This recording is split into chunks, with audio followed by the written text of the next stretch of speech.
Good morning, just testing my mic. Yes, I can hear you. Thanks so much.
Great, that's we're already registered for box.com. This is an audio test. Can someone confirm they can hear us? Testing, 1, 2, 3. Yes, I can hear you and see you. Your camera just turned on. Thank you very much. We'll go off camera and microphone now.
Hey Casey, can you hear me okay?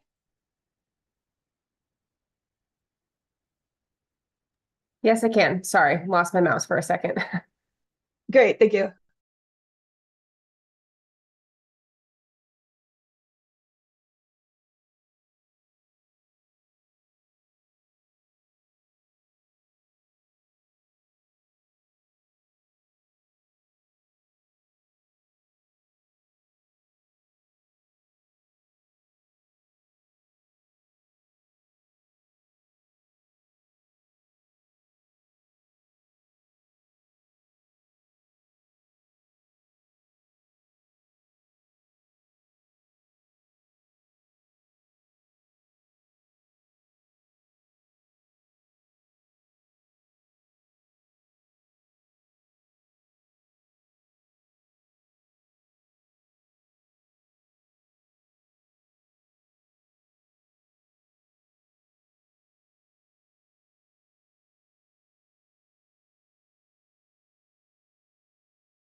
Good morning. Ms. Weisenthal, are you ready?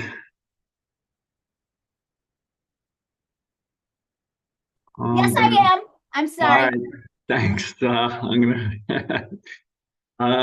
morning. We're now on the record. It's 9 a.m. on Tuesday, January 16th, 2024. This is an evidentiary hearing and proceeding number 23A-0242E, Public Service Company of Colorado's 2024-2026 application for approval of its transportation electrification plan. I'm Eric Blank, and I'm the chair of the commission. Can my colleagues introduce themselves for the record? Commissioner Tom Plant. Commissioner Megan Gilman.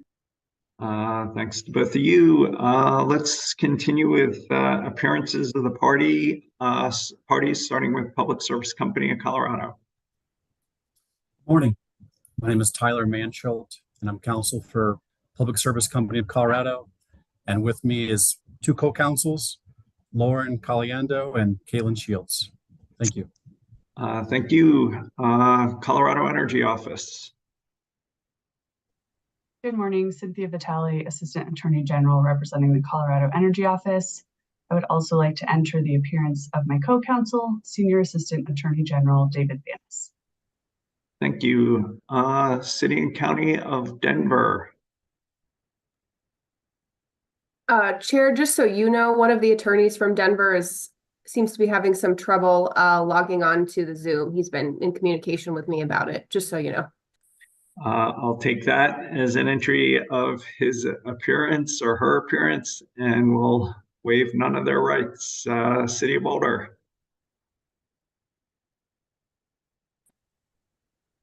This is Veronique Van Giem for the City of Boulder.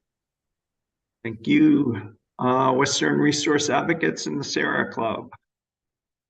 Good morning, Commissioners. Parks Barroso for Western Resource Advocates and Sierra Club. I'm also entering the appearance of my colleague, Joe Halso. Thank you. Environmental Justice Coalition. Good morning, Commissioners. Robert Ragonin from Earth Justice, appearing on behalf of the Environmental Justice Coalition. Appearing with me is my co-counsel, Alexander Slunch. Thank you. Tesla.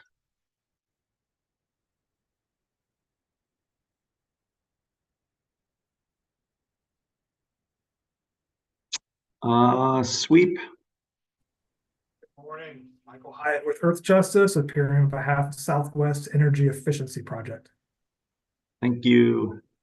EOC. Good morning, Chair Blank, Commissioners Gilman and Plant, Casey Canelio from the law firm Canelio Consulting, appearing on behalf of Energy Outreach Colorado. Thank you. Walmart. Good morning, Commissioners. Julie Clark of Clark Flegge on behalf of Walmart.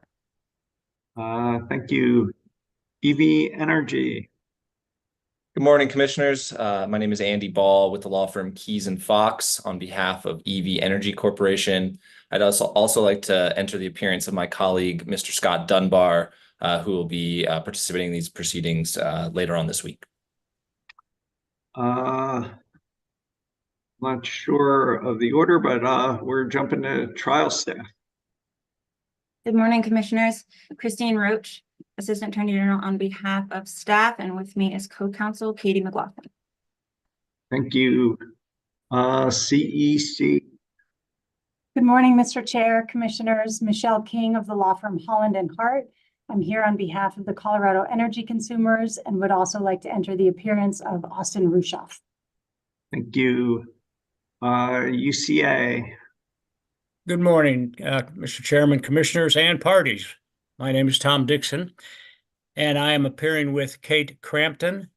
I want to advise, however, Greg Bunker, who ordinarily would be working on this case, his mother passed away last week, so I am filling in for Greg. He will not be involved in the case during the hearing. Please send our condolences and thoughts to Mr. Bunker, Mr. Dixon. Thank you. I will do so. I can point out he helped his mother live at home till she was 91. So she lived in her own house, and she died in her sleep in her own bed, something all of old people want to do.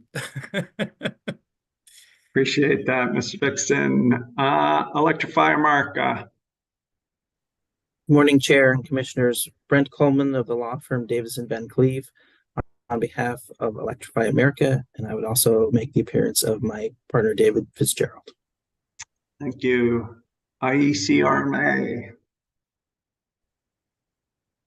Good morning, Michael Foote representing the Independent Electrical Contractors, Rocky Mountain.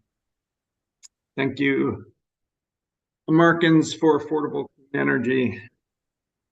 Good morning, Mr. Chair. Parties Andrew Moratska, law firm of Stoll Reeves, on behalf of Americans for Affordable Clean Energy. With me is Bradley Prowant and Lily McKenna. Thank you. RTD.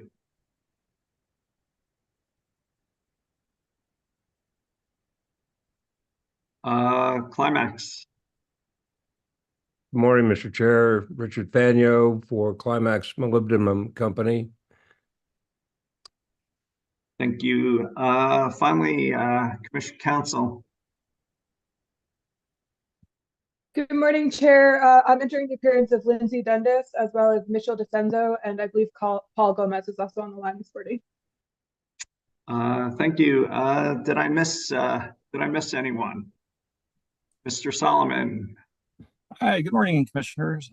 Chuck Solomon, Assistant City Attorney, representing the City and County of Denver. Apologize for not being able to log on earlier. I had to reinstall Zoom, but it appears to be working now.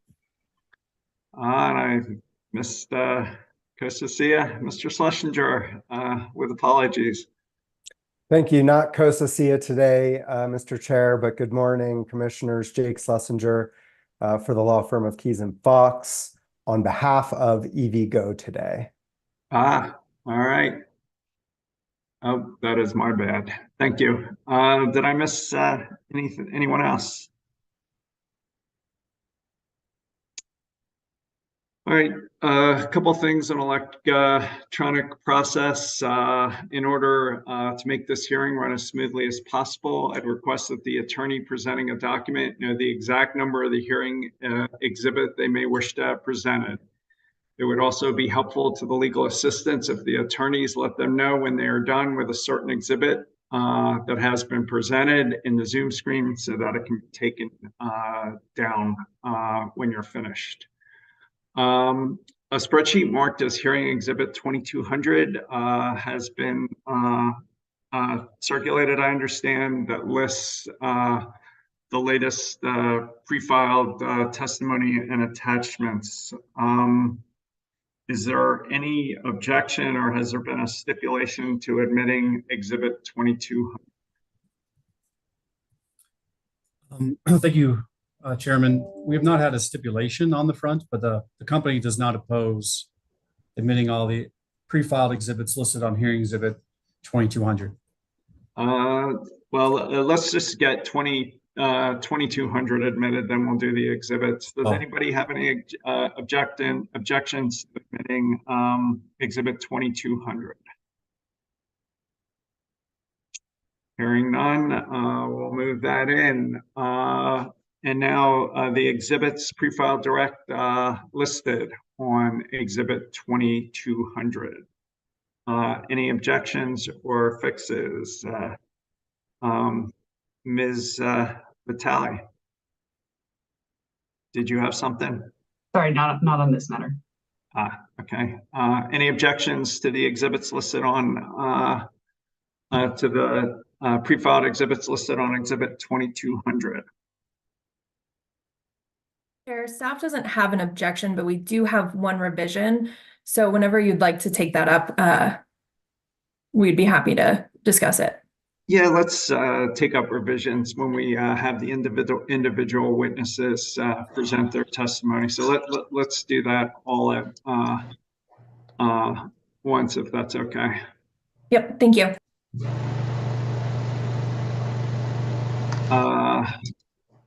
Ms. Mandel, welcome. Would you like to enter an appearance? Yes, I sincerely apologize for the problems I was having. I just got a new computer. So Victoria Mandel representing Tesla. Thank you so much. I appreciate it. Yep, welcome. Welcome, Ms. Mandel.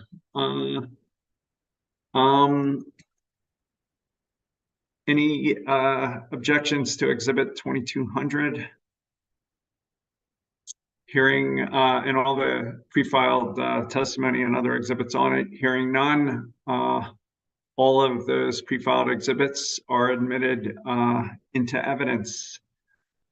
As I understand it, we have 14 witnesses who are not scheduled to have any cross-examination, who I'd like to excuse if possible.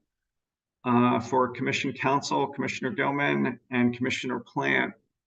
Do you have any questions for the three Public Service Company witnesses, Murphy, Austin, and Duffy? I do not. Commissioner Gilman. The only one I'm still considering is Murphy, so perhaps we can hold that until at least tomorrow morning. I'll get you an update on Murphy's excusal, but the other two I'm fine with excusing. All right, so Austin, Commission Counsel, Ms. Dundas. No questions. So Austin and Duffy are excused for public service. For Denver, Rogers and Salisbury, Commissioner Plant. No questions. Commissioner Gilman. No questions. Ms. Dundas. No questions. Rogers and Salisbury.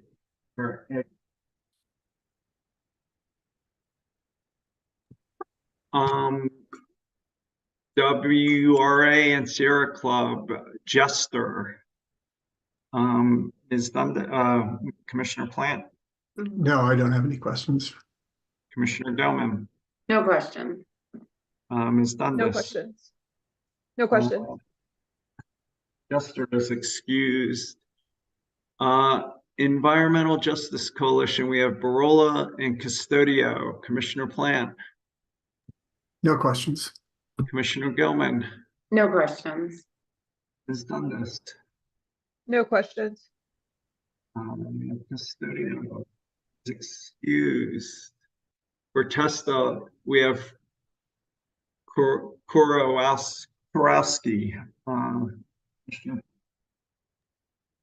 I have no questions.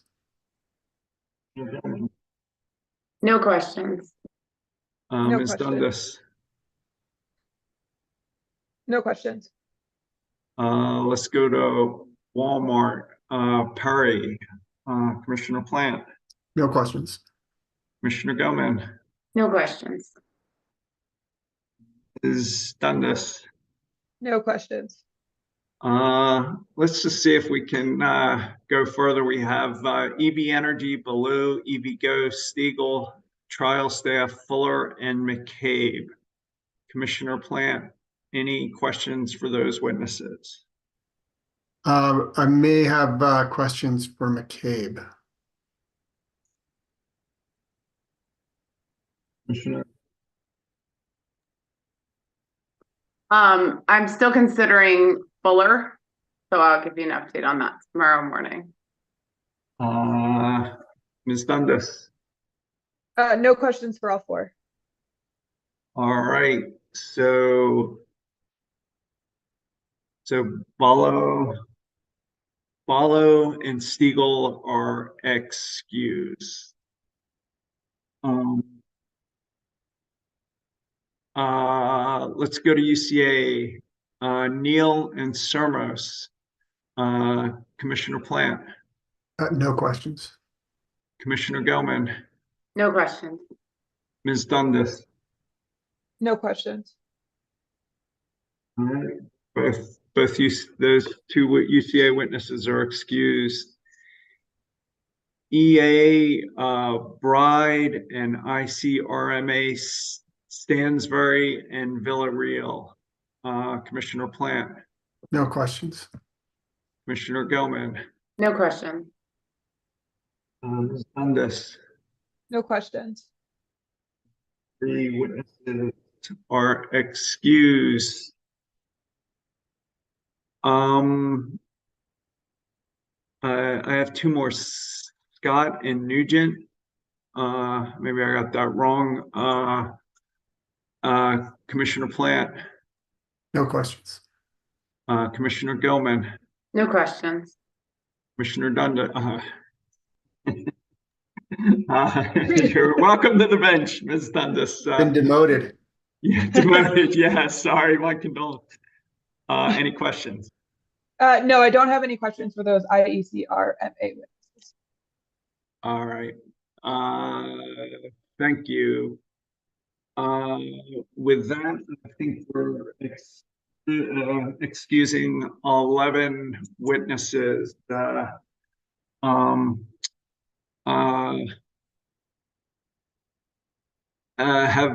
just asked the parties if there's any waiver or reductions in cross that may lead to excusing more witnesses. Ms. King, just hold on 1 second. I'm going to go across the room and get my cross-examination. Make sure.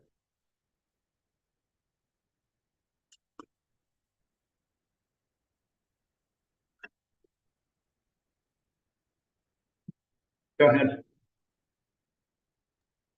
Thank you. CEC would waive its cross of Ms. Irwin, fiasco witness Ms. Irwin.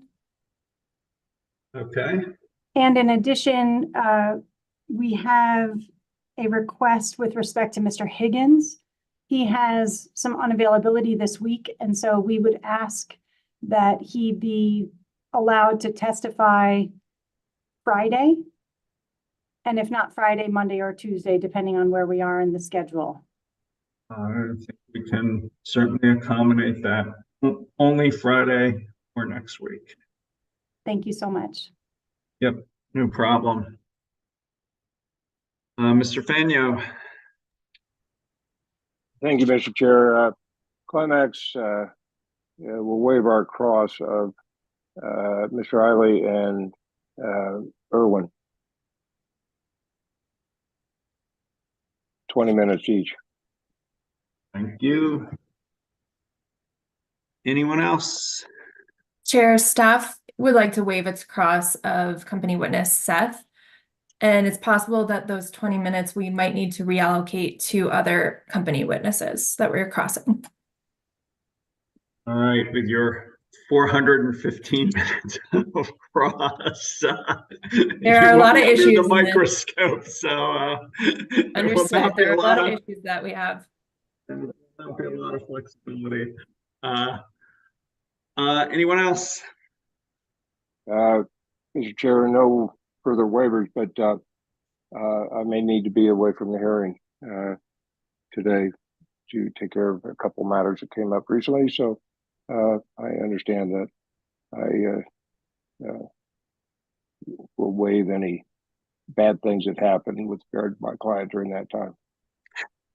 Well, try to make sure nothing bad happens to your client during that time, and I have my own requests along those lines. So no worries. Mr. Dixon. Yes, I expect to spend much less than 45 minutes on witness Irwin. I don't at this time have an estimate, but I will think it'd be a third of that in all likelihood. And I also expect to spend less time on Mr. Eiley, probably at the well, let's leave it at 45, but I'll try and be less. Appreciate that. Anyone else? Mr. Chair, briefly, nothing yet on the waiver of witnesses. ACE, Americans for Affordable Clean Energy, does hope to have more limited cross than indicated, so hopefully our estimates are conservative, but wanted to also note that we had conferred with the parties and requested a date certain for our witness, David Fialkov, of either Friday of this week or Tuesday of next week. And ACE understands that no party objected to having one of those dates be when Mr. Fialkov is subject to cross. And if you can make sure he goes on Friday, if he's not available Monday, it would be my hope this hearing would conclude before Tuesday. So let's make sure we get him on Friday. Sounds like a great goal. Thank you. Even if we have to go out of order. Mr. Schlesinger. Thank you, Mr. Chairman.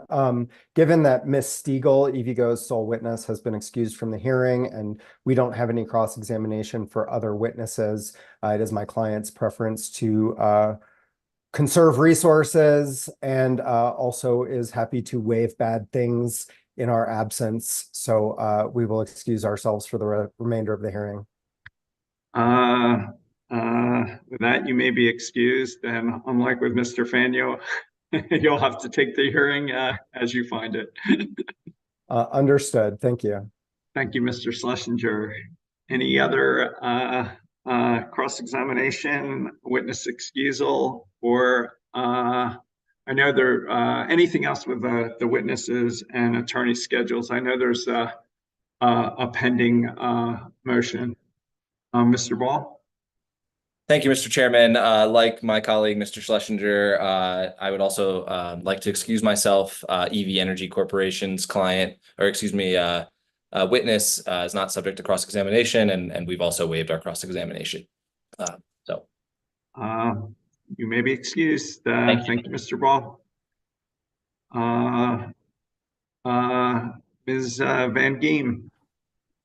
Hi, we have the City of Boulder's waived cross, but our witness, Matt Lehrman, is not available on Thursday from 9 to 11. So we just wanted to let you all know.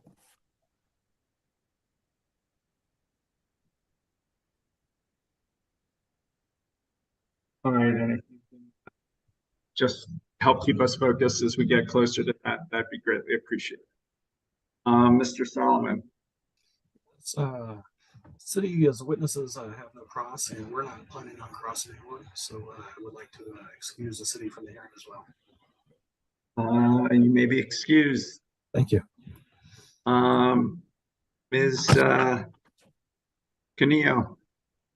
Thank you. Yes, I have a request for EOC's witness, Mr. Ilderton. He's unavailable tomorrow, the 17th, which I know is a half day of hearing, and also Friday the 19th, as he'll be presenting at a conference. And I've let commission staff know, who's, I believe, the only party that's reserved cross of Mr. Ilderton at this point, about his availability, and there were no objections.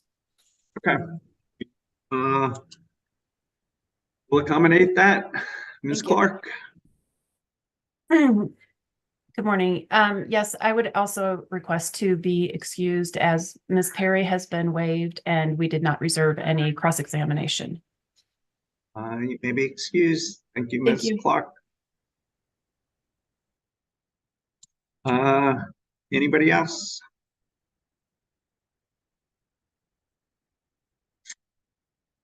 I know there's one pending motion to address filed by Americans for Affordable Clean Energy.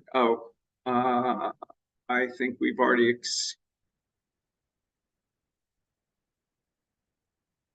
Ms. Dundas, is there a motion that we need to address on excusal? Yeah, there is, Chair. I believe that Americans for Affordable Clean Energy made a motion to excuse its local counsel from appearing at the evidentiary hearing. So that's Mr. Prowett. So if you find it appropriate to excuse Mr. Prowett and have their out-of-state counsel represent them at the hearing, you just need a vote on that right now. So we need all three of us to vote? I think that'd be most appropriate since it was filed as a written motion. Commissioner Plant. I support that. Commissioner Gilman. I agree. As do I. Thank you. Before we begin, are there any other preliminary matters we need to address? Ms. Vitale. Mr. Chair, the Energy Office has a couple of items in our box.com folder that we would like to introduce. Is now an appropriate time to do that, or would you prefer? I think I'd prefer it when your witness, either Mr. Hay or Mr. Willis, comes on. So if that's all right, if you could introduce those exhibits with your witness, I think that'd be most appropriate. Lay the right foundation. Great, thank you. Thank you. Any other preliminary matters?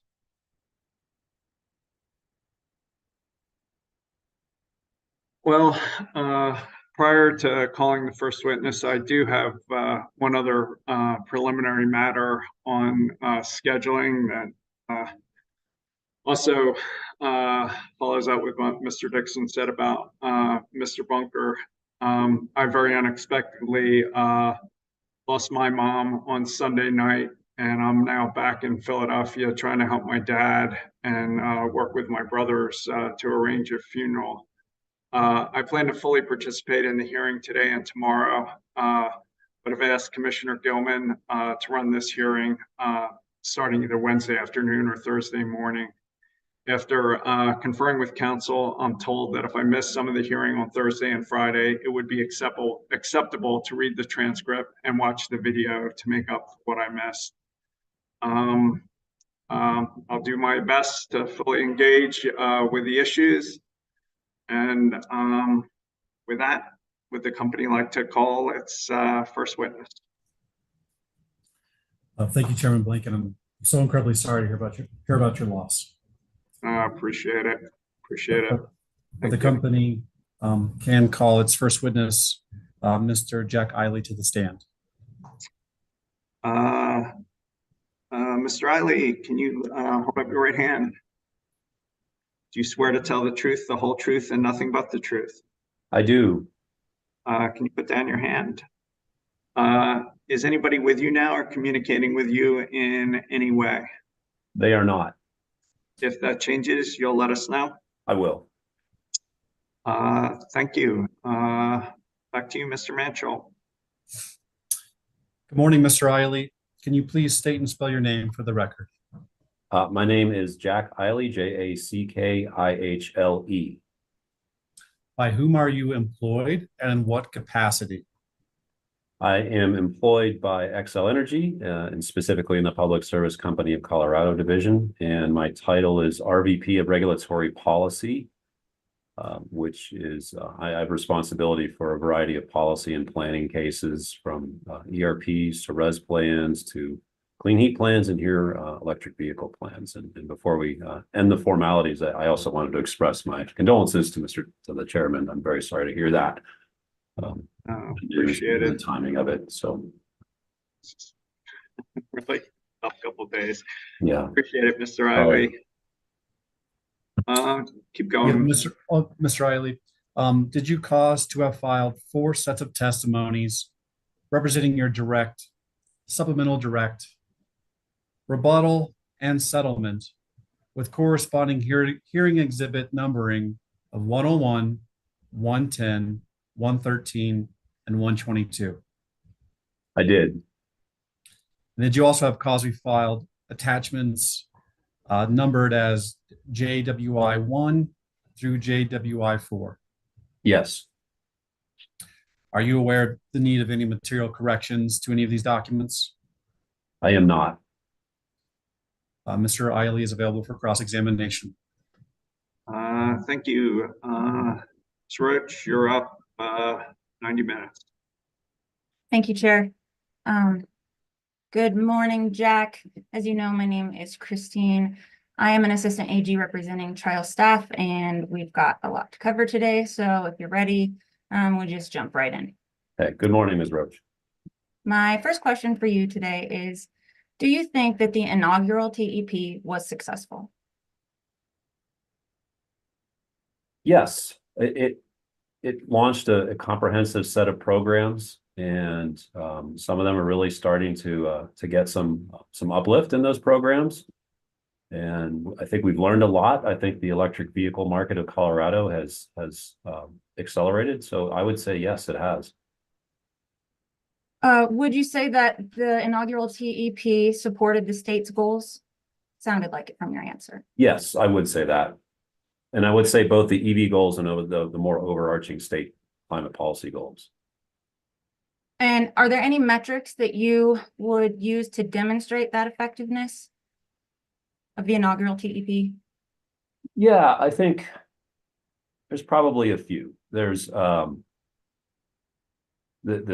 the EV sales in our service territory is one, because it was, our TEP was meant to be a supporting policy that supports an overall policy environment encouraging electric vehicle adoption. So I think that's one that demonstrates success. We have some data in the record that shows the usage of programs on a sort of percentage basis, percentage of spend basis.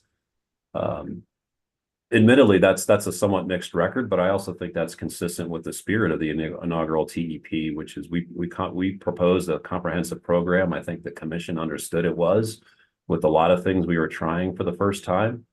And so those results are variable, but we have participation, I believe, in nearly every program, if not all of them. We've been sort of initiating more focus on equity through the TEP.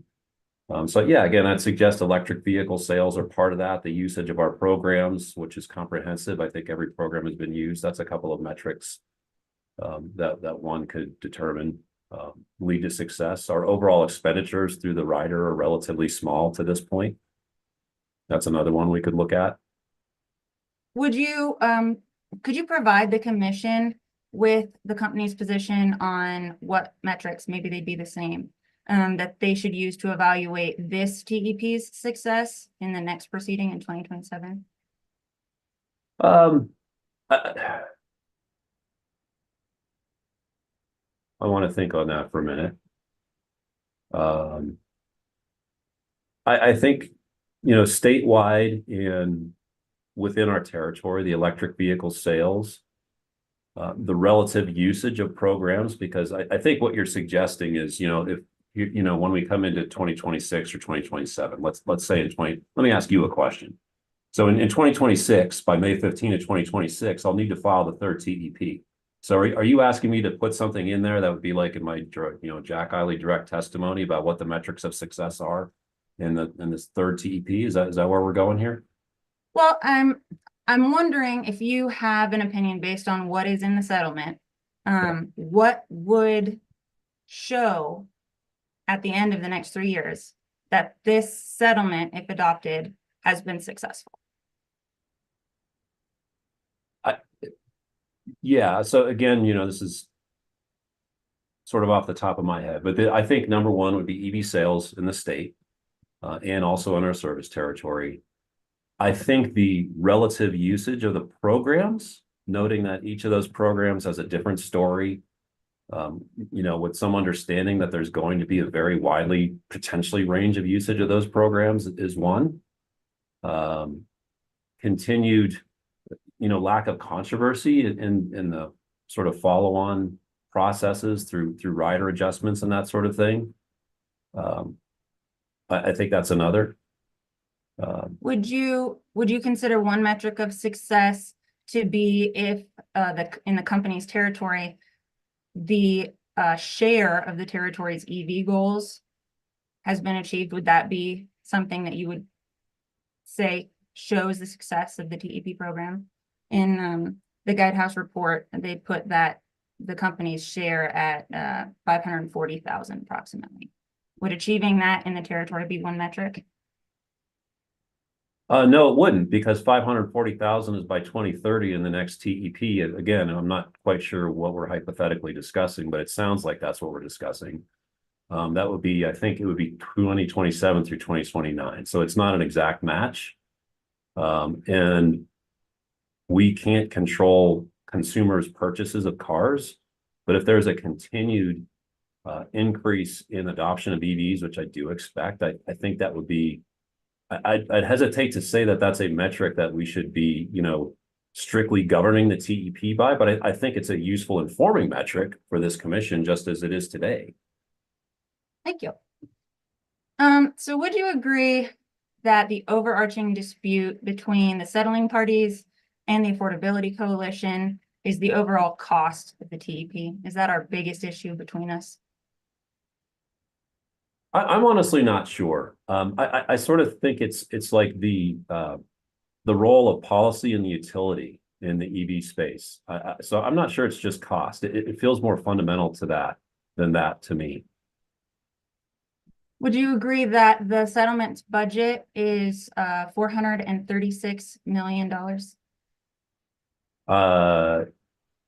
It's 436 or 437. So I conceptually, yes. And you also have requested in the settlement budget flexibility of up to 125%. Is that correct? That's correct. So with that budget flexibility, the total expenditure for this TEP could exceed $500 million. Is that correct? Yeah, that is correct. Let me issue the caveat on that. That assumes essentially every program overachieves on expenditures. So I think that's a possibility.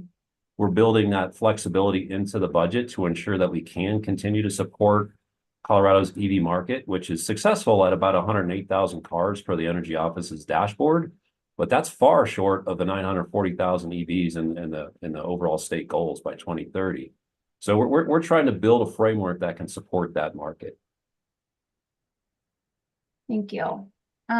Would you agree though that this budget with the 125% flexibility, of that, a large amount is capital and rebates, and those are things the company earns its weighted average cost of capital on? I would agree that a large amount is capital. We, in theory, earn the weighted average cost of capital on those investments. I believe that it would be true through the rider that we propose. We would earn something quite close to the weighted average cost of capital. We often experience regulatory lag and we don't quite earn the weighted average cost of capital. But I think with the rider, that's probably true. So I'll hedge that and conceptually largely agree with you. Now, in the company's rebuttal testimony and through settlement, a number of programs were removed from what was proposed in your direct case, right? I'm sorry, did you say removed or renewed? I didn't quite hear that. I'm sorry. Removed. There may have been a few removed. With some of it, to refresh your recollection, the rental and rideshare fleet rebates were removed, weren't they? Yes. And then the state and local government EV rebates were also reduced in scope. I believe that's the case, yes. And then also the SAVE program for hard to electrify sectors like ambulances and other heavy equipment, that was removed too, right? I believe so. So rather than remove these programs and their budgets, you mostly reallocated those budgets to different portfolios, didn't you? Yes, within the context of an overall settlement among about 13 parties in total, we did some reallocation. So you would have to agree then that when the company had the opportunity to reduce the budget by cutting programs, it declined to do so. Within the context of a settlement conversation among 13 parties, we reallocated budgets in a way that supports Colorado's climate and electric vehicle goals. Even before settlement conversations, though, you reallocated budgets in your rebuttal testimony, didn't you? Yes, we've had some adjustments through the course of the case. That's true. Thank you. Now, part of the company's defense of this budget is that because it supports transportation electrification, the increase in TEPA funding will be offset by downward pressure on rates, right? That's part of it, yes. Can you explain the mechanism through which EV revenues will lead to lower electric rates? Well, we have the programs that we're proposed and we're discussing today, and those are collected. The costs of those are collected through the TEPA rider, and then there's an effect on revenues that arises from the charging of electric vehicles across our service territory through homes and commercial chargers and that sort of thing. We estimate that, and it's done within Mr. Klingeman's testimony. So there's a table that seeks to estimate that. We've showed that for the past 3 years, the estimate on that, and also what we may anticipate over the next 3 years. So the revenues are collected outside of the TEPA rider, but flow into our overall revenues. Right. So that's kind of what I would view as the front end of the EV revenues. How do those revenues result in lower electric rates? They will, in the course of the next rate case, assuming there's an electric rate case happening, which is a solid assumption, and we were making electric vehicle investments, that the depreciation on these is 10 years, and I expect the lives of some of these will last longer than that. Let's assume there's an electric rate case sometime in that 10 years. As we adjust the revenue requirement for that rate case, the electric vehicle revenues that would be they would factor into the overall revenue deficiency that we'd generally be seeking in an electric rate case. So the way that customers save on this is that it's either going to, there's kind of two, when it hits the ground, there's kind of two effects. It's either going to delay our need for having a rate case, or it'll make the revenue request smaller when we do propose a rate case. And that's how the benefits flow through. So the company is not anticipating filing a rate case that actually decreases the rates in your tariffs. It'd be more of a rates will rise slower, or the math will even out to be a smaller increase request than would otherwise occur. Is that a correct summarization? Yeah, I would agree with that. So let's talk about everybody's favorite topic, cost benefit analysis. Did the company ask anyone to perform an analysis comparing the cost of this TEP, that $500 million that we discussed, and the benefits that will be from the company's TEP programming? This is a very particular topic, so I want to ask you to repeat the question so I hear every word. Fair enough. Did the company ask anyone, any internally or externally, to perform an analysis comparing the costs of this TEP, the $500 million, with the benefits of the company's TEP spending? We contracted for analysis that actually has two consultants involved, Guidehouse and then Brattle, to conduct a cost, and Brattle conducted a cost benefit analysis based on forecasts that Guidehouse performed on electric vehicles and needed infrastructure. Those inputs went into a Brattle analysis that seeks to characterize the overall costs and benefits of investments made between now and 2030, with the costs and benefits of those investments estimated through 2043. So to unpack that answer a little bit, Guidehouse did the study on the market analysis, right? What would the market look like assuming the goals achieved, right? And that's the goal seeking analysis. And then there's also the market analysis of what do all the impacts in the market right now result in a forecast for, right? And I believe I can agree with that. And then you said Brattle took that and conducted a cost benefit analysis, right? Yes, yes. So the inputs from Guidehouse, those didn't include an assessment of the company's spending either on the goal being achieved or on the other benefits to the market, right? Well, the CBA that Brattle performed did look at our costs of the CEP program. So there's an assumption in there, and they estimated it at the budget, not at the $500 million that you have inflated this to. So they assumed about $400 million as part of a set of overall costs and benefits.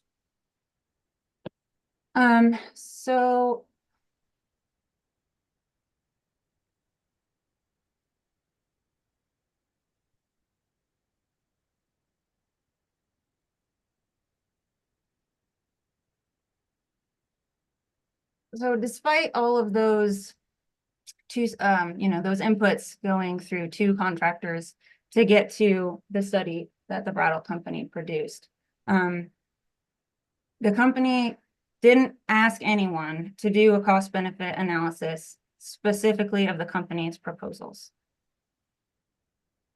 I don't know if I'd agree with that. It's a cost benefit analysis that incorporates the company's proposals as a part of the overall holistic EV market, and we can look at that by figure ES1 inside I'm getting to my attachment number. It's a hearing exhibit 105 attachment. I think it's JLJ2, or it's JLJ2. Sorry. So it's, yeah, we can put that up if it you want. incorporates the company's costs, so I'm not sure I can agree with your statement. As a part of looking at the overall EV market picture, cost, benefits, emissions, very holistically, it's built into that. So it would be fair, though, to say that with that holistic analysis, nobody did any assessment to pinpoint what just this TEP will do for the state or for Piesco's territory.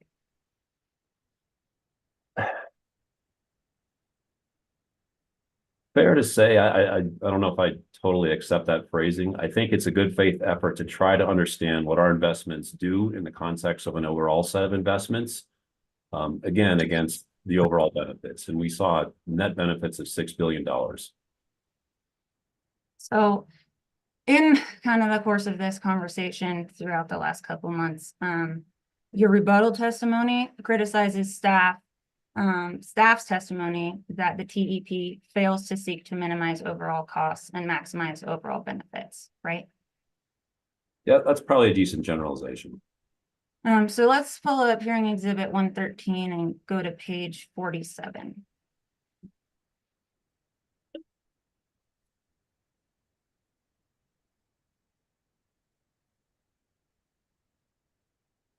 So at line 4, you provide your summary, your interpretation of Mr. Haglund's criticism of the company's position, right? Can you repeat the question? Sorry. Yeah, we can just walk through it real quick.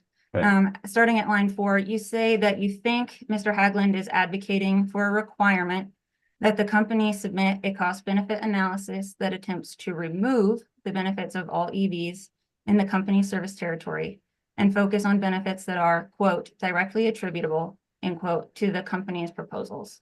Like that's your recitation of Mr. Haglund's position. Yeah, I do believe that's what Mr. Haglund is seeking here.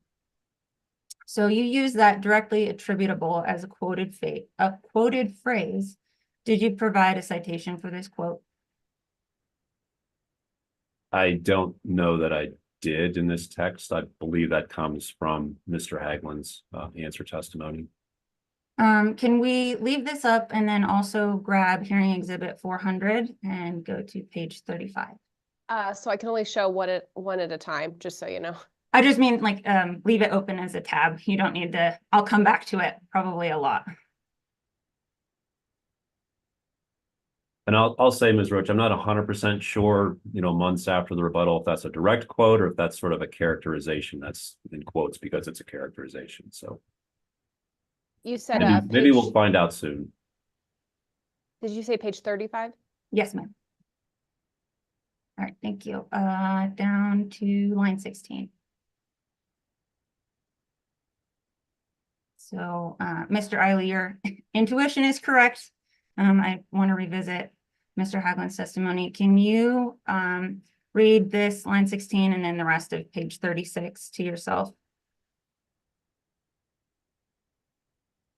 Let me know if you need me to scroll, Mr. Eiley. Yeah, please scroll up now. Thank you.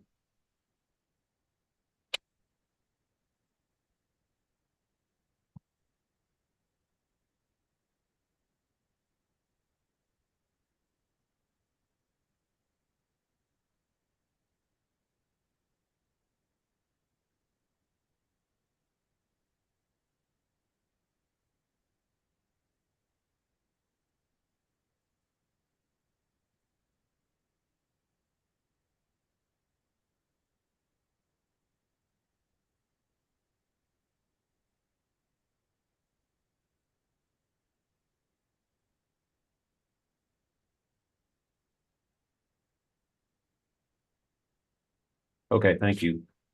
Thank you, Mr. Eiley. So first, I'd like to point out that Mr. Haglund never says the phrase directly attributable, does he? No, I think it's a fair characterization of his position, but maybe he doesn't agree. Well, let's walk through exactly what he does say, and then we can unpack it. So at line 13, Mr. Haglund explains a cost-benefit analysis of the proposed TEP would analyze the specific cost of the TEP against the expected benefits attributable to the TEP. And for the record, I want to place special emphasis on specific and expected. Did I read that right? You did. Okay. And then line 17, he says, the approach staff is advocating for is for the commission to understand, again, the expected benefits that will result from, again, specific programs at a given cost, the bang for the buck, so to speak.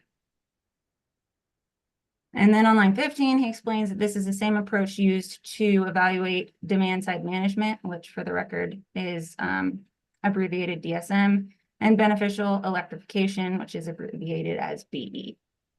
Right? That's what it says, yes. So you're familiar with demand side management and BE proceedings, aren't you, Mr. Eiley? Yes. So would you agree that these plans use different cost benefit tests, such as the total resource cost test? Yes, I would. Those programs have had approximately 20 years of history to develop a track record and the evidence and the information one would need to conduct those more specific program specific type of assessments. And that's what we don't necessarily have here yet. Are you familiar also with the high level or at a high level with the concept of a net to gross factor? I think I am. We may need to discuss how you are using that specifically. I think it's probably another way to express, a numeric interpretation of a cost benefit analysis. Okay. Would you agree that in the context of DSM plans, one reason DSM use net to gross is to calculate the benefits that sometimes a plan produces, but which is indirectly attributable to the plan? Can you read that back to me one more time? I'm just following you. Sorry. Yeah. Let's use a hypo. So one reason that DSM plans use net to gross factors is to calculate benefits that the plan could produce that are indirectly attributable. So like say I participate in a DSM program and then that motivates a rich family member, which would otherwise not qualify, to do the same like home weatherization project. Even though they would receive no PSCO assistance just because they say I saved a bunch of money and on a cold day like today, my bill was far less than theirs. That would be an indirect benefit, right? And when you use net to gross, that is factored into the total benefit, those indirect benefits. I believe the phenomenon you described likely exists. I don't know if I can testify here today that I know specifically that our analysis of DSM programs incorporates that in an analyzed way, if that's what you're asking me, a quantitative way. Okay. So are you familiar with that kind of hypo and it being called a spillover effect? When you say hypo, are you shorthanding for hypothetical? Yes, sorry. Law school speak that will never probably leave me. I don't know if I'm familiar with spillover effect intimately. Okay. But would you agree that in any program there are both direct benefits and indirect benefits? I don't know if it's any program. I think this is probably commonly, sorry. Just a quick objection. We say program is objection on vagueness. Can you clarify what program you're referring to?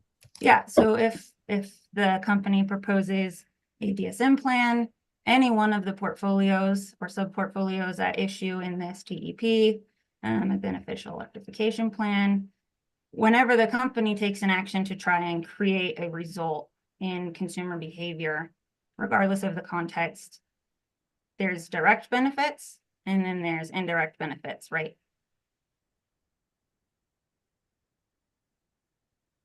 That's a pretty generalized statement. I think that's largely true. It depends on how one wants to define direct and indirect benefits. Would you like to offer your interpretation of what you think direct and indirect benefits would each be? No, I think I'd rather you clarify that for your line of questioning.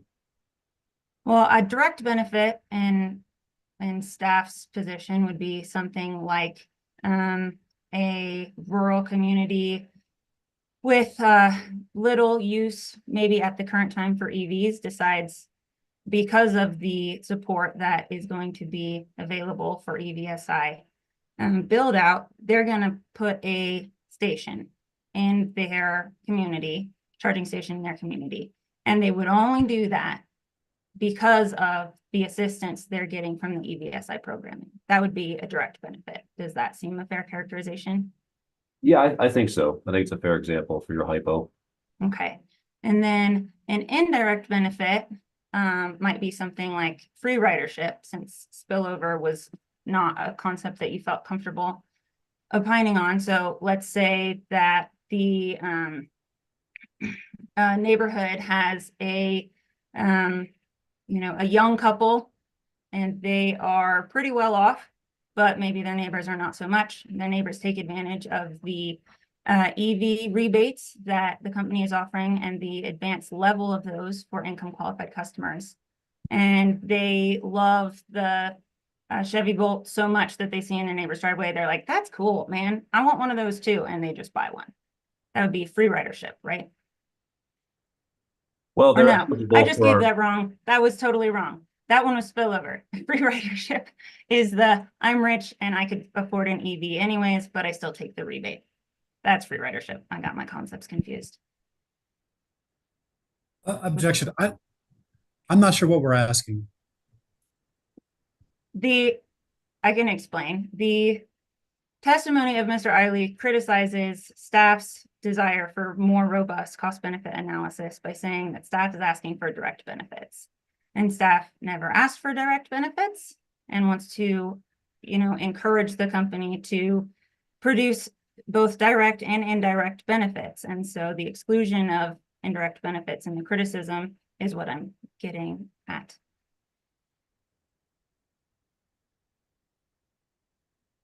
Oh. My You're request- testifying more than the witness, Ms. Roach, so.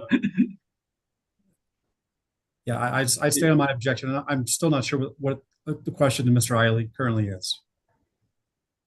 Mr. Eiley, you're familiar with free ridership? Yes.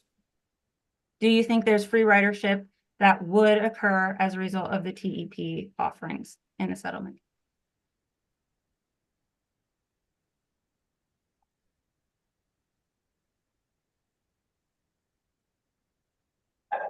I'm thinking about whether that would actually occur. In your hypothetical, the more affluent neighbor is eligible for our EV rebate to install a charger at their home. So they're directly using the TEP again.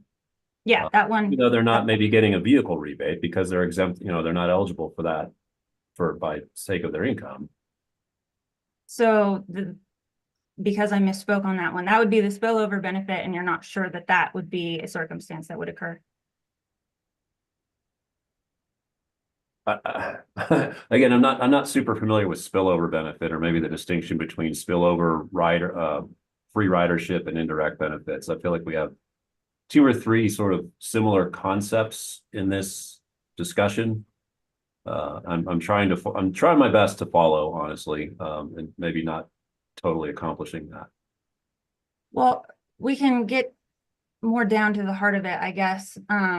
So you agreed that Mr. Haglund never uses directly attributable, and control F of his testimony will show that, but he does say specifically attributable throughout. And would you? Yeah, he certainly says attributable. If directly attributable is a mischaracterization, I apologize for that. I think it was meant to be a shorthand. It felt like a sort of common sense description of what his position is, but maybe that's not technically accurate within the esoteric realms of DSM analysis.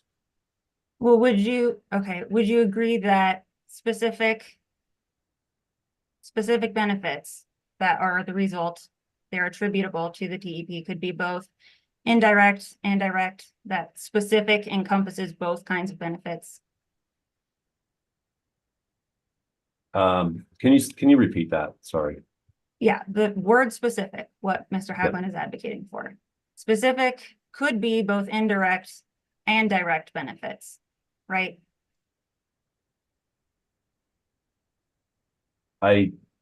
I'm not sure. Possibly, yes.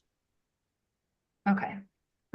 So in the context of staff's advocacy here, one of the things you take issue with is that staff didn't raise cost benefit analysis concerns, according to you, in either the inaugural TEP or in subsequent stakeholder meetings. Do you recall that?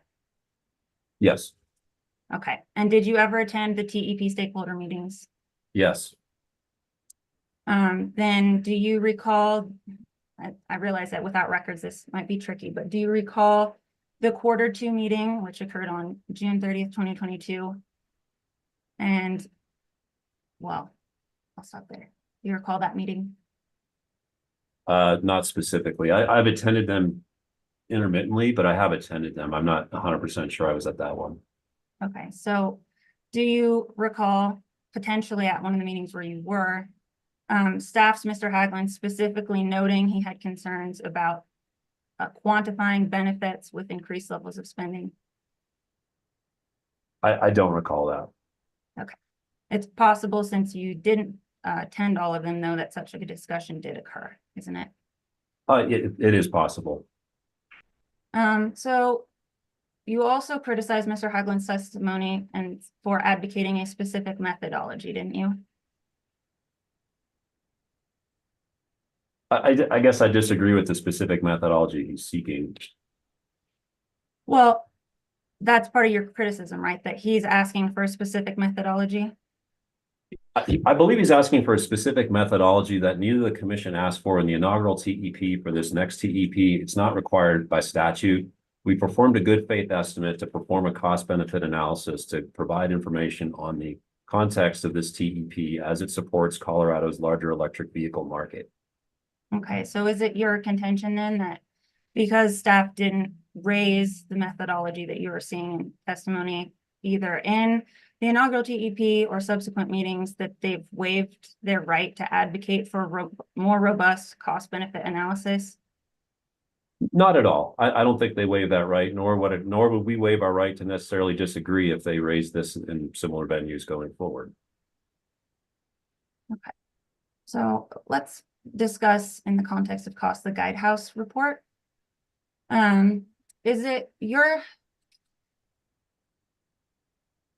the company asked Guidehouse to estimate how much EV adoption would likely occur in the company's service territories based on existing market conditions, right? I really apologize. My speaker situation isn't giving me tons of volume. So can you repeat like the last, you said specific and I missed a word. I'm so sorry. I'll try to fix this at lunch. I have an audio issue. No, that's okay. So the company asked Guidehouse to estimate how much EV adoption would likely occur in the company's service territory based on existing market conditions, right? Yes. And this is what's been termed the market analysis, correct? Yes. Okay, and the company subsequently asked Guidehouse to update that market analysis to estimate EV adoption, taking into account the Inflation Reduction Act, the IRA, and the Infrastructure Investment and Jobs Act, IIJA. Didn't it? I believe that's true. Ms. Irwin is picking up more of the Guidehouse analysis pieces here, but that sounds right, Ms. Roach. Okay. So are you familiar at a high level with both of those federal acts? Yes. So the IRA and the IIJA incentives largely consist of EV rebates and tax credits and rebates for cars and charging infrastructure, correct? Yes. So I'm not going to talk about the first version of the market analysis because it was subsequently updated, but the updated corrected version of that federal analysis was attached as Hearing Exhibit 405, attachment ERH 18.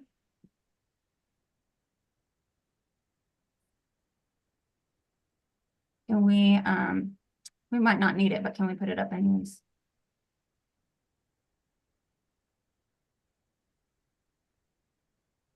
So this report has both analysis. If we can scroll down to page 3.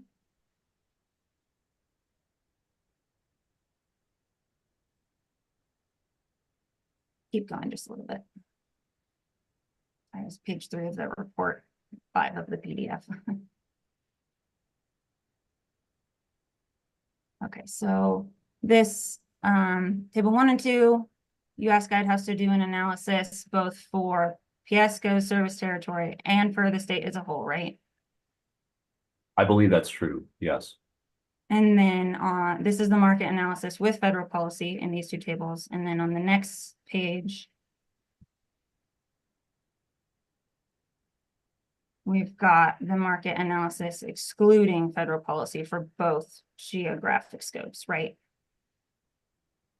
From the title of this, that appears to be true. This is something Ms. Irwin will likely be more familiar with than I will. Okay. I noticed on the 2 line of this attachment or document, my name is not on that as you scroll past the title. Well, in the interest of time, then we can punt that one to Ms. Irwin.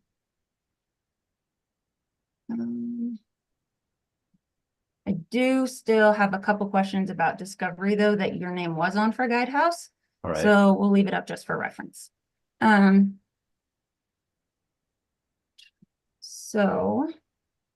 Guidehouse, if we can scroll down to page 10 at 5.1.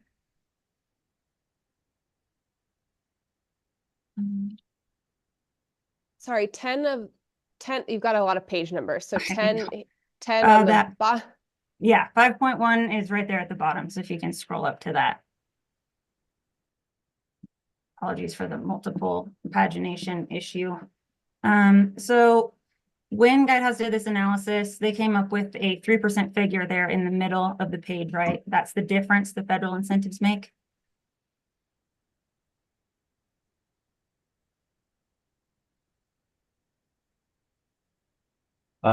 That is what the statement says, and the quick glance through those tables suggested the effect was somewhat smaller. So I'll agree that's what it says. Okay. So staff asked the company about a similar analysis for the impacts of TEP programming. So can we pull up what staff has marked as exhibit 416?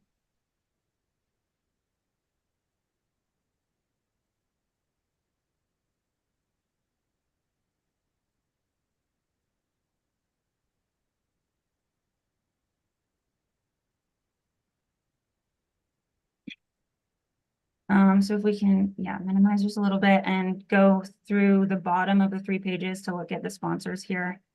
This one has your name on it. And then for the next 2, it's Mr. Is it Jove? Is that how you pronounce his name? Yes. So it's Mr. Jove for the 2nd and 3rd page, and you're adopting his sponsorships on behalf of him, right? Yes. Okay, so I'd move for admission of hearing exhibit 416. Any objections? No objection. Okay, so if we can go back up to the first page. The question asks for an analysis of the impacts of the TEP. And your response in the 2nd paragraph, if you want to skim through it real quick. Sorry, I've got a froggy.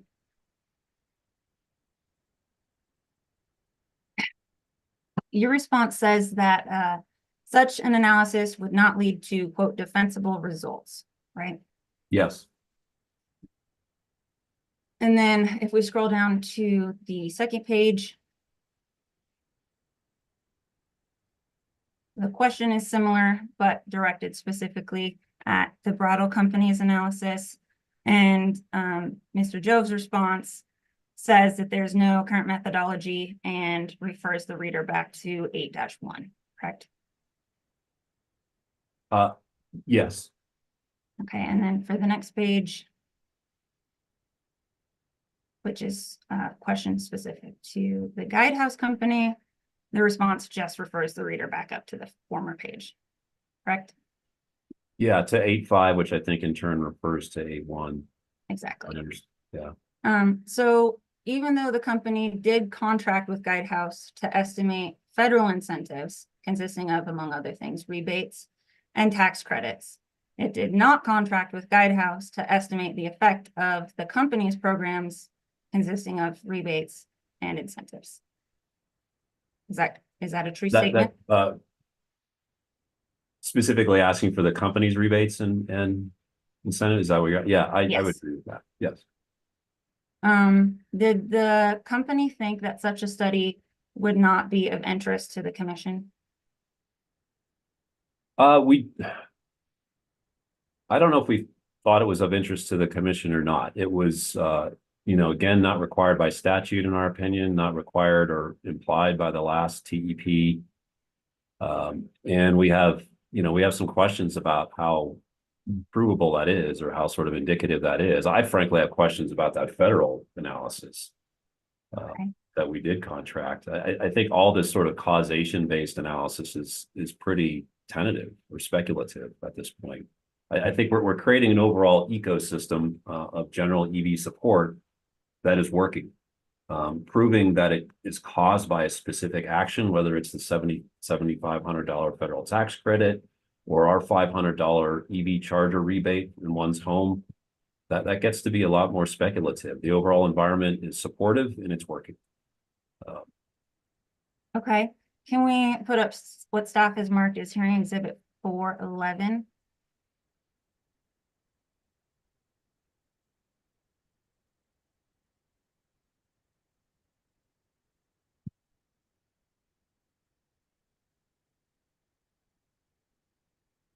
And if we can scroll down to the sponsor here. Mr. Robinson is the witness who's testifying on behalf of Guidehouse for you today, right? Yes. So in this question in part A, if you can scroll up just a skosh, staff asked Guidehouse if they could do that analysis, and their answer was simply that you had not paid them to do so. And if they would do such an assessment, they would take into account both direct and indirect impacts, right? I'd like to read this Go more for it. carefully.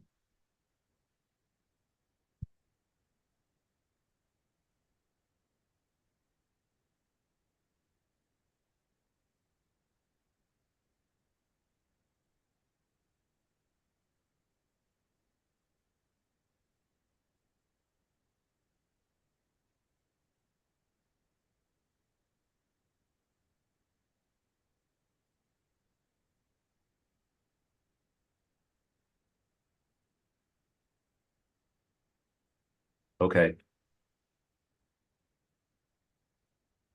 So I'll repeat what I asked. When staff asked Guidehouse whether they were capable of performing such an analysis, their answer was simply that the company had not paid them to do so. But if they were to undertake such an assessment, they would recommend analyzing both direct and indirect impacts, correct? Yes. They don't say anything about analysis of the company's TEP being resulting in indefensible results. Not here, no. And they don't say anything about there being a lack of methodology existing to undertake such an analysis. No, that's not stated here. I'd move for admission of hearing exhibit 411, please.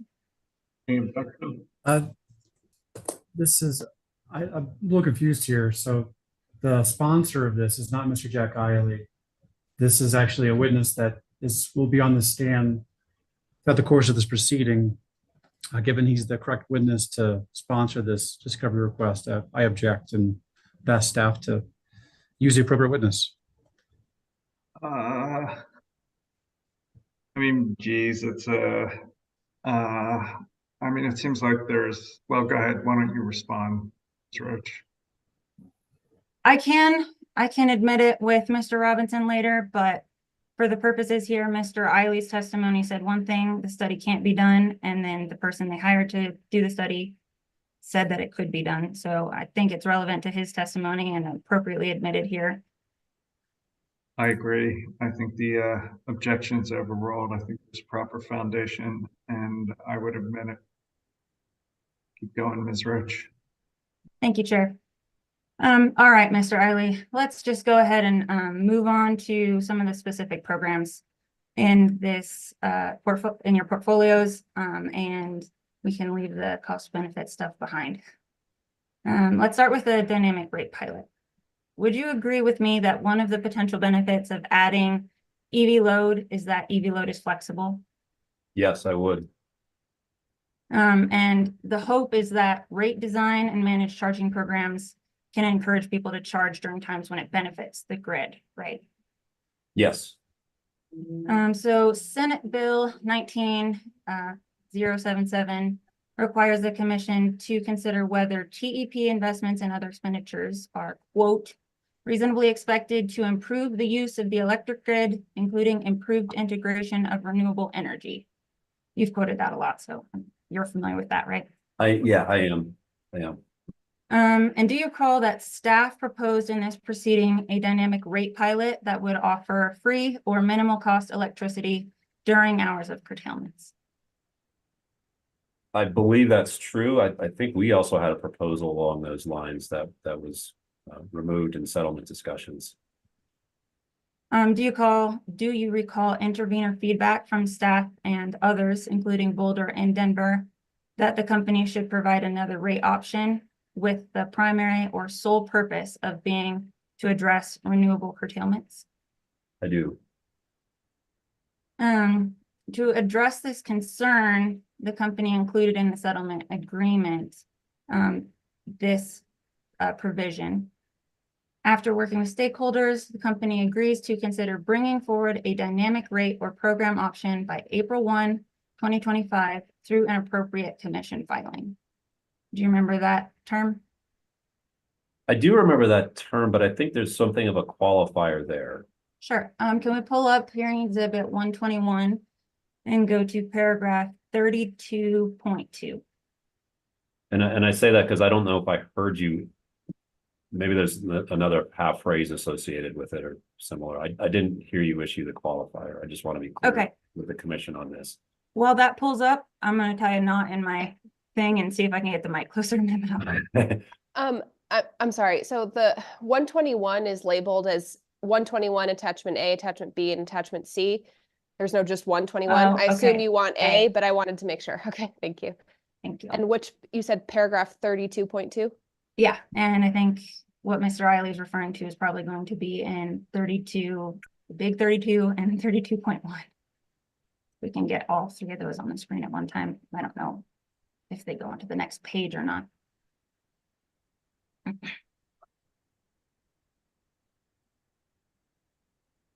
Okay, so there's all of paragraph 32.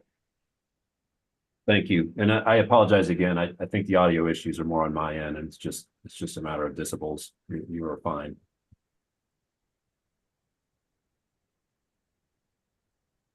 And I didn't quite hear you say the word consider. So if you did, I apologize. I wanted to make sure that was reflected in our minds and in the record. Right. So the company has committed to considering bringing forward a program, right? Yes. Okay. What are some of the reasons the company would not commit to making this filing? There's work on both optimize your charge in the settlement and in charging perks in the settlement, the passive and the active programs respectively. There's a pending phase 2 rate case matter before us right now. And we are starting to feel that there's a very valid interest in renewal in reducing curtailments. And I certainly don't want to give the impression we're not interested in that. We are interested in that. But the totality of rate design and managed charging programs has to optimize around several things. It's curtailments, it's emissions, it's cost, it's reliability. It's sort of a mix of 3 or 4 things. And I know this is a strong area of acute interest to the commission.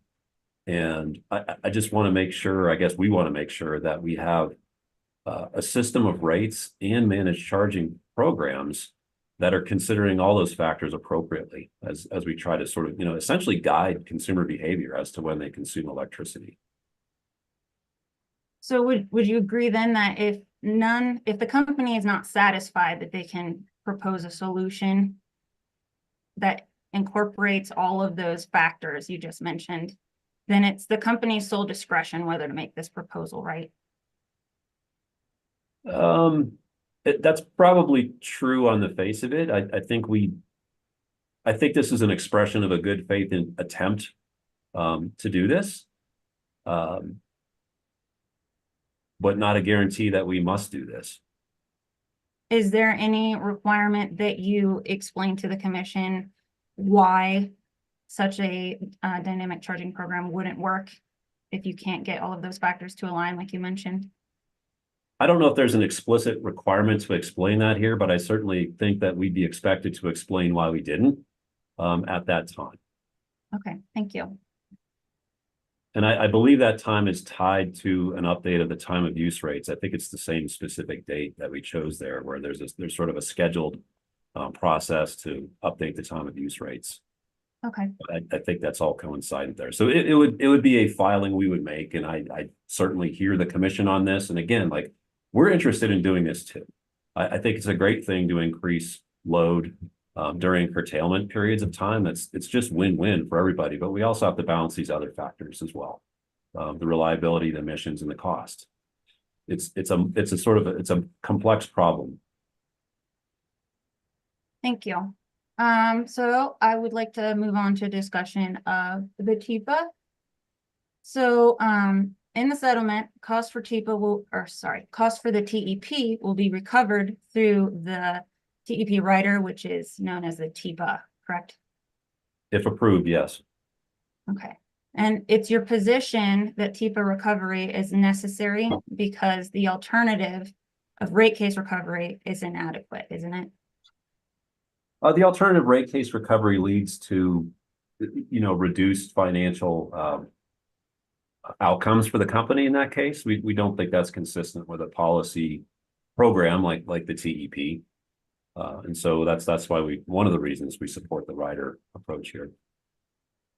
Is it one of those things that requiring a company to do rate case recovery instead of rider would reduce your budget, and according to you, you're also reduce support for the state's EV goals?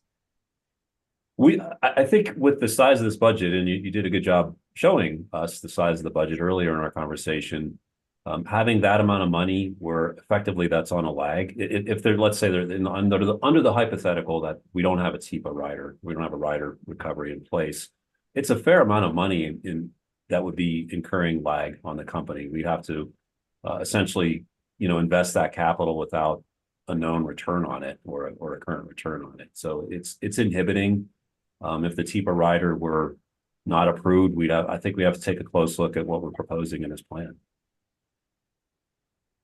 So, let's talk about reducing that budget if the TEPA rider was not the mechanism being used. A few minutes ago, you stated that the first TEP was successful and supported the state's EVs goals, didn't you? Yes. Then by logical extension, you'd have to say the company was able to support the state's EV goals by spending only a third of that 100 million approved budget, correct? I think we've spent a bit more than that with final numbers, but Ms. Irwin can probably guide you to updating that. But it was not all the budget, certainly. So would your claim today be then that you could support the state's EV goals over the last 3 years by spending approximately $40 million, but you can't support the same EV goals through the next 3 years by spending, say, 100 million as proposed by the Affordability Coalition? I think it would be risking some of the progress that Colorado could make with EV adoption. We already currently we have about over $80 million in the pipeline for EVSI alone, and Ms. Seth can talk to you about that. So at staff's proposal through the stipulation, staff and the other parties' proposal through the stipulation, we've already spent a lot of that if we actually execute what's in our pipeline right now. So I think it has a real potential effect to reduce the support of EVs at a time when we should be supporting them. So is it your position then that the only way the company can support EVs is to spend $500 million? I think it's our position that our TEP is a good set of policies and programs and incentives that are supportive of the EV market. We've provided an overall budget estimate, and it's about $437 million. That's a function of estimating the budgets on all these programs. But I want to emphasize that that's almost a high-end estimate for each and every one of those programs. So 3 years from now, when we're sitting here again, I expect that some of those programs will probably not have realized their full budget. Some may have. And that's why we're seeking the flexibilities we're seeking to transfer money between programs, between years, and an overall flexibility, that 25% that we discussed earlier. That's there in case things go, very quickly, and we're trying to meet that market without having to go into another litigated proceeding on the TEP. Okay, so it's also, so in addition to all of the budget considerations that you just mentioned, is it also the company's position that the only way they can support the state's EV goals is to use a rider? I guess I take a little bit of exception as the only way. That's a pretty limiting term. We think that the TEP rider is supportive of the overall budget that we've proposed. It's consistent with good cost recovery practice when we're advancing policy here and trying to make investments to do that. It's suggested by statute. We've had a lot of debates about that. The rider to us is an essential component of our bringing forward up to $400 or perhaps even $500 million over the next 3 years. To us, that is an essential component of that formula. Well, let's unpack some of the consequences of using the TEPA for cost recovery. You just said that you think it's helpful, but let's go further. Is it the company's position that TEP programs will create more demand for electricity overall? I think that's fair. The TEP programs support an overall EV market that drives EV implementation, and that increases electric demand. So more demand increases company sales and thus increases revenue, right? It increases revenue until such time as we set that against other revenue deficiencies, say through a rate case. Okay, so you would agree then that the company, by using a rider, is able to recoup its costs for the TEP, but that the benefits do not accrue to ratepayers until the company chooses to file a rate case. No, I don't agree with that. I mean, I think there's a lot of benefits to the state and the ratepayers as a whole, which we generally refer to as customers. So the direct, sort of revenue effect would be probably best handled through the rate case. But the customers are benefiting from programs, very fulsome set of programs here, as well as the emissions benefits that the state and the customers are receiving, both on greenhouse gas benefits as well as the more direct or the sort of non-greenhouse gas polluting effects. But as far as the mechanics of the accounting go, the company can recoup their costs through the TEPA on the short term, right? But the benefits in the accounting do not occur until a rate case. Is that true? I think that's largely true. So let's talk about one specific aspect of TEPA recovery for one of your portfolios. In the settlement, there are 2 types of distribution investments, right? Yes. Can we pull up hearing exhibit 113 and go to page 37?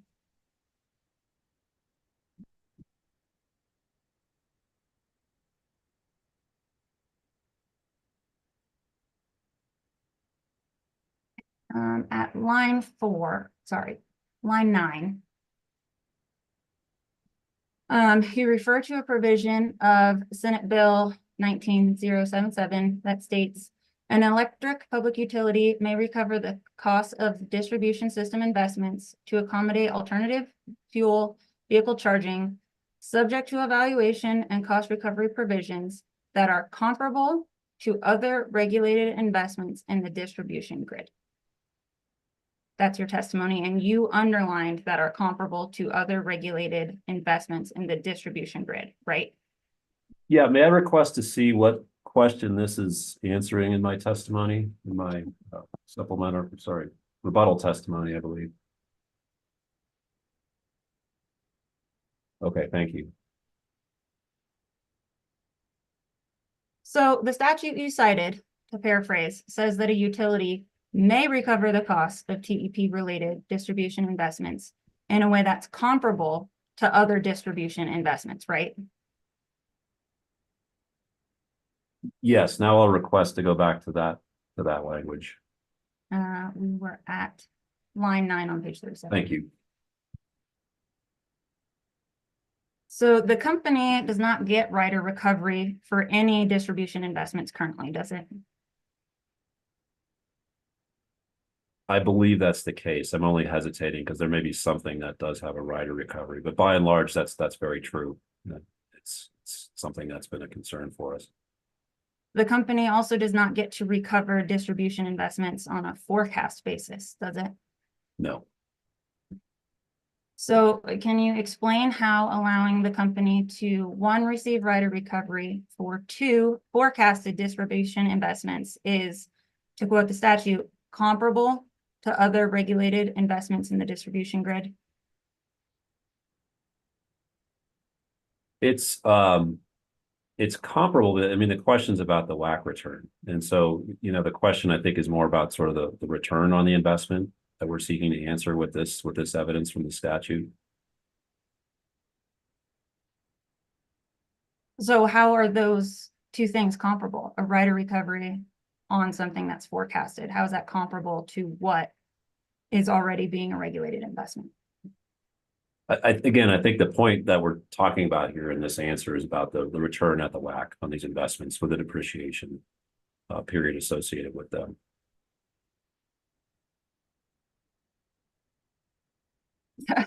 So, I mean, I understand that this is in the context of the WACC question, and I have follow-up regarding that WACC attribute, but if you're requesting rider recovery that's going to get a WACC return on something that is forecasted, how is that comparable to other regulated investments in the distribution grid?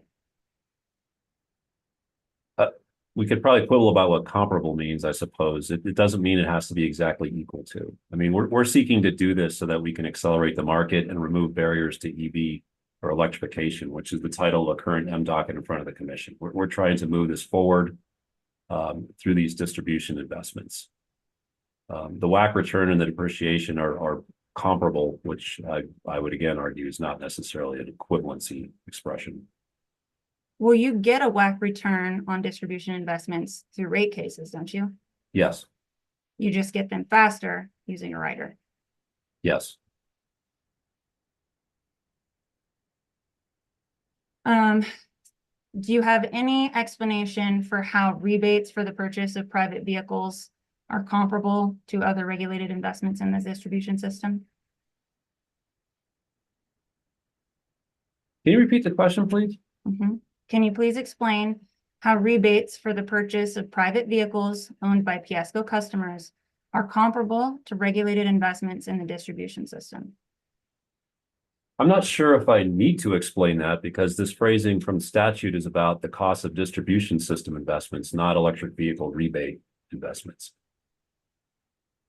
Well, we can put up the statute and look at it. It is in the context of the TEP as a whole.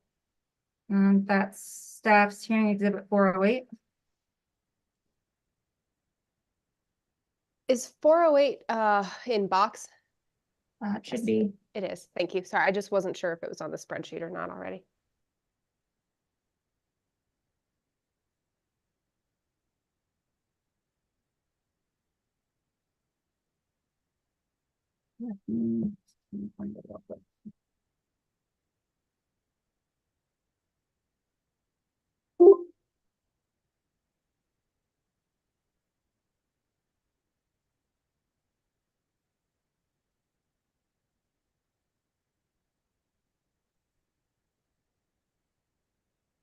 Just want to make sure I'm pointing us to the right subsection.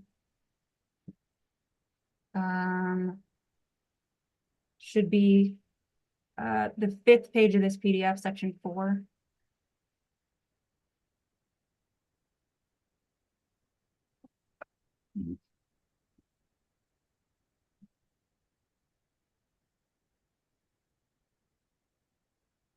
I'll scroll and try to find section 4.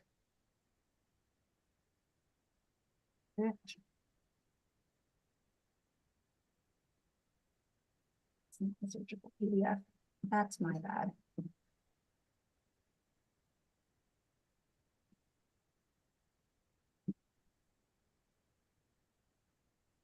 Here we go. I think we found it. Is this what you're referring to? I think so. I need to make sure my cross-reference is right. I think the language is just above section 3 in the statute. About the 3rd page.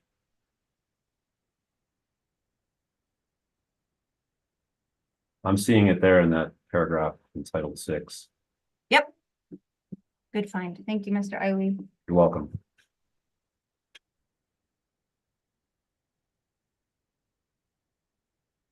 So if we scroll up to look at that whole section 2, which ends up being codified at CRS 41-103.3, we can read through that whole thing.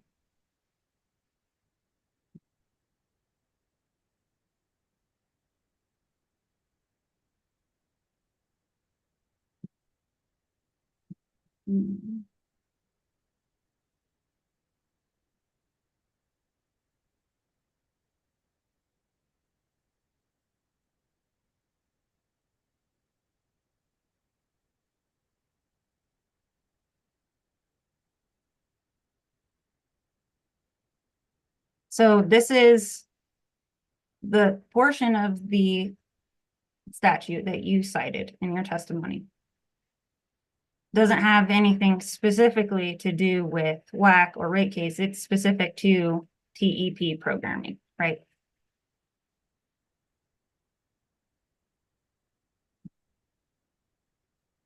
Can you repeat that question? Yeah, so we were going back and forth a little bit about the fact that, you know, this is in a WAC section of your testimony. Yes. And I had asked you if you could provide an explanation for, or an opinion on how rebates for private vehicles can be comparable to regulated investments in the distribution system, because that's what the WAC is authorized on.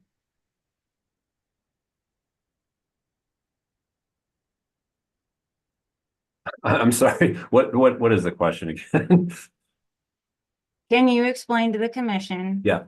how rebates for private vehicles are comparable to regulated distribution investments? Where is the similarity? I'm going to go back to my answer that section 6 there is specifically talking about distribution investments. So I don't know if EV rebates need to be deemed as comparable to recovery for distribution investments.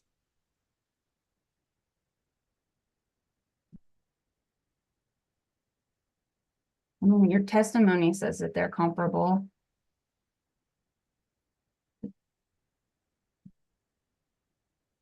I mean, I'll say that they're in our view comparable in the sense that they're recovered through the rider. We earn a WAC return on those. We're seeking that. That's the overall package of cost recovery for the TEP as a whole, if you will, inclusive of EV rebates as well as the proposed distribution investments intended to accelerate EV adoption and removing electrification barriers. To wrap up this conversation about distribution investments, would you agree that distribution investments are something the company has been doing for years and is something that the company profits off of as a capital expenditure? Yes. We can take the statute down.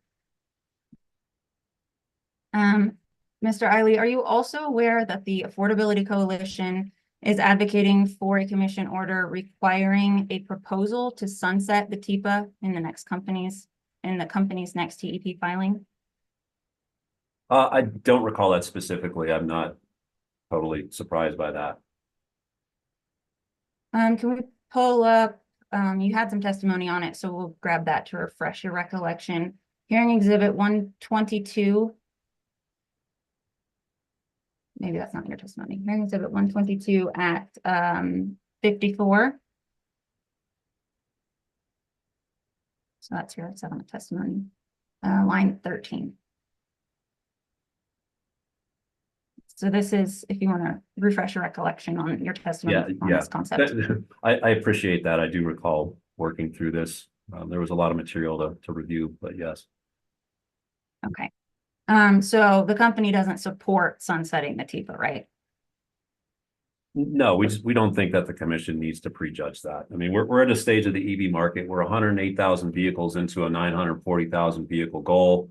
This is the second TEP. We've learned some things. We've done some things, but I don't think, we don't support prejudging the third TEP, which is what this is indicating. So you cite in your testimony some resistance to bind future commissions, hesitance to prejudge the need for TEPA, which you just mentioned, and your inability to know exactly what programs or cost recovery mechanisms will be needed. Are those all supports for your position? We think I think there's a good bet that we'll want to continue the TEPA rider in the third TEP, but I'm not prejudging our position, and I'm not asking the commission to prejudge its position, which is what the stipulation asks.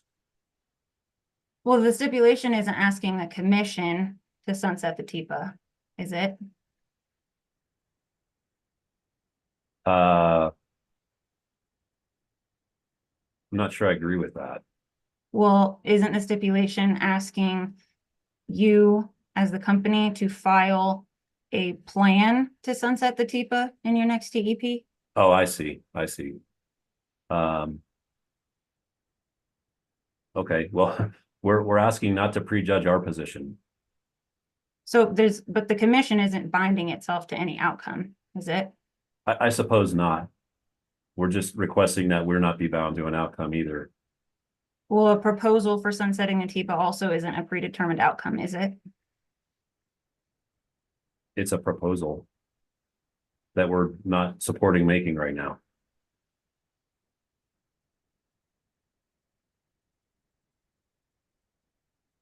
So since you maintain, as we've discussed over the last half hour, that the TEPA is necessary, let's talk about it in the context of other riders as well. Are you aware of the pipeline system integrity adjustment rider? Yes. Can we pull up hearing exhibit 407?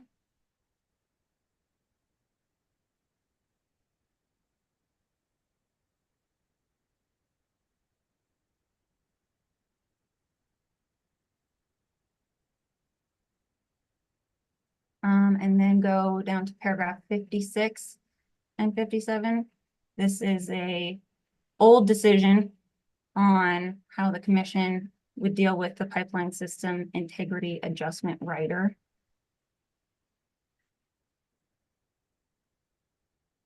So there at paragraph 56, if you want to skim through that real quick, we can then discuss. Okay.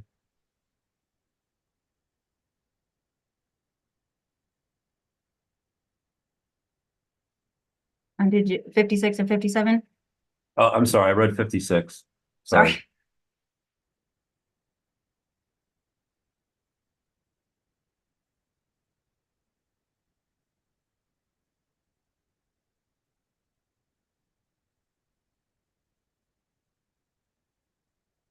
Okay. So this decision found that in order to adequately protect the ratepayers of Colorado, the PSIA rider would expire every 3 years and then be subject to extension if warranted, right? Objection. I don't know if we really have a foundation here to know what this decision's even about. Well, Mr. Eiley said he was familiar with the rider, and this is part of the history of that rider. You may have familiarity with the rider, but none of us have familiarity with what this decision even is. Did you lay some foundation? That's my request.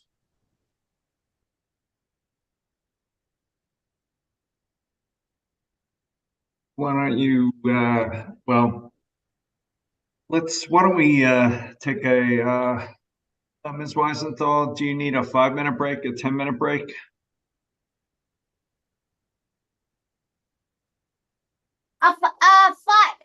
Five minutes is fine. Yeah, why don't we take a 5-minute break?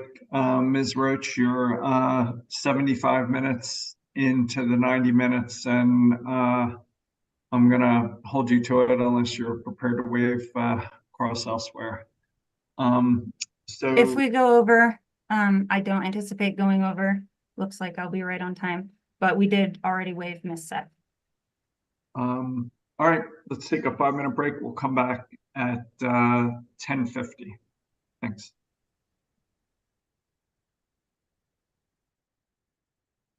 Glad we get for today. So fast. At least fast. You're unmuted, Harriet. Be careful.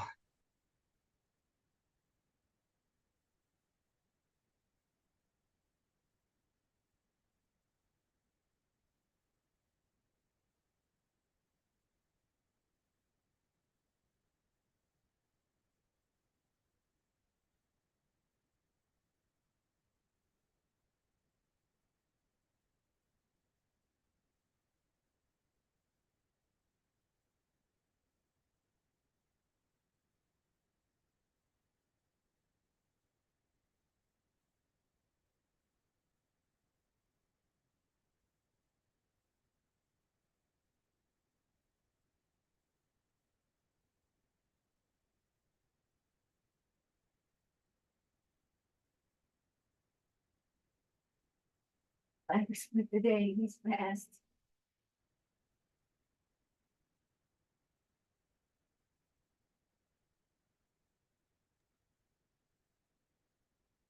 Harry, your computer's still unmuted.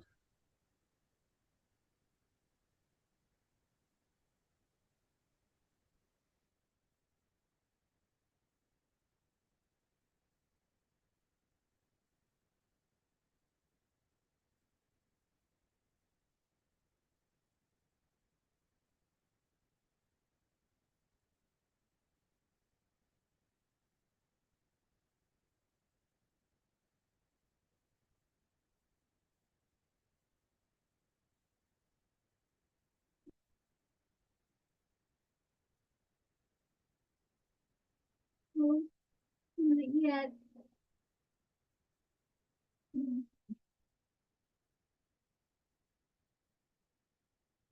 No.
We're back.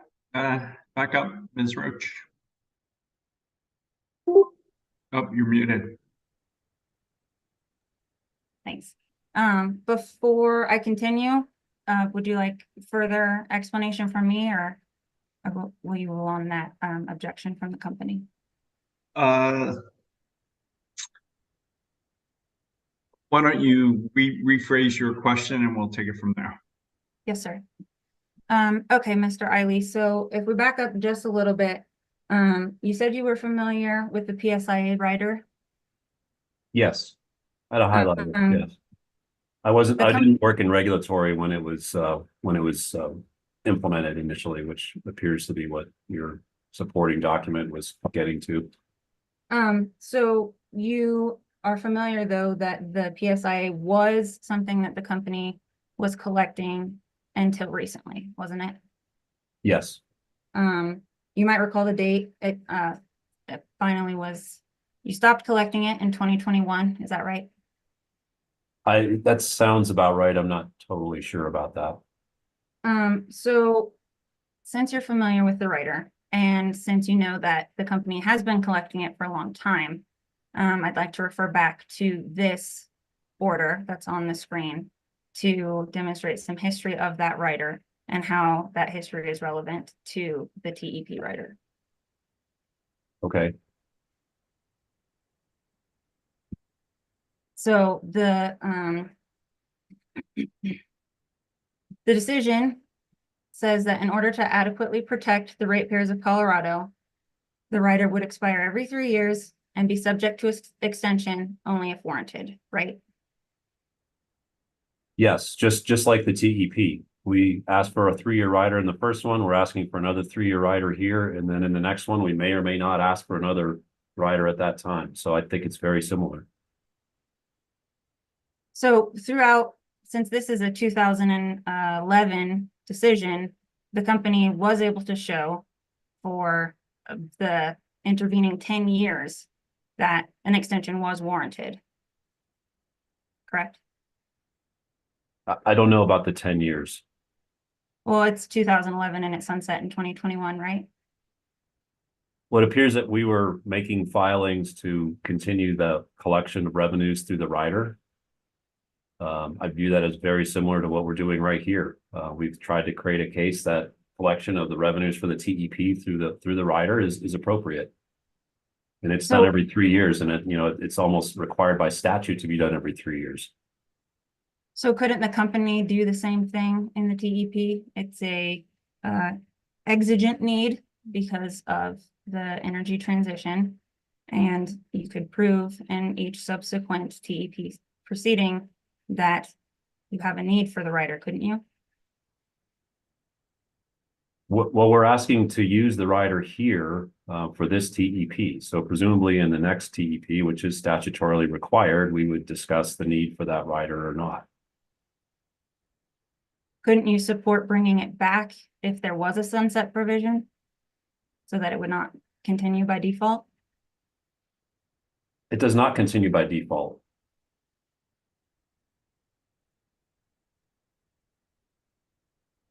Don't you think there's a expectation, though, that rider recovery would continue? I think there's a good bet that it would, but I don't know if it creates a particular expectation. I think in 2026, when we file another TEP, the commission will have every right to consider that and every ability to consider that. The parties will have every right to ask unlimited discovery and file answer testimony, statements of position, cross-examination, and all those processes to ensure that the question is adequately considered at that time. Okay. I would like to move to admit this hearing exhibit 407, just because it's old and would make it easier for the commissioners to go back and reference. Any objection? No objection. So admitted.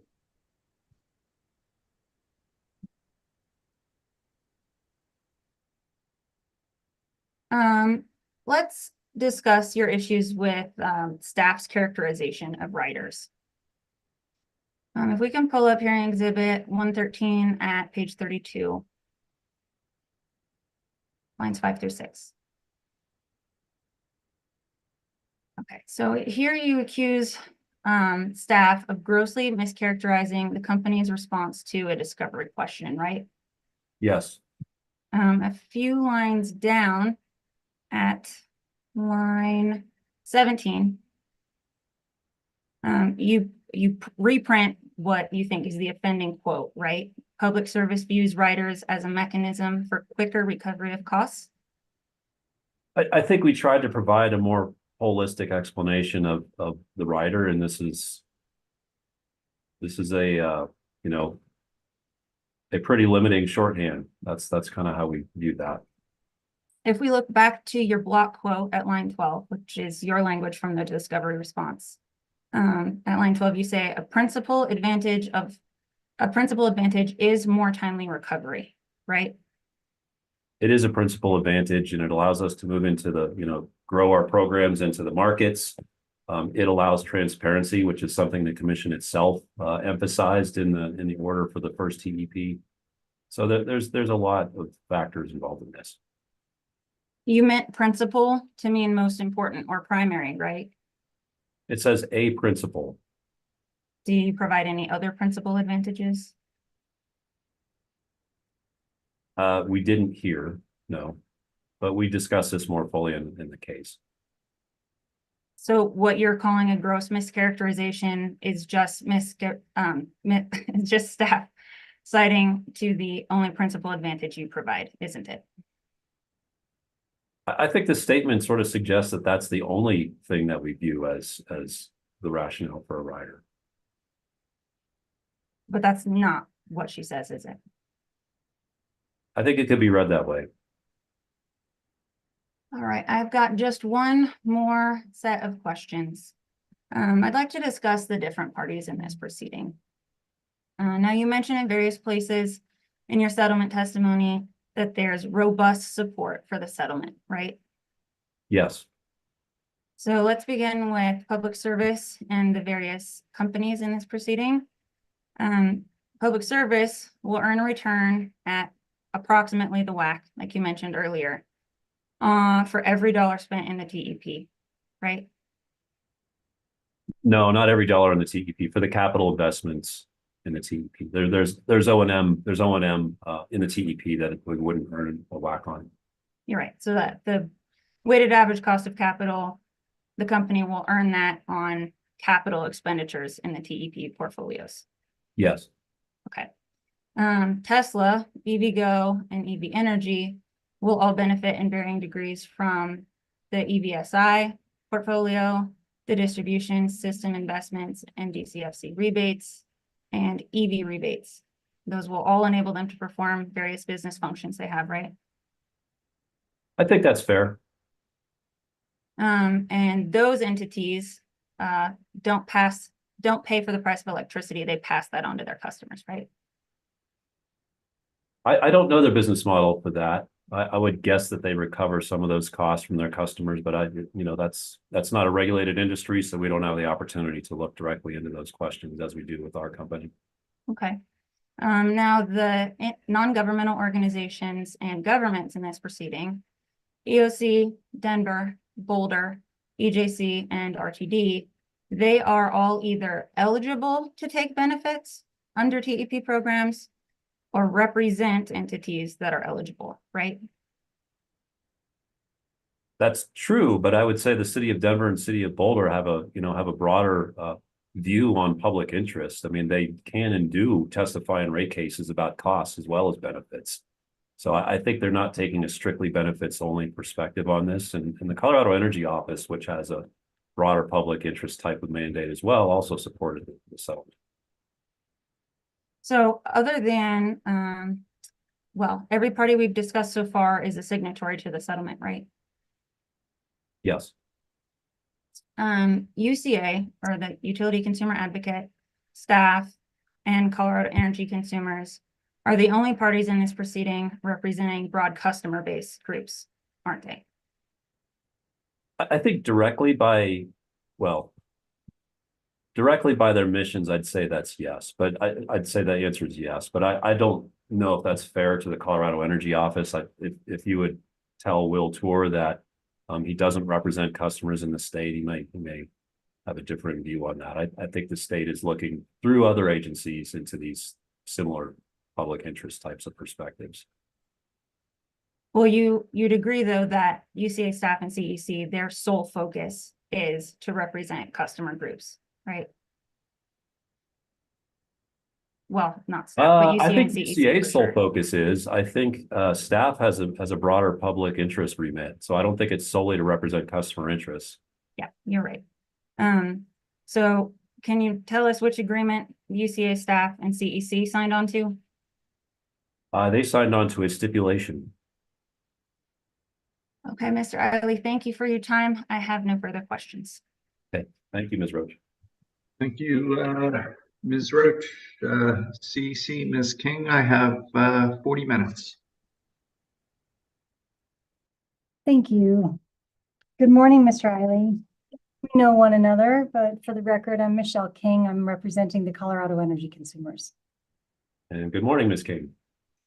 Ms. Roach touched on some of this, but I want to quickly recap. The settlement requests approval of a 3-year budget totaling $437 million. Is that correct? Yes. Which is up 400% from the 3-year budget approved for 21 through 23, correct? Yes, just as the number of electric vehicles are roughly up on a similar percentage and also still, 8 times short of what the 2030 target is. The company didn't use all of its budget between 2021 and 2023, correct? That's correct. As of the time the company filed this case, Piesco had spent less than $30 million for the years 21 through 23. And I recognize in rebuttal, and we'll get there, but is that correct? Subject to, so I think you're saying as of May 15th, 2023, we'd spent less than 30%. Is that accurate? That's what I'm asking, yes. Yeah, subject to check. I'll believe you on that. It certainly took some time to ramp up as we were entering, kind of working through the period of COVID that we all struggled with and supply chains, et cetera.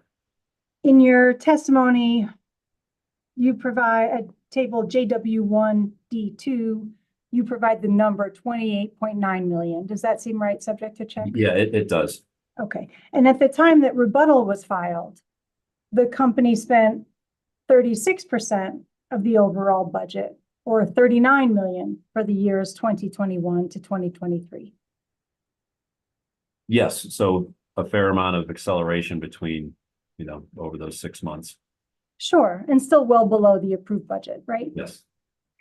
In this case, in addition to increasing the budget in the portfolio, the settlement seeks flexibility to spend 125% of the budget, correct? Yes. And on a 437 million budget, that means seeking approval of an additional 109 million for a maximum requested spend of 546.25 million, which is over $500 million. Is that right? That sounds completely accurate. Yes. 546 million is more than 14 times the 39 million you spent from 2021 to 2023 as of the time rebuttal was filed. Do you have reason to dispute that math? I don't think so. I think you've sounds like you've divided the 546 by the 37 million, I believe is what? 39. 39, thank you. Yeah, no, that sounds right. So 14 times.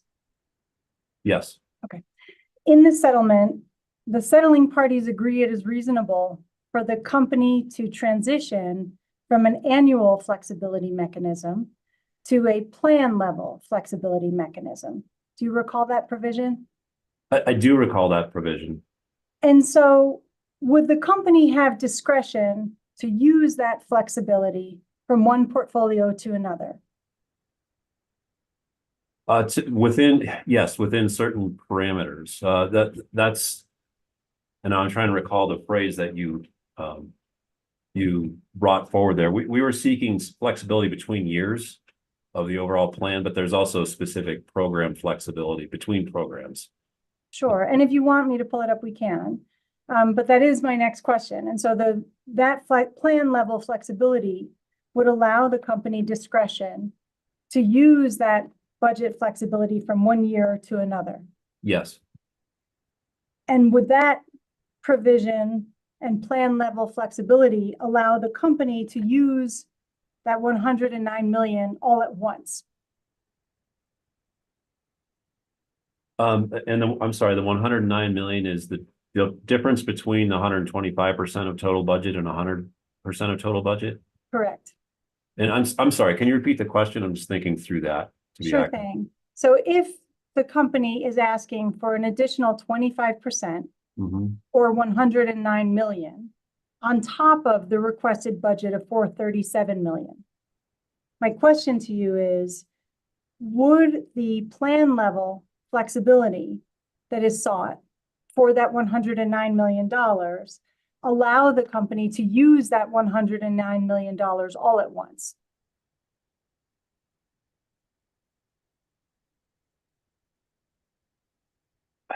I think in theory that's true. I'm not quite sure if I can conceive what all at once means. You're thinking about like a single specific project or something like that? Sure, and we'll get to it, but I think your answer was, in theory, you think that that's correct. Well, let me caveat that. So there are, I don't know if you could pull those dollars all into one place because there are limitations on the flexibility between programs. So to be clear, there's flexibility between programs, there's flexibility between years of the plan, and there's sort of this, this overall umbrella flexibility, which I've earlier, sought to characterize as, if the market really grows faster than we all expect, that allows us to continue. Almost implying that's a little bit less likely, but so I don't know if we can spend that all at once because I think it would be potentially constrained by the inter-program flexibilities. And you might want to kind of verify this with Ms. Irwin. She's sponsoring the budget, so she's probably a little closer to those budget flexibilities. Okay, but you haven't thought through whether that's possible or not. I can't say I have. Okay. So let's, if we can, Ms. Federico, please pull up the settlement agreement, which is Exhibit 121, Attachment A. And please turn, if we can, to page 6. And if we could please scroll so that we can see all of that table before us. Thank you. Now, Mr. Eiley, if we look to the bottom 2 rows of table 2 and go to the far right columns, there we have total capital of 344.7 million relative to a total plan cost of 436.8 million. Do you see that? Yes. And so that means before any budget flexibility is included, approximately 79% of the proposed expenditures of the budget are treated as, with the case of rebates, capital investment. Do you agree with the math that 344.7 is 79% of 436.8? I won't slow us down with specific calculations. That looks right to me, Ms. King. And I would just maybe elaborate a little bit. I mean, the capital versus O&M is, and all of this is really a product of a bottom-up analysis of each program, forecast of the capital under each program, a forecast of the O&M under each program, and that leads you to the result, which is summarized, and I think accurately summarized by you with the lower right hand, those 2 numbers in the lower right hand corner. Okay. And so that 344.7 or 79% of the total budget includes investments and rebates upon which the company is eligible to receive current cost recovery and to earn at its weighted average cost of capital. Is that correct? Yes. Now, if the company were to use all of its budgetary flexibility to add distribution plant totaling 109 million, mathematically, would you agree that we would add 109 million to both the capital and the total there? Again, I'm not sure that the program flexibility provisions, and I'm sort of struggling to recall how that might work against your hypothetical. I'm not entirely sure we could do that. We proposed in this, well, I should say the settlement has 60 million in distribution. I think you just asked me, could I just add 109 in distribution to that 60 million? I'm not sure that's the case. Okay, so there is a point at which that the use of that 109 may be limited from one set of programs to another. But it is possible that across programs, all of that 109 million may be used for capital investment. Is that correct?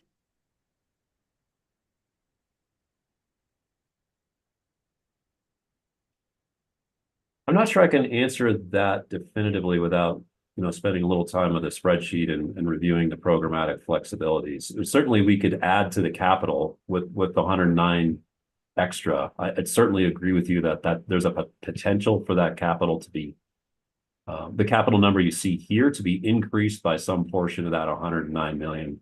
Maybe that's helpful to you. But that is helpful to me. Let me clarify. So one, you haven't spent much time with how that 109 million might be used. Is that correct? Not a lot of time. Again, it's this sort of upper end of the case of what we see as plausible outcomes in 2024 to 2026, and it's to build some flexibility in there to capture that. And so it's also helpful to the extent that while you express the caveat that not all of that investment might necessarily be applied to one specific program here or one specific portfolio here, that it's possible that all of that investment might be used, potentially could be used towards capital investments. Is that right? I think some of it could be used toward capital investments. And potentially the majority of it could be used towards capital investments. I'd say that's possible. And there's nothing in the settlement that precludes the use of that full flexibility towards capital investments, right? I'm only pausing because I'm trying to remember. There's a piece in the settlement that limits budgets in a certain area, and I'm doing a very poor job to recall the specifics on that. There are some limitations within the settlement on some program-specific limitations on flexibility. So I'm sort of hesitant to fully agree to the hypotheticals. Okay, but you did without say looking closely at that. You did say that it's possible that the majority of that 109 million may be used towards capital. And so would you agree with me? I think that's possible. Yeah. And so would you agree with me mathematically that if we were to add the capital, the majority of that capital, we would add, if we were to include that in the calculation that we did, where we calculated that currently 79% of the total budget is attributable to capital, that if we were to add the majority of that flexibility, mathematically, the way we would do that is we would add the 109 to the total, and we would add whatever portion, majority portion of that capital to the capital number. Is that right, mathematically?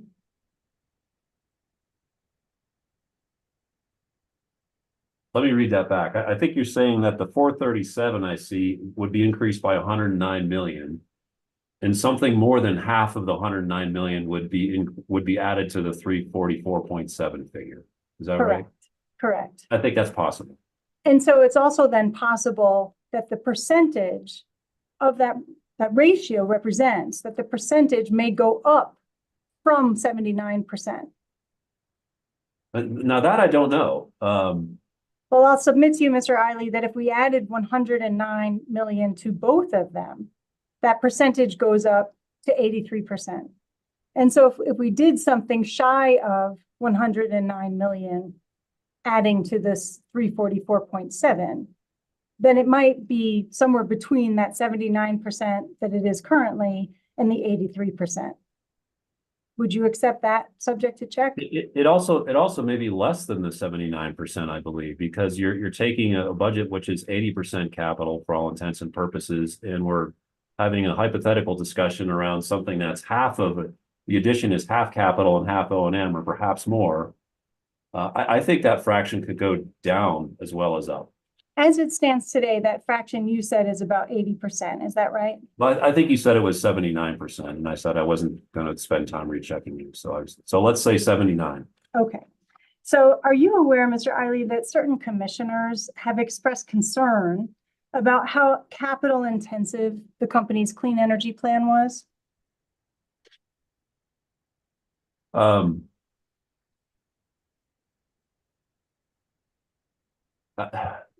I suppose you're going to have something to show me about that. It strikes me as possible. I sort of heard it as a general concern about size and cost. I don't know if I heard it specifically about the capital, but that may be true. So you don't know? I don't know if I've seen that specific quote, from transcriptions in my own notes. I watched those hearings carefully, or those deliberations carefully. Like the clean energy plan, isn't it possible that the transportation electrification plan may be more capital intensive than needed to meet the state's goals? I have no basis to agree to that. You don't know? You made a declarative statement that I don't think I agree to, and I don't think I haven't seen any facts to support the declarative statement. The company could implement a TEP for a lower budget and still promote Colorado's EV goals, correct? We could offer less support with a lower budget to the EV transition. Well, the company did so in the prior TEP. Wouldn't you agree that that was successful? That the budget was lower? That the budget in the prior TEP was far lower, but that the prior TEP was successful. I'd agree it was successful, and the budget was lower as we launched a first of a kind TEP in the state of Colorado with a much smaller market that we were working with at that point. Right. And now you're seeking a budget that's 14 times what you spent in the prior TEP. Up to 14 times. Do you think that's a material increase? Yes. Okay. So if the company could utilize the plan level budgetary flexibility to build, say, a new substation or substations, provided it stays within that caveat that you expressed about specific portfolio increases, for no regrets investments that are not already identified, the company would present those project proposals through the 60-day notice process. Is that right? To build a substation? Is that what you're asking me? I'm asking you for no regrets investments not already identified, which may include a substation. The company would present those project proposals through the 60-day notice process. Is that right? I'm not sure I would agree that it may include a substation. Ms. Paletti carries the specifics of these investments. There are other rules that apply to proposals and investments in things like substations. The High Point substation was formerly included among the no regrets investments. Is that right? I believe that's true. And is no longer on the list of no regrets investments.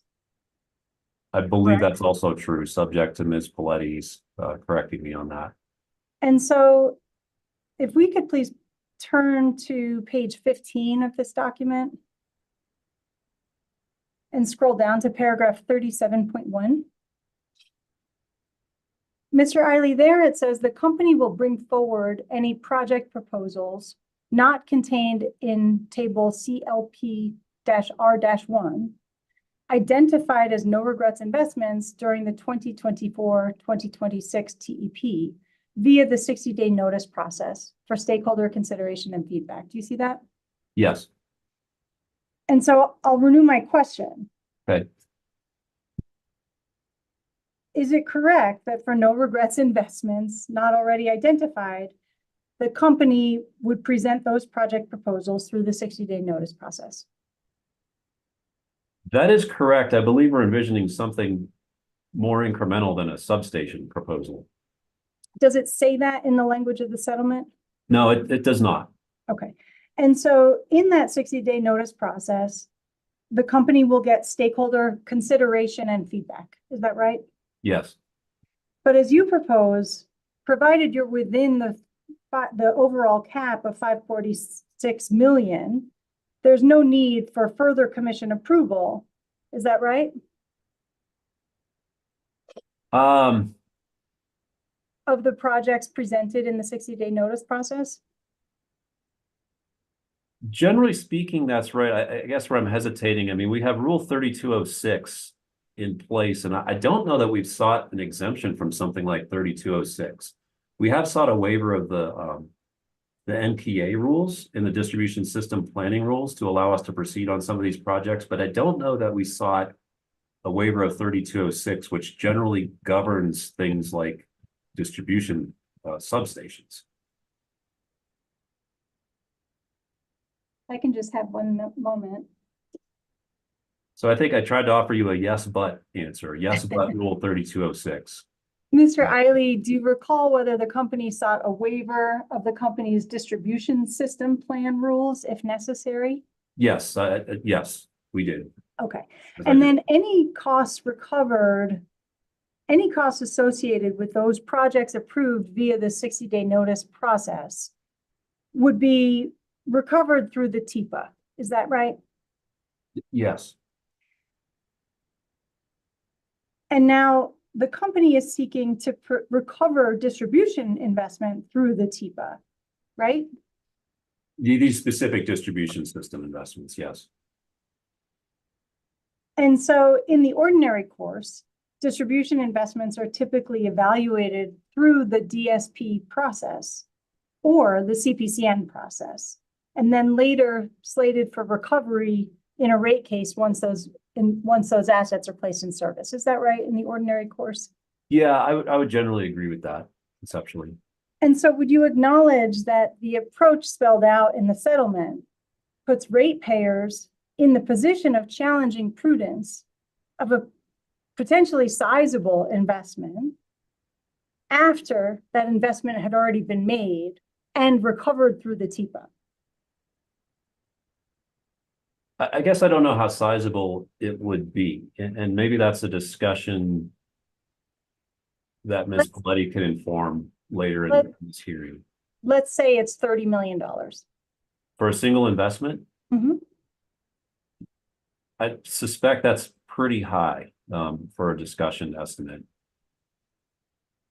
Subject to the caveat that you provided about the limits on the budget flexibility per portfolio. Is it possible that the company could invest in a $30 million investment and bring that forth through the 60-day notice process? It feels like it would have to be subject to Rule 3206. We'd have to take a close look at the other DSP rules as well, because we were seeking to waive the NPA rule just to expedite these investments. There's the 60-day process.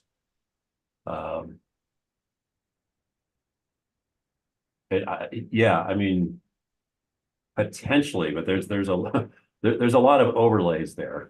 I would certainly expect that there would be scrutiny on such a maneuver. But you haven't considered what the precise level that would trigger such scrutiny is, have you? I think I'd like to defer that question to Ms. Paletti, if you don't mind, just because she sponsors the no regrets for the distribution investments in this case. So that there may be a bit more than I'm aware of there. Okay. Beyond what I articulated. Okay. Let's shift to the minimization of costs. And thank you, Ms. Federico. We're done with this document for now. If we can please turn instead to Exhibit 122, which is Mr. Eiley's settlement testimony.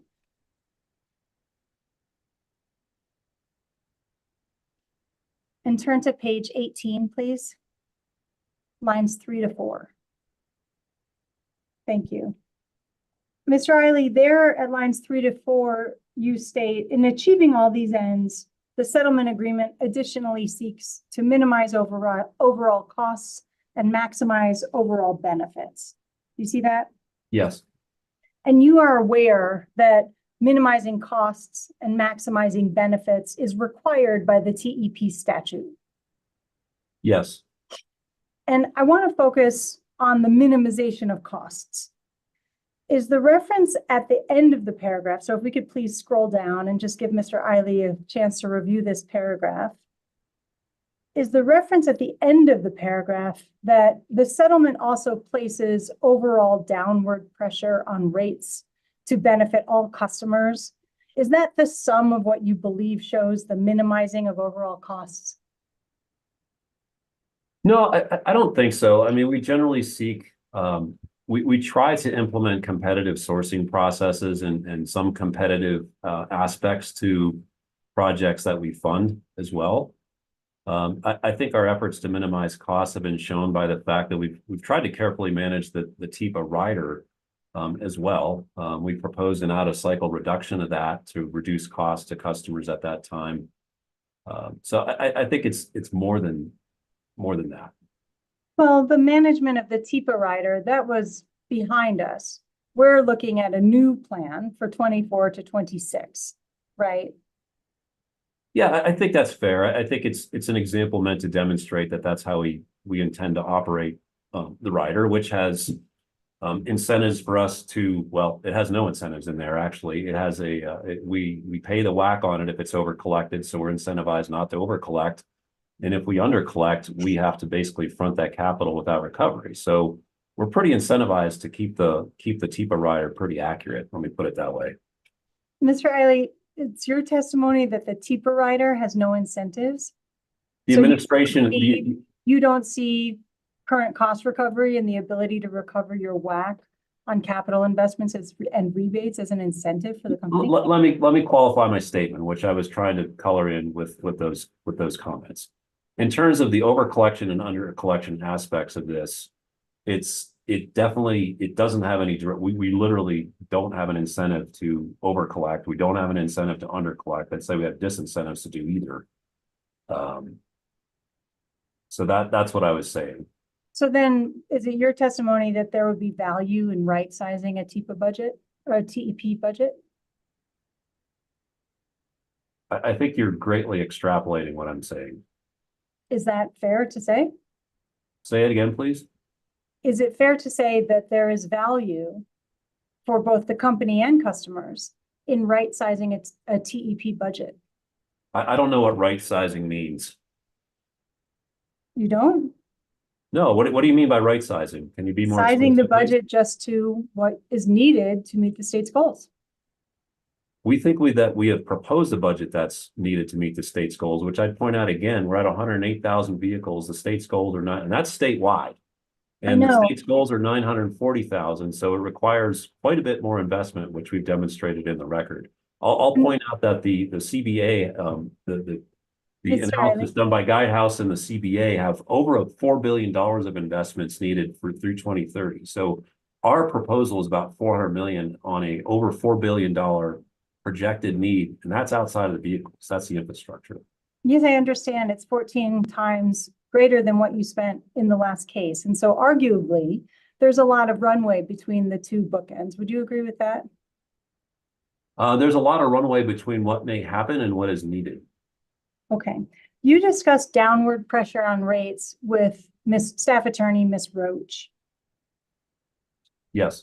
And you state that the analysis of that downward pressure is contained in Mr. Klingeman's presentation of the retail rate impact. Is that right? Yes. But is the gist of your point on downward rate pressure the expectation that EV load revenues will exceed TEP investments? I don't know if that would, yeah, I'm sorry. I think that basically is the main point. The investments are potentially exceeded by the revenues. I think we have reasonable math to show that, which sort of is the mathematical expression of the potential downward pressure. And Ms. Federico, we're actually done with this document for now. Thank you so much. So if the gist of your point is that downward rate pressure will result if EV load revenues exceed TEP investments, those EV revenues are important not only for the downward pressure on rates that you mentioned, but also in satisfying the statutory requirement that the retail rate impact must not exceed 0.5% of the total annual revenue requirements of the utility. Is that right? Yeah, I think I would agree with that. And so EV load revenues, including those that are provided in Mr. Klingeman's presentation, those are projected, right? He presented both. He showed some the EV revenues for 2021 to 2023, which there was some historical revenues in there, and then he also forecasted the current year and the next 2 years, 24, 25, 26. So for purposes of the plan that's at issue right now, the 2024 to 2026 plan, Yes, those EV load revenues are all projected, right? they are projected. And we don't know, as we sit here today, whether those will come to pass at all or at the level estimated, right? We don't know. We also, to your earlier questioning, we also don't know the uptake of each of our programs. And to your earlier questioning, we had less programmatic usage and therefore less revenue that we needed to collect through the TEPA. So if the revenues fall short, there's a reasonable thought that the market maybe not picking up our programs as much either in a similar way. So therefore the cost might not go up as much either. And so you're saying there might be a causal link between the revenues generated and the investments made. But my question was more general than that. And my question is, given that those are projections, we don't know if they will come to pass at the level estimated, correct? Correct. And so, Ms. Federico, if we can please turn to the settlement, which is Exhibit 121, Attachment A. Page 25, please. And specifically, paragraph 67, please. Thank you. And so, Mr. Eiley, if you'll take a moment to review paragraph 67, generally it provides that in annual reports, the company will continue to include the approved metrics from the 2021 to 2023 TEP. Yes. With the exception of, and then item number 1 there is TEP revenue, broken out by portfolio and program category. Do you see that? Yes. And in the section that follows, and I'll defer to you, Mr. Eiley, if you'd like to review that, but there's no mention of TEP revenue reporting at all. Is that consistent with your understanding? You're referring to section 68? Yes. Subsequent section? Yes, which spells out the additional reporting requirements. It's about 3 pages. So If you'd like to review it, we can take a moment. I would like to do that, actually. Thank you.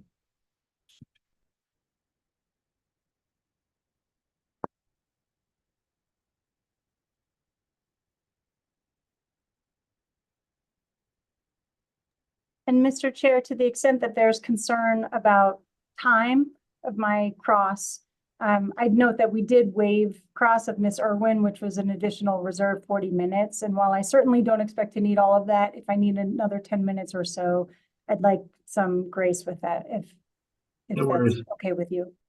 Yep, that'd be great.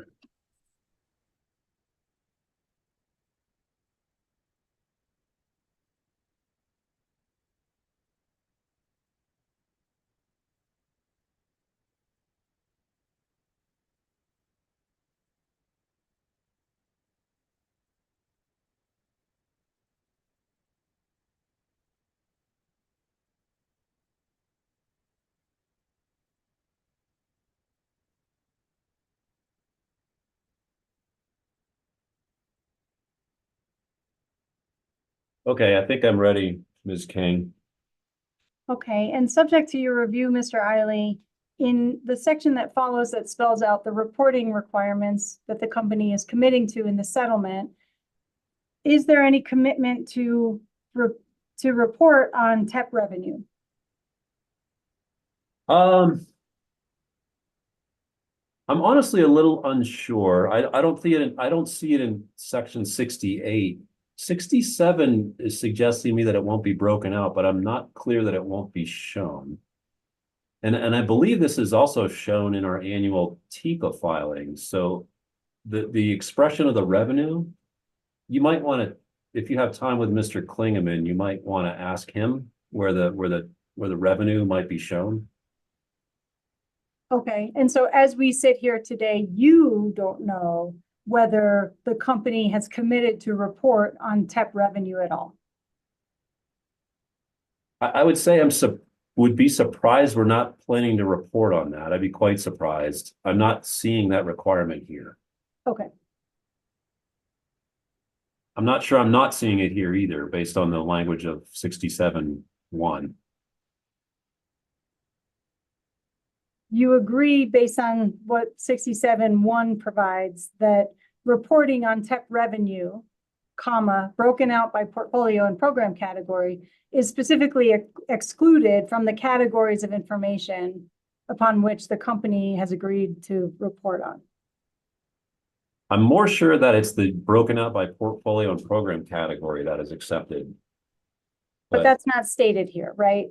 Yeah, it strikes me as a little vague, but I'd be surprised we're not reporting the TEP revenue. Let me put it that way.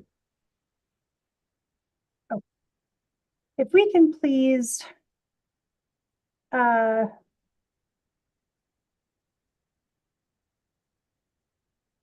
okay, so while you might be surprised, you don't know whether the company intends to stop reporting on revenue.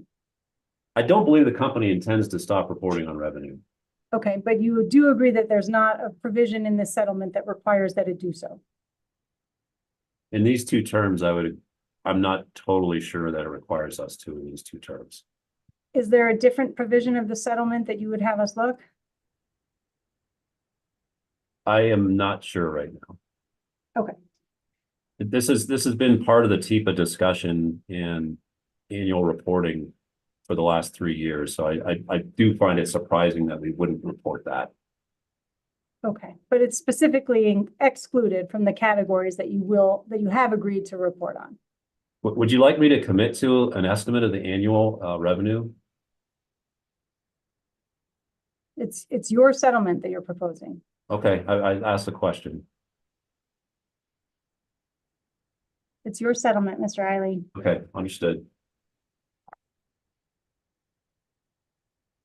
If we can please pull exhibit 602 from CEC's box.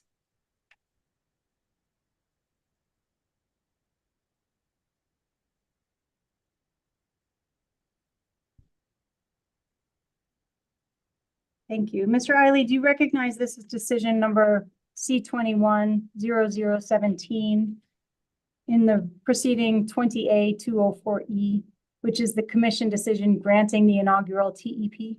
Yes. And are you familiar with this decision? I am. It's been a little while since I've reviewed it, but yes, I'm familiar with it. Okay, if we can please turn to page 13.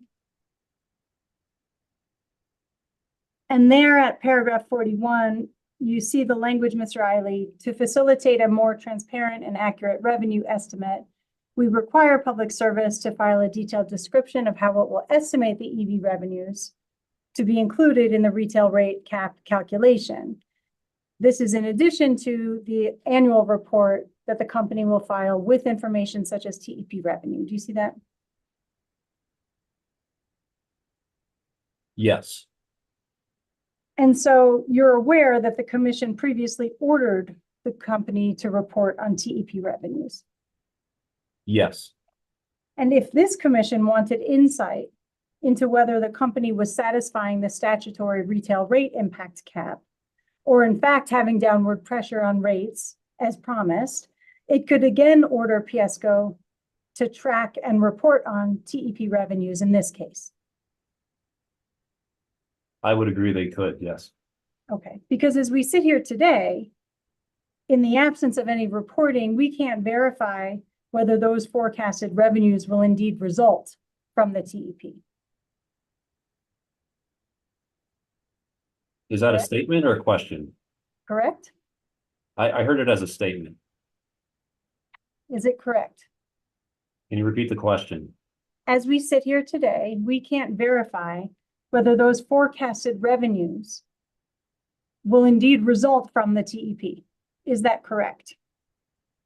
Well, they're forecasts. So as we sit here today, you never know the specific accuracy of a forecast.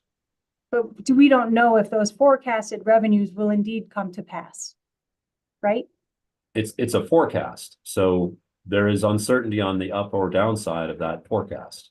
We don't know if the actual revenues will match the forecast that was provided, right? There's uncertainty in the forecast. Is the answer to my question a yes, though? We There's don't know if uncertainty the in the actual forecast. revenues. We don't will know match- because there's uncertainty in the forecast. No, we don't know because we're not tracking the actuals, right? I think we are tracking the actuals. So let's talk about that. Okay. Mr. Chair, I think for ease of review, we can move to have this entered into the record, but it is a commission decision on file. And so at your pleasure, we don't need to. Any objection, Mr. Mansholt? So moved. Thank you. Mr. Eiley, and thank you, Ms. Federico, we're done with this document. Mr. Eiley, in the absence of a tracking and reporting mechanism, after the plan is approved, we won't be able to isolate and measure the revenues that result from the 2024 efforts to verify whether the 2024 forecast was accurate, can we? Well, we provided, again, we provided a historic estimate, I guess, of the revenues through 21, 22, and 23. And I believe that's updated periodically through the TEPA rider discussion, which is, and Mr. Klingeman will be closer to the specific details on how that's done. So should I ask Mr. Klingeman then if there is a specific mechanism that tracks by year whether the forecasted revenues have indeed come to pass as actual revenues? I think that would be fruitful. And I know track has a particular connotation here. So do we collect it and estimate it or versus track it? I think he may be better prepared to add the detail to that question. Okay, because you are deferring that question because you don't know the answer to that today. I think he'll be able to answer it better in terms of how we do, because he works on that analysis. Okay, so he's better equipped to answer that question than you are today. I have to object. think so. I objection. There's a lot of ask and answer going on here, and for expediency, to move the proceeding along, I would object on that grounds. Mr. Chair, if permission to respond, I don't know what question I have asked that has been answered that I have asked again. And so if council would like to clarify that, I don't see that. I don't know either. Why don't, I'll overrule the objection and why don't you restate your question? Okay, thank you, Mr. Chair. Mr. Eiley, I just want clarity on you're deferring this question to Mr. Klingeman. I can certainly ask him, but as we sit here today, you don't know the answer to that question. Is that correct? My understanding is that we have been showing the history of our best estimate of the history of these revenues, and then we also forecast them. And then Mr. Klingeman is closest to that specific analysis. Okay. And would you agree, just as a general matter, Mr. Eiley, that your best estimate coupled with a forecast is different from tracking actually incurred costs? That's probably true. I don't even know. I mean, tracking, again, has a specific connotation, I believe, in the way that you're using it. We almost inherently have to estimate these both historically and on a forecast basis because we don't have EV-specific submetering. So a household will use electricity. Some of the electricity, if they own an EV, some of the electricity will be used to charge their car. But we don't necessarily have the data to know that with certainty, exactly how much is used there. So there's estimating techniques that come into play with that. So it's not an actual recording of what revenues result from EV charging. Is that accurate? I think it has to be inherently, it has to be estimated to some degree. So my question, though, the answer is yes. Can you repeat the question? I'm sorry. The company does not have the information to actually track EV revenues that occur. In some cases, we have to estimate that. So we don't have all that information because it's probably impossible to have it. So given that impossibility, the answer is yes? I think I tried to caveat it appropriately. I'll give you yes with the same caveats, which is that the information may not be inherently available. So therefore, we have to estimate it to some degree. Any revenues, whether quantifiable or quantified, that do in fact flow from the implementation of the TEP, those will flow to the company until such time as a phase one rate case. Is that correct? Yes. As of the time of the last TEP case, the company had a revenue decoupling adjustment in place. Are you aware of that? Yes. And that revenue decoupling adjustment credited back to customers certain incremental revenues, such as EV charging revenues, that were recovered from the classes subject to that charge. Is that correct? Yes. And Public Service Company relied on the revenue decoupling adjustment in the prior case through Mr. Wishart's testimony to assure the commission that the EV revenues would be refunded back to customers in between rate cases. Are you aware of that? Yes. And that revenue decoupling adjustment was terminated in 2023. Is that correct? Yes. And so now, absent a means to track what should be credited back to customers, any EV revenues go back to the company and its shareholders in between rate cases, correct? Yeah, the revenues would flow to the company in between rate cases as part of overall revenues, which we do have metering on overall revenues. It's more like the question is more about what is actually used, what arises from EV charging. Okay, so there's not a way to precisely parse out which portion of overall revenues are attributable to EV revenues. Is that accurate? It has to be at least partially estimated, as we've discussed. Okay. You are aware that CEC in its testimony and the Affordability Coalition in the stipulation present a means for tracking and deferring revenues to ensure that the benefits of EV charging are measured and credited back to customers, correct? Yes. And in your rebuttal testimony, you oppose that proposal, saying there's no such supportive provision anywhere in SB 19077. Do you recall that? Yes. You are aware that SB 19077 contains a retail rate impact cap, correct? Yes. And that retail rate impact cap also provides for the consideration of revenues, yes? It does. And there's nothing in SB 19077 that specifically prohibits the Affordability Coalition's proposal to track and defer revenues, is there? Probably not. There's nothing also particularly requiring it or sanctioning it. And nothing prohibits it, right? Right. And that would also help ensure the downward pressure on rates that you promise in the interest of minimizing costs, wouldn't it?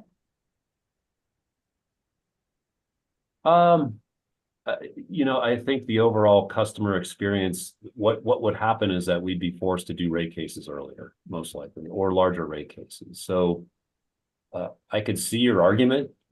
I'm not sure that's going to play out for the customer in the way that you project that it does. Thank you, Mr. Eiley. I have nothing further. All right, why don't we, I guess, Mr. Dixon, how much do you think we need? Should we take our break now, or if you have more than 15 or 20 minutes? I'd recommend we take the break now. I think that would be helpful. All right, why don't we come back at 12:45? 12:45. See everyone at 12:45. Thanks. Thank you.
Hey, Brent, you want me to go first or you?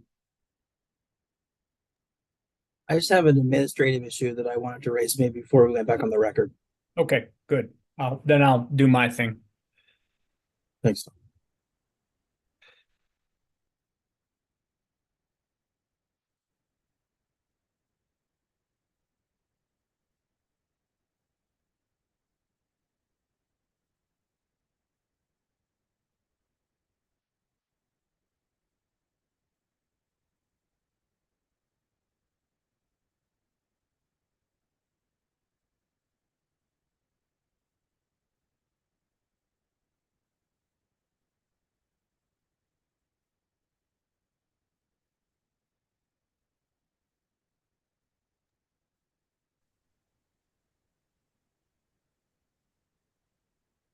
Good afternoon. We're back on the record.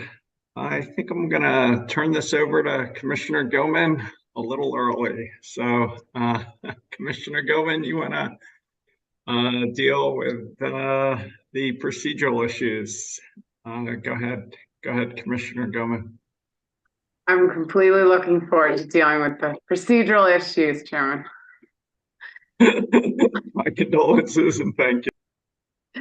No worries. So before we get to, I see your hands up.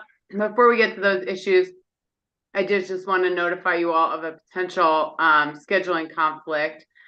Now that we may be without the chairman on Thursday, I have a jury summons for Thursday morning myself.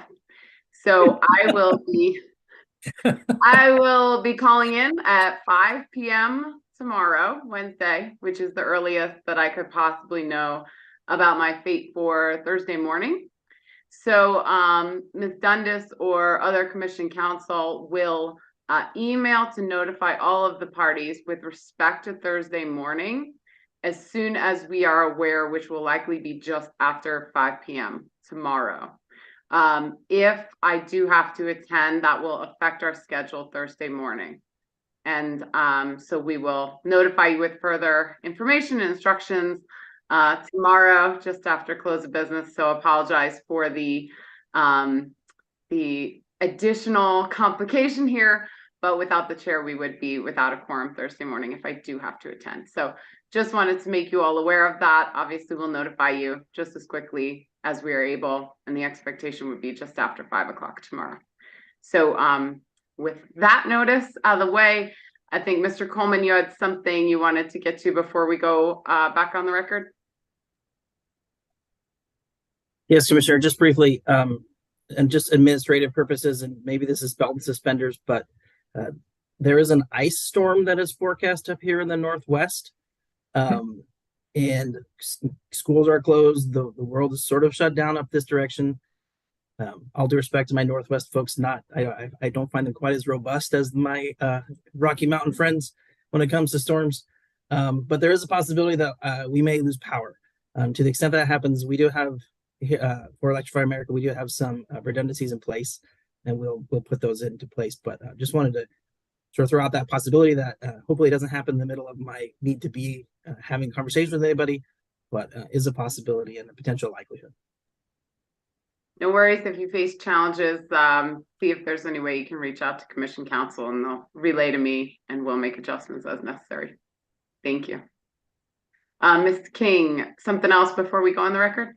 Thank you, Commissioner. Just briefly, because Mr. Eiley deferred a couple questions to Ms. Irwin, we would like to reclaim 10 minutes of cross that we had already seated. And we had originally had 40 minutes of cross. I think I used 10 of it with Mr. Eiley.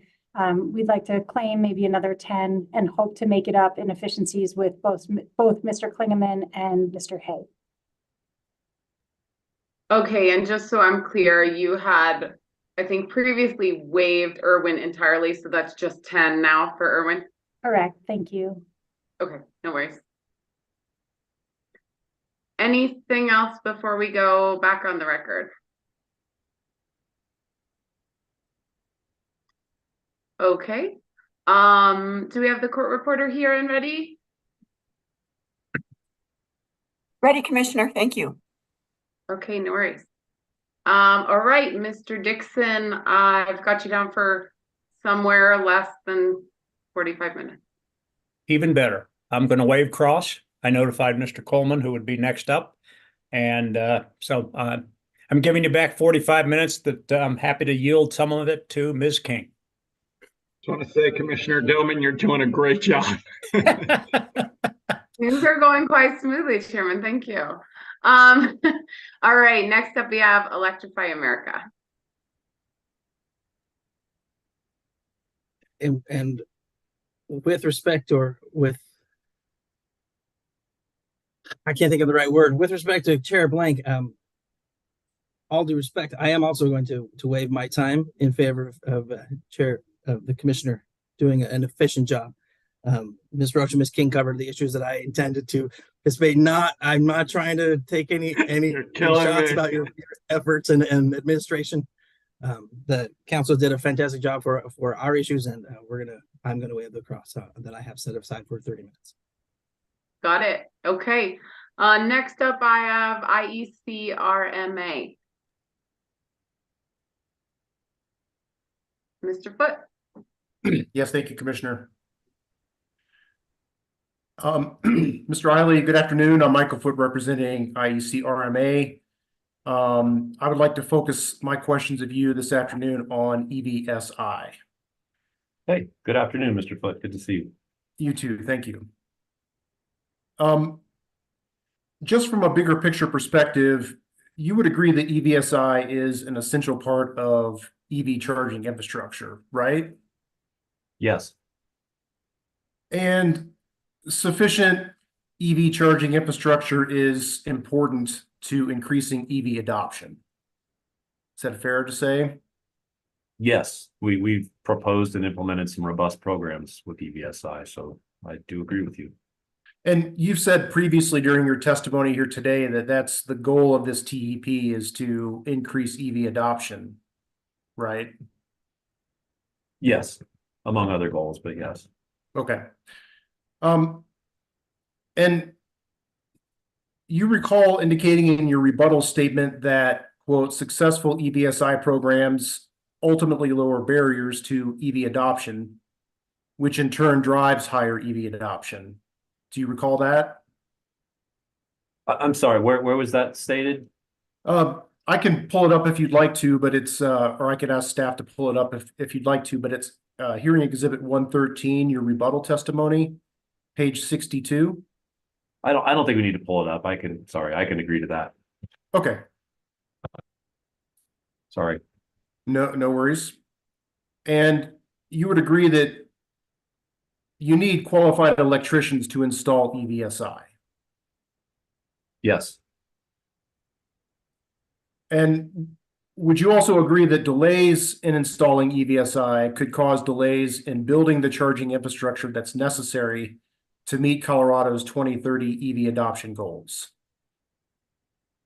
As a general matter, I can agree to that. Okay. Now, I want to ask you if, I'm assuming that you're familiar with the answer testimony of the non-settling parties in this proceeding, correct? Somewhat, yes. And does that include having some familiarity with IECRMA's answer testimony? Not close familiarity, but some, yes. Okay. I'd like to ask you a couple things about the IECRMA testimony. I'm happy to pull up some of the testimony to refresh your recollection if necessary. Yeah, we may want to expect to do that. Okay. Well, why don't we just do it right off the top end and pull up hearing exhibit 1602 and focus on page 7.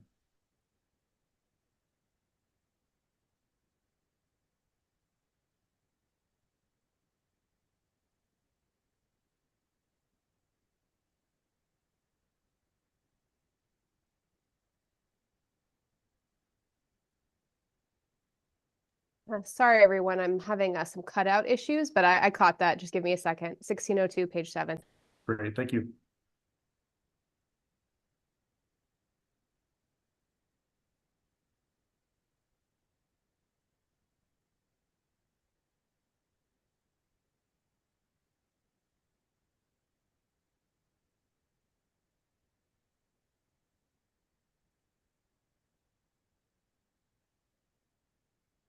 Okay, thank you. And so we're on page 7. And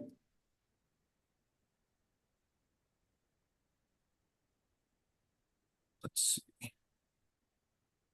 If you could take a look at page 7, Mr. Eiley, and just review it if you don't exactly recall it.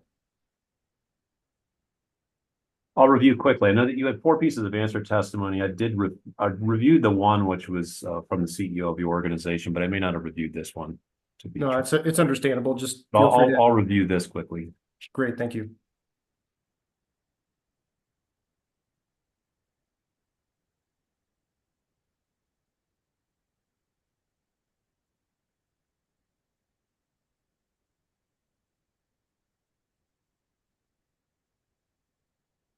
Do you want me to read the entirety of page 7, or we focus more on? If you could focus beginning on line 12, I apologize. Okay. Okay, no problem. And then through line 20.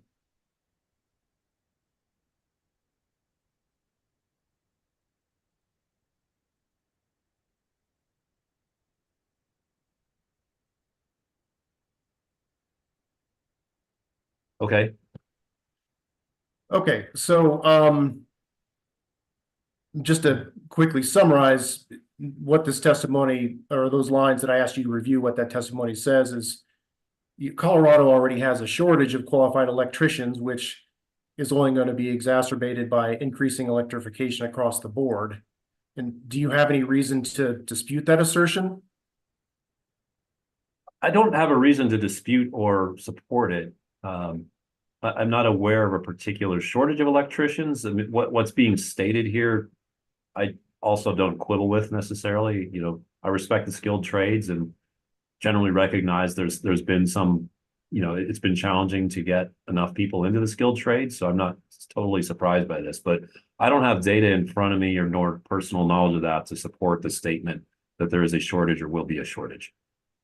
And has the company done any kind of analysis that you're aware of that would either support that or not support that? I'm not aware that we have. In this context, I'm also not aware of anecdotes or information that we've had a shortage with our labor strategies to support these programs. And does the company have any kind of analysis that would place a number of electrical contractors that will be necessary to install the required EVSI over the next couple of years? I don't know if we have that. We did put numbers in the record in the form of the CBA that it showed the development of charging equipment across several categories. It was in, I think it was in both the Guidehouse work and the Brattle work. That showed sort of, it's not a direct answer to your question, but it's maybe an indicator. It's development of charging stations across several categories, and it definitely shows growth in those stations. Okay. You indicated that you had actually recently reviewed over one witness in particular, and that's the IECRMA CEO Marilyn Stansberry. Is that what you indicated? Yeah, that's correct. Okay. Why don't we just go ahead and pull up an exhibit anyway, hearing exhibit 1600.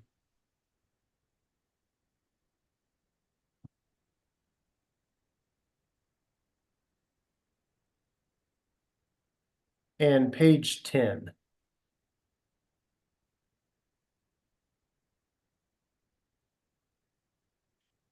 So Mr. Eiley, this is over a couple of pages.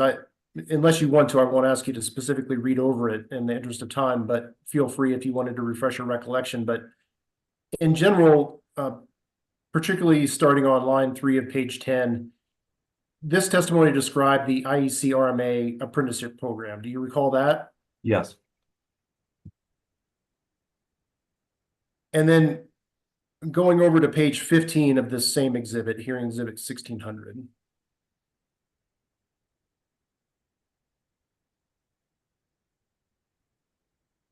Again, the same thing here. This goes for a couple of pages, but do you recall this part of the exhibit describing Ms. Stansberry's belief that IEC-RMA affiliated electricians satisfy the statute, satisfy section 40-5-107? Do you recall that? Yes. And you don't have any reason to dispute those assertions, do you? I don't have reasons to dispute that.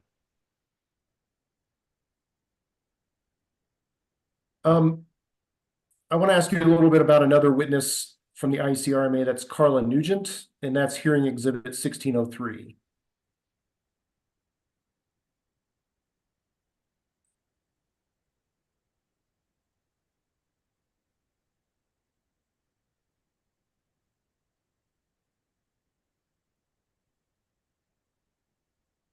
All right, thank you. And specifically starting on page 7. Now, again, the same kind of question, Mr. Eiley. This testimony here starts on page 7, but it goes for several pages. But the crux of it is Ms. Nugent was describing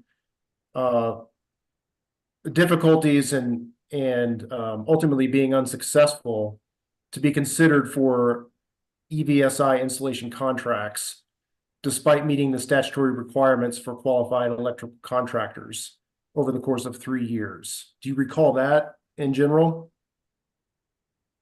I didn't review this piece of testimony, and so I don't know. I do recall that. Okay.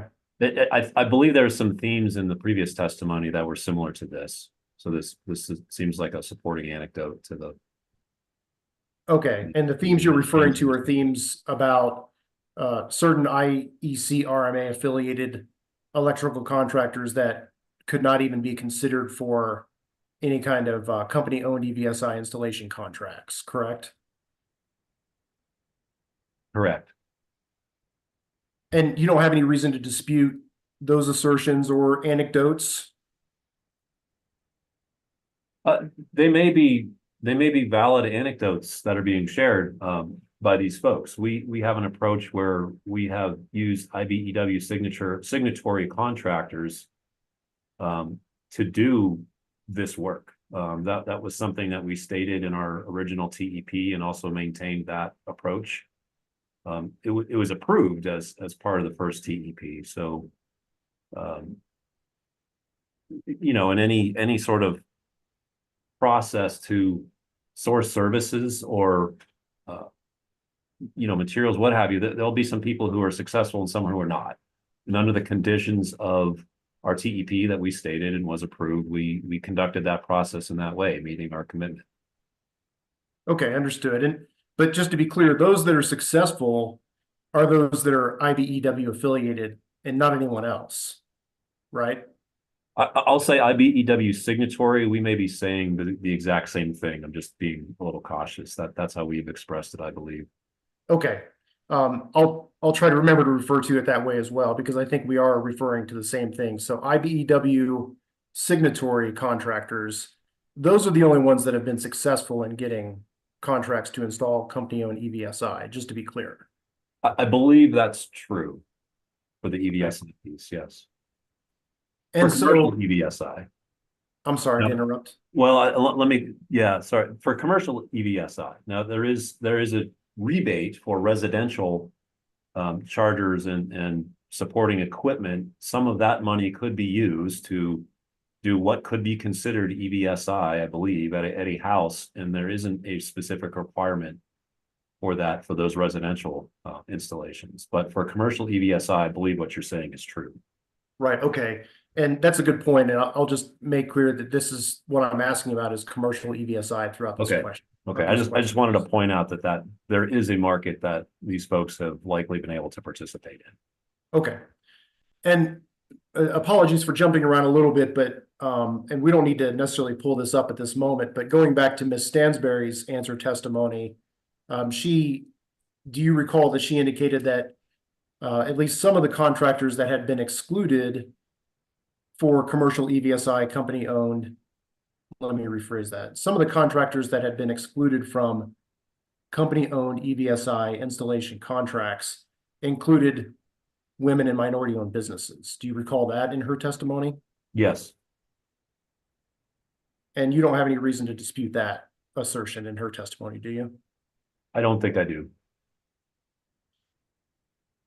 And again, with a few apologies of jumping back and forth here, but going back to Mr. Scott's testimony, again, I don't think we need to pull it up at this moment unless you need to refresh your recollection, but do you recall in Mr. Scott's testimony that he estimated about 90% of the electricians in the state are not affiliated with IBEW or IBEW signatories, to make sure that I'm getting the terminology correct?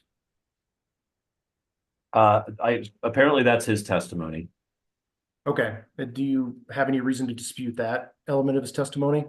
I just don't have knowledge of data one way or another on that question. Okay.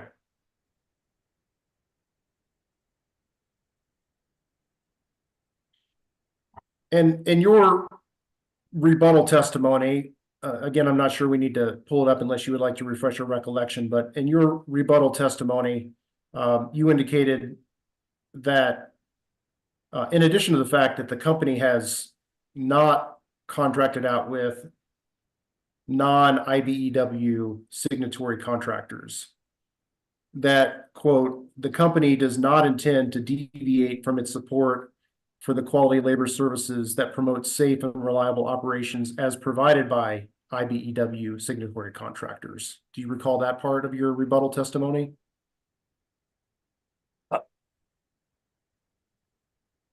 I may ask to see that because that was a lengthy question with at least one double negative in it. I All just right, being a no little problem. careful. That's hearing exhibit 113, page 65.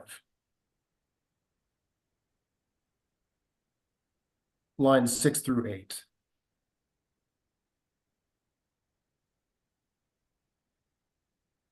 So are you asking me to verify this statement is in my testimony? Well, you recall that now since you refreshed your memory, right? I have. I was listening to your question and this statement. So Okay. Well, let me ask the question a little bit different and hopefully not a double negative way. You don't have any reason to dispute that electricians affiliated with IECRMA also provide quality labor services that promote safe and reliable operations, do you? I don't know if I have reason to dispute that. There's differential qualification or requirements, I would say, in the statute. Okay. Well, let me ask about that. When you talk about different requirements in the statute, you're referring to what was put into place from Senate Bill 19-77, correct? Yes, exactly. Good clarification. And you've already reviewed that in your cross-examination with staff this morning, correct? Yes. Do you have any reason to dispute that IECRMA affiliated electricians are qualified to install company-owned EVSI under Senate Bill 19-77?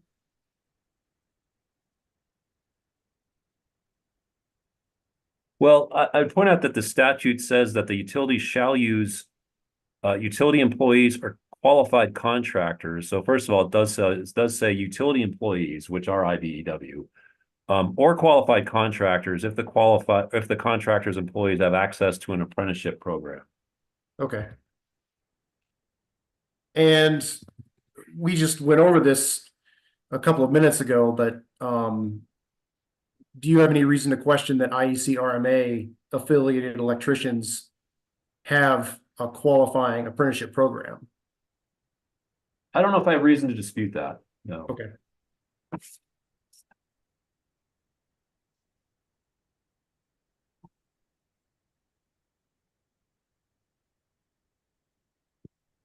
So bottom line here is that there's no exceptions, and there'll be no exceptions to the rule at this point going forward, that all company-owned EVSI must be installed by IBEW signatory contractors. That's how we intend to implement this for company-owned EVSI. I would point out that the settlement, which IECRMA did not join, now has a provision to have EVSI rebates, which opens up a market for potential participation by IECRMA contractors if they're qualified. Right. And we'll get to that in just a couple of minutes, but going back to the question, you've said for company-owned EVSI, that's the intent going forward, that it will be installed by ABW signatory contractors. Yes. And now, even if that means for company-owned EVSI, there won't be enough contractors available to build out the EVSI in a timely manner? Well, it's a good question. Again, I don't know that we've run into that that issue. And we do have this statement in our case, I think in both of our applications for these TEPs. So that statement is there. It's an interesting hypothetical, but again, I'm not aware that we've run into that labor, kind of labor supply issue. Well, you've indicated certainly in your filings and other company witness filings that demand for commercial EVSI installation is going up dramatically over the next 2 years, right? Yeah, we have a substantial pipeline to install EVSI. So the game's kind of changed at this point, right? I mean, the first couple of years, the first TEP, there was a certain amount of demand, but that's dramatically increasing over the next 2 years. Yes, I would agree. We have a little bit more to say about that, but in general, it's been an area of very strong recent growth, I would say. And given that very strong recent growth of demand, doesn't it seem like it's more than just a hypothetical that there's going to be supply and demand issues with the number of electricians available to install that EVSI? I don't know that it is more than a hypothetical. I haven't really seen analysis across these testimonies that IECRMA brought into this. I mean, I see some statements. I'm not aware that this has become an issue at this point or an anticipated issue. So I don't know if it's more than a hypothetical or not. I mean, it's been raised as a possibility here, but I'm not sure if I've seen analysis indicating that it's a probability. Okay, so the company has not done any kind of analysis on that particular question. Well, perhaps not, but I'm not sure IECRMA has brought that here either. Okay. You said perhaps not, as far as the company doing that analysis, or is your testimony that you're not aware of any analysis that the company has done along those lines, or you're just not sure? I'm not aware of analysis of sort of a supply, analysis of qualified IBEW signatory contractors required to meet our rising demand for EVSI. I'm not aware of that specific analysis. If you have time with Ms. Sess, she might be able to talk to you a little bit more about this, and I don't want to promise that because I just haven't had that conversation, but she's closer to the implementation on these. So I'd make that suggestion. All right, thank you. Just to put a couple of numbers on it, and this comes from Hearing Exhibit 113, page 3. If we could pull that up, please. And specifically referring to figure JWI-R-1. You recall this part of your testimony, Mr. Eiley? Yes. And here you've indicated that demand is going to be increasing by 225% since 2022, and that's demand for commercial EVSI installation, correct? Yes. So in dollars, that's roughly $40 million in 2024 to $100 million in 2026. Am I reading that correctly? Yes. In other words, it's fair to say there's going to be plenty of work over the next 2 years for companies in the EVSI installation business. That appears to be the case. Now, I would certainly point out that the 2024, 2025, and 2026 cases are strongly dependent on approval of the plan as we proposed and settled it, or something quite similar to that. So subject to that discussion, yes, this is our forecast of that market. Okay, understood. Now, I'm wondering if you can translate those dollar numbers into the number of EVSI projects themselves. In other words, how many EVSI projects will that $100 million figure translate into in 2026? I think that really goes quite directly to Ms. Huma Seth, who again implements these programs. Okay. There are some rebate levels in the settlement. We could probably do some division, but I think she's just going to be more expert on that. I don't know if you have time scheduled with her. I do. Okay, that might be the way to go.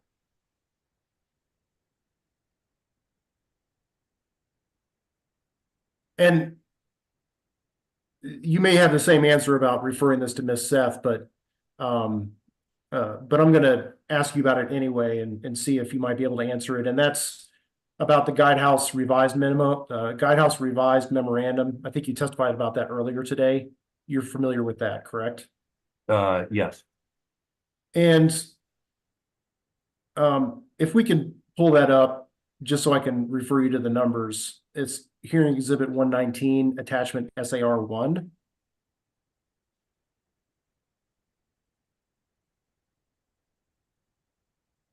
Do you happen to know the witness that's associated with?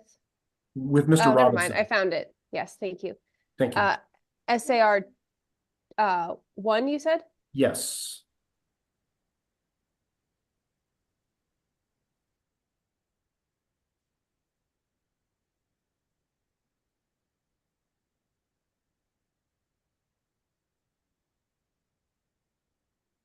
Okay, and then specifically going over to page 5, and we'll refer to table 5.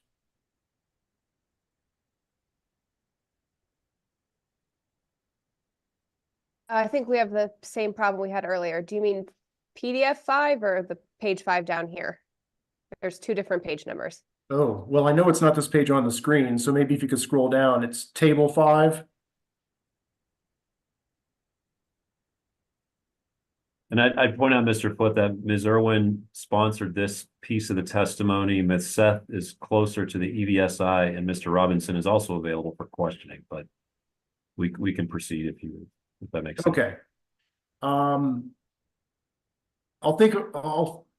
see if I can answer the question that you might be comfortable. I'll see if I can ask the question you might be comfortable answering from maybe a bigger picture view, since that's Sure. in your testimony. Yep. So here in table 5, and this is a little confusing because table 5 starts on this page 5, but then there's another, exactly, it's been scrolled down, so it continues on to page 6. But I think this just kind of puts another finer point on, you know, the demand, the expected demand for commercial charging and EVSI installation. Correct? I mean, it talks about ports here, not EVSI, but the number of ports is increasing between 2022 and 2026 rather dramatically, fair to say? Yes. And the same goes for public DCFC charging ports. It goes from 742 in 22 to a forecasted 2,626 in 2026. Yes, these may be cumulative results. I'm not completely certain whether these are cumulative or meant to represent annual installation numbers, because I think for this conversation that matters. Okay. But they're increasing. That's consistent with what we've said elsewhere today and in our testimony. And so the answer to this might be referring me to Ms. Seth, but do you know how this translates into the number of actually EVSI projects that are installed? I don't have that. Okay. Do you think Ms. Seth would know that, or? I think she would. Yeah, I think she would. Okay.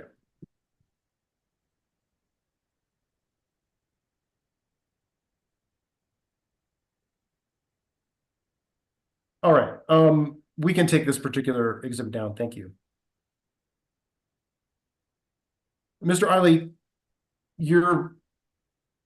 I'm assuming you're aware that as of July of last year, a total of 82 company-owned EVSI projects had been completed, with another 186 in progress at that point, correct? That sounds correct. Okay. And you're also aware that, again, as of July of 2023, the mean amount of time between an application for EVSI installation received to project completion was 463 days, correct? Is that in my testimony? I can pull up the exhibit if you'd like to take a look. I just don't know if I don't recall sponsoring that. Well, do you recall that information? Not offhand, I don't. Could we pull up hearing exhibit 1501 GCW 11?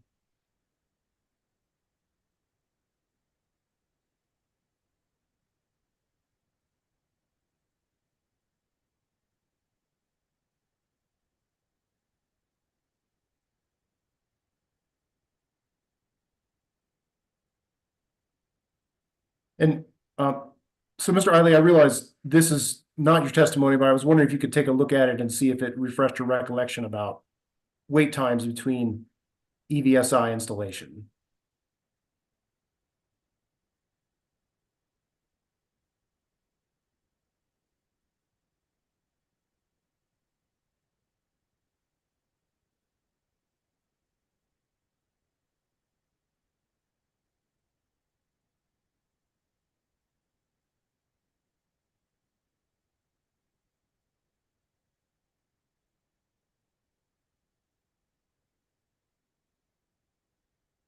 Okay, if we scroll down, I suspect Ms. Seth may well be the sponsor of this discovery.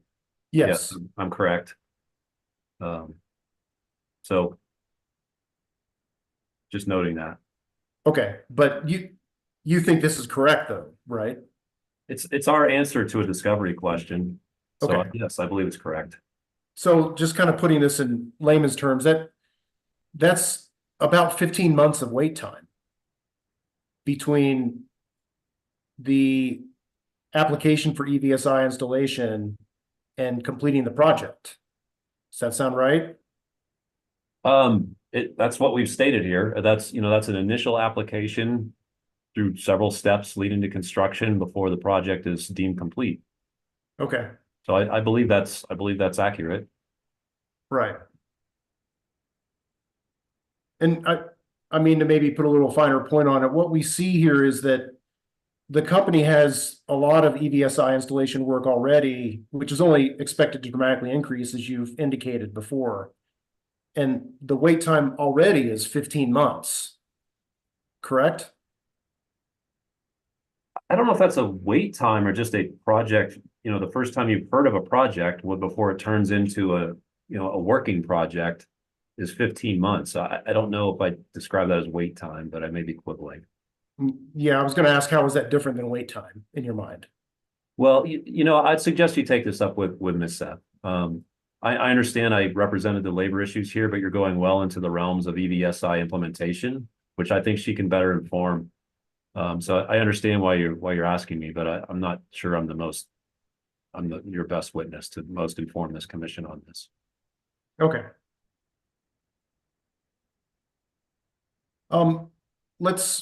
If you don't mind, I'd like to turn your attention to the rebates. We've talked about that briefly, and I indicated we'd be talking about it again. I want to take a few moments to talk about the EVSI rebates that are discussed in the settlement. So if we could pull up hearing exhibit 121, attachment A.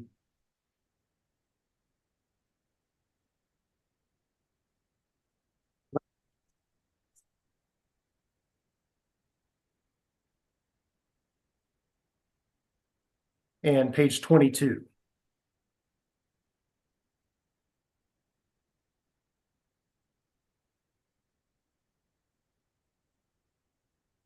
Right, so I'm focused on table 9 here, Mr. Eiley. Okay. And correct me if I'm wrong, but it looks to me like in table 9, we have the total commercial EVSI capital spend is $162 million. Is that correct? Sorry, I'm just navigating. Apologies. No problem. Yes, I see it now. Yes, sir. I agree. Okay, great. And the rebates, which we've touched upon, in this settlement, it's proposed that the rebates will be 39 million of that 162 million, correct? Yes. Which means company-owned EVSI will still constitute about 123 million capital spend. Yes, and I can elaborate slightly that is based on a known set of projects in the pipeline, some of which have signed agreements that add up to about over 80 million, and that's something that Seth is closer to. So the result of that, it leaves sort of an open market, if you will, that's beyond that 80 and up to that 160. And the EVSI rebate is something like half of that. Okay. And so just kind of roughly speaking, when you look at with the caveats that you just mentioned, or the clarification you just mentioned, if we're looking at a possibility of $162 million total capital on commercial EVSI installation, rebates are 39 million of that. That means roughly the rebates in the proposed settlement make up about a quarter of what the total capital spend could be. Of the total capital spend, yes. Okay. And also what's proposed in the settlement is the rebates would be $6,000 per port for a level 2 charger with no new line of service, correct? That sounds correct. Yes, I'm reflipping through. Okay, and then this is also in the settlement, $12,000 per port with a new line of service. Yep, I see that. And $36,000 per port for a DCFC charger. Yes. So I don't think this is addressed in the settlement document, but under the proposed settlement, who pays for maintenance on the company-owned EVSI? The company maintains that EVSI. Okay, so that's any service that has to be done on that EVSI, that's no charge to the customer. Of course, it's ratepayer dollars, but the company covers it all. Yes, that's my understanding. Now, what about who pays for maintenance on non-company owned EVSI under the settlement proposal? If it were not owned by the company, I suppose that's sort of up to the customers, how they choose to do that, either themselves or they might contract with somebody else. I believe that's how that would work. Okay. But it would be different than company-owned EVSI in that presumably the customer would need to pay for that maintenance as opposed to having it covered by the company. I believe that's accurate, yes. And who is it that could perform maintenance on non-company owned EVSI? Would that be just the company contractors, or could it be any electrical contractor? Non-company owned EVSI that's supported by the rebate. That's what we're discussing here in the commercial portfolio. I think it'd be subject to the statutory terms, which would be 3A. I'm sorry, I don't know the full statutory reference, but it's page 6 of Senate Bill 19077. So I think it'd be subject to those terms. Okay, so any qualified contractor, whether or not it's an IBEW signatory or not, could perform maintenance on non-company owned EVSI. I believe that's true, yes. Okay. They'd have to meet the terms that are here for, it doesn't say non-company owned, but it's for infrastructure on the customer side of the meter, and it describes certain qualifications. Okay. If we could change the exhibit on the screen to hearing exhibit 122, please.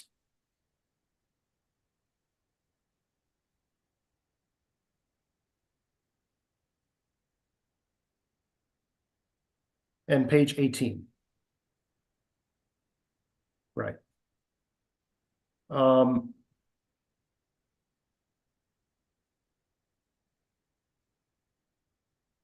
Okay, somewhere here on page 18, I can't recall the line. It says, you indicated in this testimony that the negotiated rebate amounts are, quote, neither too generous nor too little. Do you recall saying that in your settlement testimony? Yes. Okay. But the per port rebate amounts outlined in the proposed settlement are still less than the average per port costs for EVSI installation, aren't they? I believe that's true. We don't usually seek to rebate the full cost of these types of projects. if that's what you're asking. Right. So in other words, those commercial customers who choose a rebate option will still be out of pocket some amount of money, as opposed to getting EVSI installation for no charge to them with the company option. I guess that may be true. I guess I don't have the knowledge of the EVSI total costs. I have the knowledge of the rebates that were negotiated for the settlement. Okay. Well, just to kind of maybe ask it in a hypothetical way, if it costs $10,000 per port to actually install EVSI, and the rebate is $6,000 per port, then under the rebate structure, the customer choosing the rebate would still be $4,000 out of pocket, right? Yeah, under that hypothetical, yes. Okay. So when it comes to offering EVSI installation, and this is company-owned EVSI, the company offers what you've termed to be a turnkey solution. I was wondering if you could explain what you mean by a turnkey solution exactly. Sure, and Ms. Seth can do a really good job at this too. But you know, initially we have advisory services as part of our TEP, both the first one and the second one. So we take an active approach to consulting with customers who are looking to make this type of EV transition, and you know, work with them to estimate the EVSI that they will need, the charger itself, sometimes the vehicles, depending on that advisory service, depending on, you know, their needs on this. Some customers are very knowledgeable in these areas, and some of them are really, you know, they have a good goal to do it, but they may not have a lot of background to do it. They may not have the resources to become, you know, EV charger infrastructure and vehicle specialists, and they benefit from our advisory services. Then they can become participants in the EVSI ownership program, where the company owns the EVSI. It can actually integrate with some of our distribution planning to ensure that we're not building the distribution upgrades outside of the customer's premise more accurately. So it's just a little bit more integrated that way. Actually, more than a little bit. Okay, so it offers more convenience to the customer, I guess, is what you're getting at. Yeah, convenience and knowledge, I think. Okay, so just to summarize, company-owned EVSI offers a turnkey solution, as you've just described, which is more convenient for the customer. It also offers EVSI installation for no cost to the customer, and maintenance at no cost to the customer, as you just testified to. As opposed to EVSI installation under a rebate program that can cost thousands of dollars out of the customer's pocket. Is that a fair summary? I think it's also possible that the customer cost may be lower than the rebate. I mean, we've tried to tailor these accurately in this settlement, but I think that is also possible. Well, but in the settlement, you didn't put any kind of provision of a not to exceed clause in the rebate, right? No, we didn't. We didn't. You could have done that. You've done that before, but you chose not to do that here. It wasn't settled among the numerous parties. Okay. But again, just going over some of the advantages of company-owned EVSI that are built into the proposed settlement, how would that not represent a major competitive advantage for a company-owned EVSI? I think we might argue that it is the advantage of the customers to work with the company on this for a number of reasons. You know, we have the infrastructure all the way to their property line.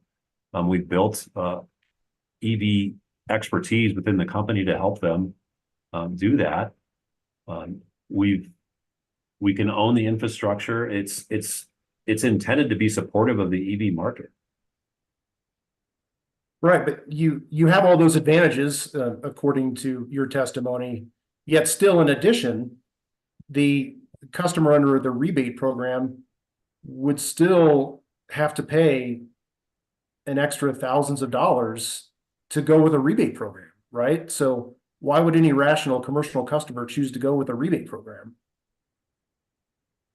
They appear to be, there are interests. I mean, it was IECRMA was one of them, and there were several other parties that were seeking to have rebates, including the Colorado Energy Office. So it must be rational in some cases I would surmise, for customers who want to have the rebate rather than the company-owned EVSI. There must be some advantage, or at least some potential market participation scenario there.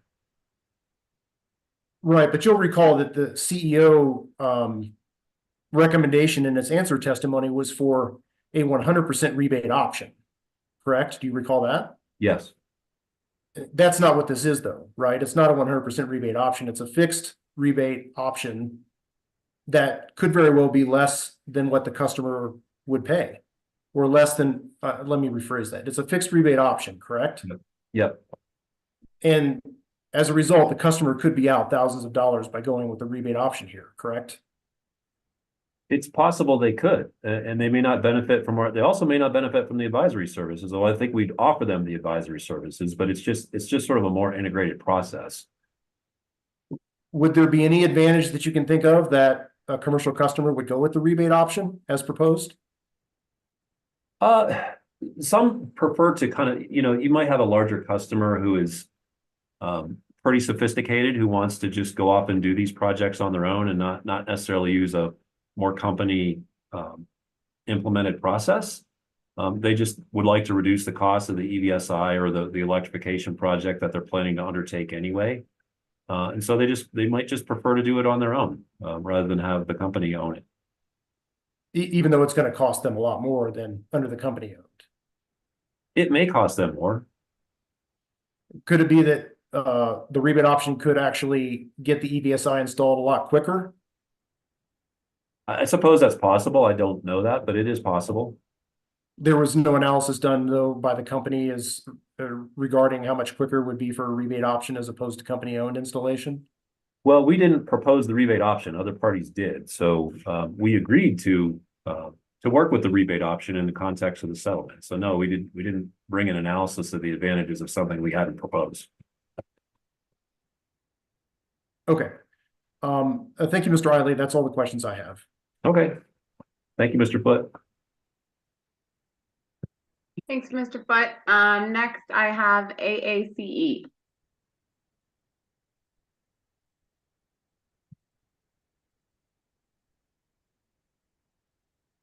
Thank you, commissioners. Can you hear me?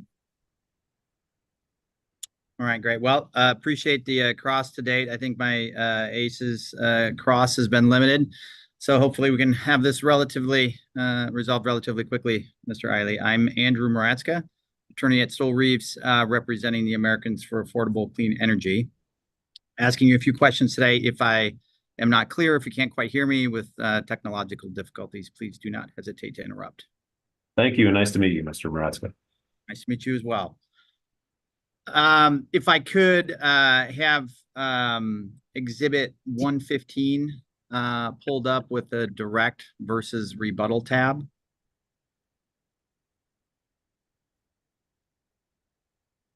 And Mr. Eiley, I'm going to just be looking at the numbers. I understand these were part of Ms. Irwin's testimony, but it relates back to the settlement and how the pieces interact. Okay.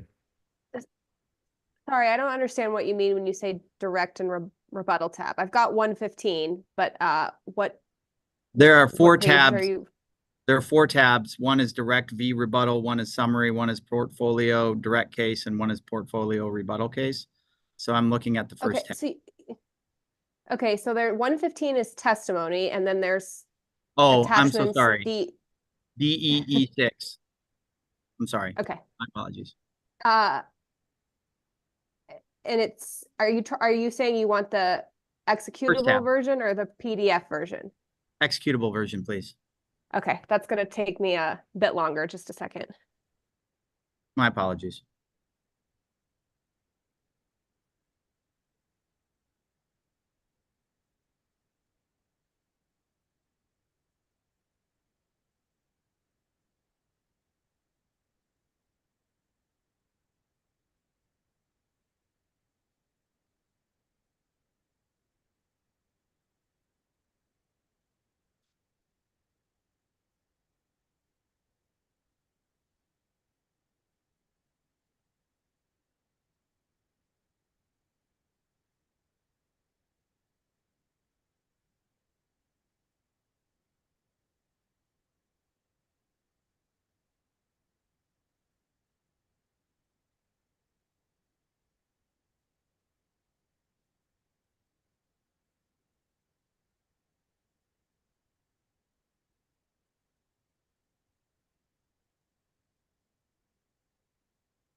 Mr. Eiley, can you see the screen?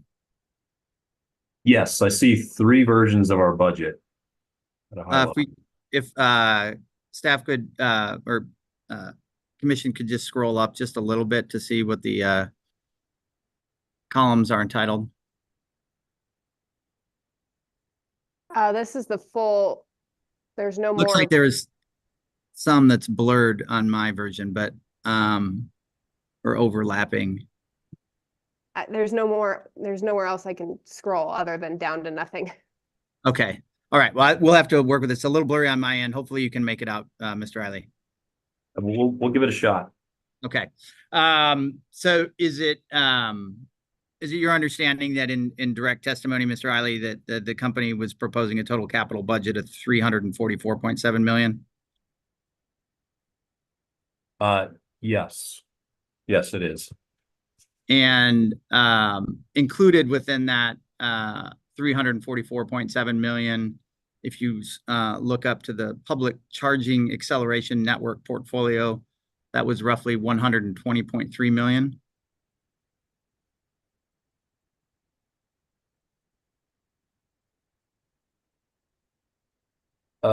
Which of these tables are you pointing to? I'm moving straight up from the column on direct on the far left side. So if we go over to total filing, this would be U. Oh, 25. We're still in column U on the. Yeah, sorry. Yeah, I got you. 120.3 capital. Yes. Okay.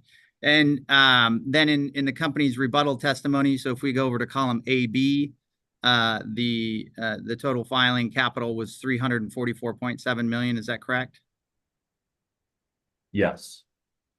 And looking up, still in column AB for public charging acceleration network portfolio, the capital had been reduced to $26.3 million. Is that correct? Yes. And a significant component of that reduction was due to the company's move away from ownership of DCFC charging stations. Is that correct? Yes, it was. Thank you. Could we pull up hearing exhibit 121 attachment A?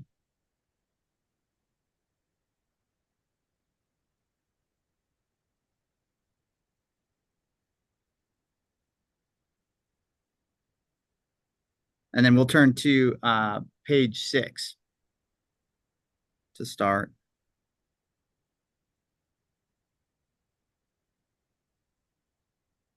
Okay, if we could just scroll down a little bit to see all of table 2.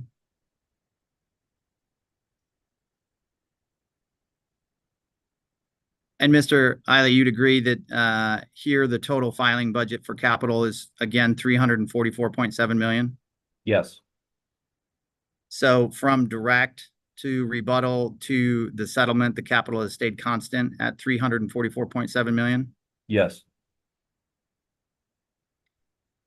And now I see is for public charging acceleration network, a total capital spend of $16.3 million. Is that correct? Yes. Now, if we scroll down to the bottom of the page, paragraph 6.1, I understand the company is looking to have the ability to move dollars between the approved portfolios subject to a cap of 150%. Is that right? Yes. Could I have scroll down to page 11 in paragraph 23?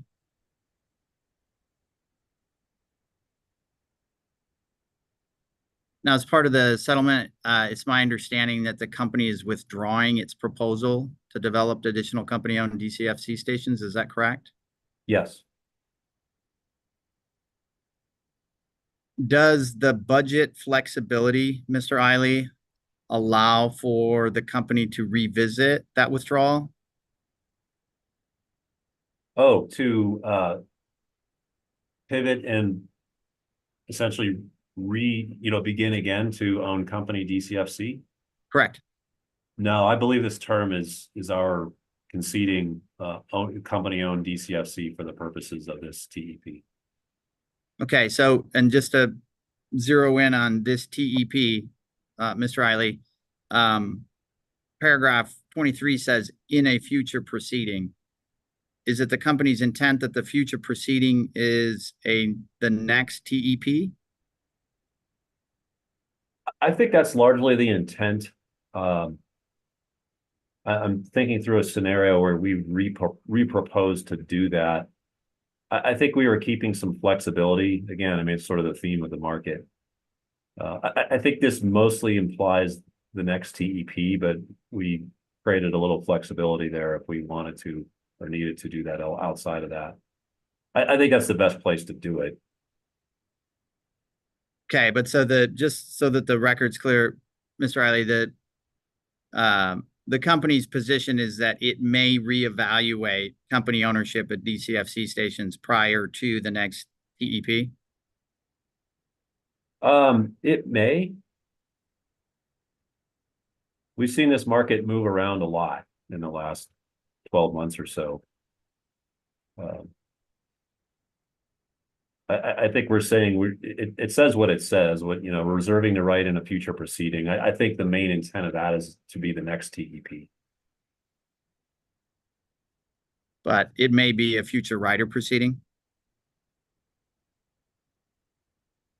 I don't know if we could do that in a future rider proceeding. Those are not generally applications. I think this would almost have to be an application to do something like that.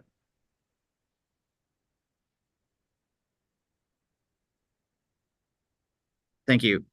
Could I have turn to page 17, paragraph 42 of Exhibit 121, Attachment A?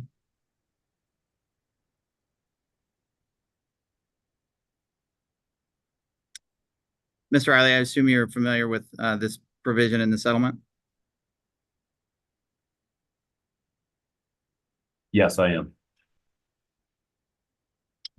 And would you agree, Mr. Eiley, that this provision requires an amendment to the company's existing tariff on defining EVSI? It may. It may require that.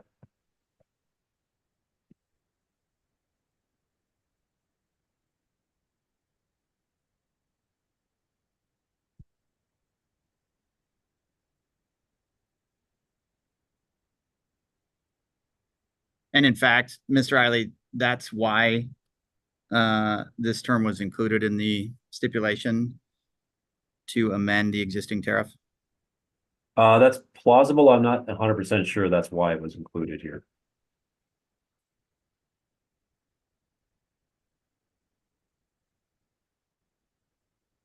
Are those questions, Mr. Eiley, better directed to Ms. Irwin? It could be Ms. Irwin, sorry, Ms. Irwin or Ms. Seth. Apologies. Okay. I'm just trying to get an understanding. Sorry about that. I'm struggling to remember that there were some tariff provisions in the settlement, and I'm just struggling to kind of connect that to this language or why this language was there. I think Ms. Irwin would be a good place to start. Okay. Appreciate it. Yep. Final line of questioning, Mr. Eiley, there was some discussion that you had with Mr. Foote regarding rebates, and I believe you'd mentioned that some parties had called for rebate offerings. If we could pull up hearing exhibit 122, which is your settlement testimony, and turn to page 30.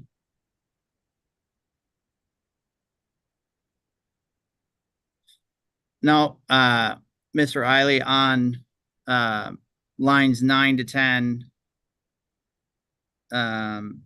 this is where you referenced that multiple parties have called for EVSI rebate offering. Is that right? Yes. And you list Americans for Affordable Clean Energy, or ACE, as one of those parties. Is that correct? Yes. Could we scroll down just to the bottom of the page where footnote 43 is located? And you cite hearing exhibit 114 for that proposition. Is that right? Yes. Could we pull up hearing exhibit 114, please? Page 16.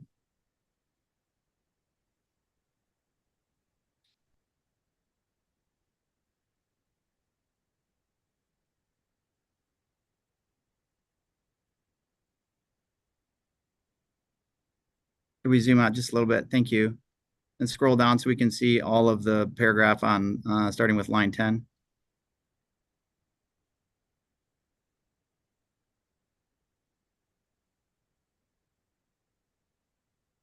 In this paragraph, Mr. Eiley, do you see that ACE is advocating for a rebate offering? No, it says this statement says that, not you, but the AECE is opposed to the company's ownership of EVSI. Right, and that cites hearing exhibit 1200, which is the answer testimony of David Fialkov. I agree. Could we please open hearing exhibit 1200?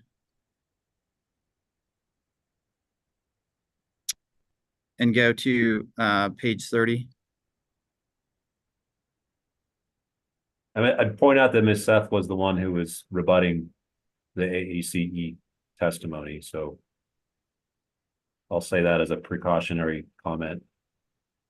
But it's your testimony that ACE called for a rebate offering? It is. And on line 2 to 3, Mr. Fialkov's testimony, am I correct in reading that it says that, quote, ACE is not convinced that the rebate incentives are worth the medicine PSCO requires with its, quote, 3 key conditions, end quote, associated with the proposal. Is that correct? Yes. And if I go down to lines 19 to 20, am I fair in reading it to say that, quote, many of ACE's members are also PSCO ratepayers, and in their view, the risk of inflating customer costs is not worth the possible benefit of additional rebate incentives, end quote. Is that correct? Yes. Could we open exhibit 1201, please?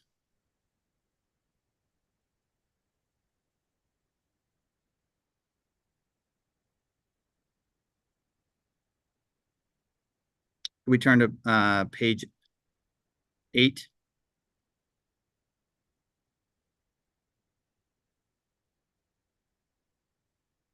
And starting on line 3, Mr. Eiley, does it state that quote, ACE continues to believe that the private market is well positioned to accelerate EV charging infrastructure without ratepayer funding and in a manner that will support Colorado's policy goals? Is that correct? Yes.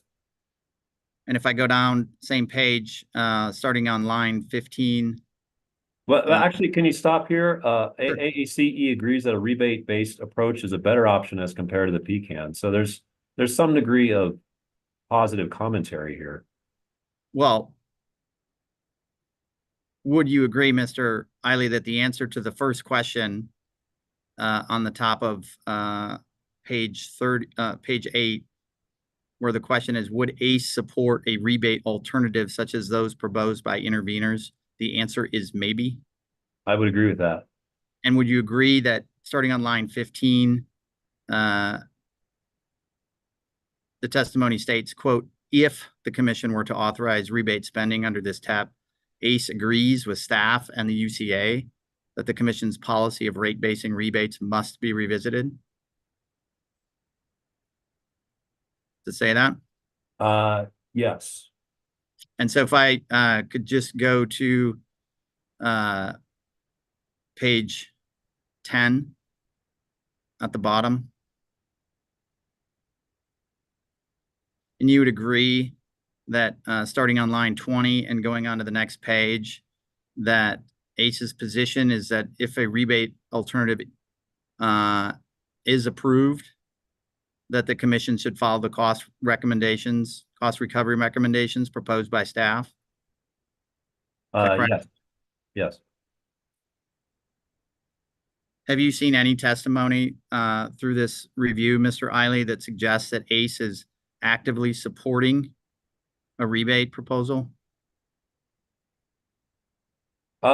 Maybe not. I guess it feels like they're open to it. And I guess, again, I direct you to Ms. Seth to see if there's any further detail here. But your testimony, Mr. Eiley, was that ACE, quote unquote, called for a rebate proposal. Is that right? Yeah, I'm seeing sort of an openness here to it and Mr. Yalkov's testimony. If we've mischaracterized, I apologize for that. I don't know if this is a completely essential piece of our testimony, But Mr. Eiley, you don't see any testimony here that's where ACE called for a rebate. perhaps not. Can you point me to a spot in the testimony where ACE did call for a rebate? I cannot, sitting here right now. Thank you. No further questions.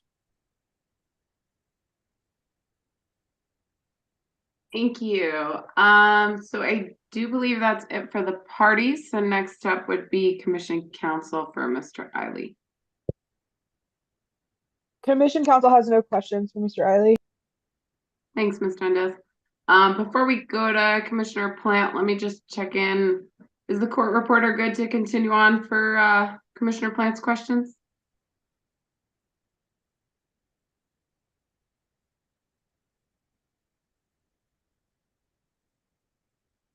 Take that as a yes, but let me know if we need to take a break. Otherwise, I tentatively plan to take a break after Commissioner Plant's questions. So Commissioner Plant, go ahead.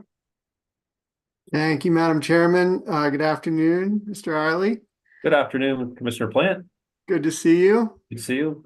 So I just had a few questions, a lot of which, really comes out of some of the things that you've been asked about today that I just wanted to get some of your thoughts on. You testified that the EV revenues are going to contribute to the overall revenue requirement, and so that's going to put downward pressure on rates. I was wondering if you could discuss any other impacts on the cost of the system that could be addressed by the use of EVs on the system, and whether you can discuss some of those components. I can try. Certainly we've been trying to build a robust system of managed charging programs into this, and there's definitely some dialogue in the settlement. I think it landed in a good place. So we certainly seek to try to shape the charging such that it doesn't incur, minimizes incremental costs. You are going to have some incremental costs for generation, but if your revenues from the EV retail sale exceed those incremental costs for generation, then you are building that sort of condition of downward pressure potential, if you will. But we do seek to minimize the costs of EVs on the system through the managed charging programs. I understand we have several thousand between Optimize Your Charge and Charging Perks. So there's a pretty healthy participation there. And the way that the settlement came out, we had proposed that time of use rates could be a qualifying program for one to get the residential incentive, but that's been taken out of that residential charger rebate. So that means you're in Optimize Your Charge or Charging Perks, or perhaps another program we develop later. So I think this settlement kind of shifts that world to be a little bit more stringent than we proposed as far as customer participation in managed programs, which I think that's probably healthy. So we try to do that, and then we have some pilots that we've started and proposed for vehicle to grid. But I'll stop there. I'm not totally sure I'm answering your question, but I'm just thinking, ostensibly you're going to be able to use these vehicles to maybe minimize the impact on peaks, which could avoid additional investments in generation or other technologies down the line. Avoid distribution infrastructure investments by managing the charging among different vehicles on the same feeder, for example, different things like that we really, but I guess we don't really have any way of quantifying or tracking that benefit, or is that more of a look back kind of a thing than it is, a look forward? It's a bit of a look back, and we do have some terms in there about some reporting provisions related to Charging Perks and to decodify the brand naming, if you will. That's the more active program, and that was a pilot in the first TEP. It's proposed to be a full program now. It's more active. We're going to have some more reporting there, which I think can inform the question you're asking. I think that dynamic type of program is probably the future for things like this. It's getting harder to simplify. Like this period of time to charge is a good period and that one's less good. Like it's the world is becoming more fluid that way as we incorporate more variable wind and solar into the system. So I think the reporting mechanisms that optimize your charge are associated with optimize your charge within the settlement could be helpful toward where you're going, which I think we agree with. Yeah, yeah. And you were asked also about tracking, I can't remember who it was asking you, but you were asked about tracking revenues from EVs, and you suggested that you wouldn't really know the difference between a kilowatt hour that's used for general use and those that are used from the EVs. But wouldn't your EV managed charging program be able to track that? I think that's the case. I think so. Given how optimize your charge is pretty, it's pretty state of the art. So I think that's a real possibility there. And I wasn't trying to say that this is all impossible to track. It's just in some cases we are estimating this. I don't have customers that, that are all on optimize your charge. I don't have them all on charging perks. So there's, we have 108,000 EVs in the state. I wouldn't be surprised if 70 to 80,000 of those are on our system.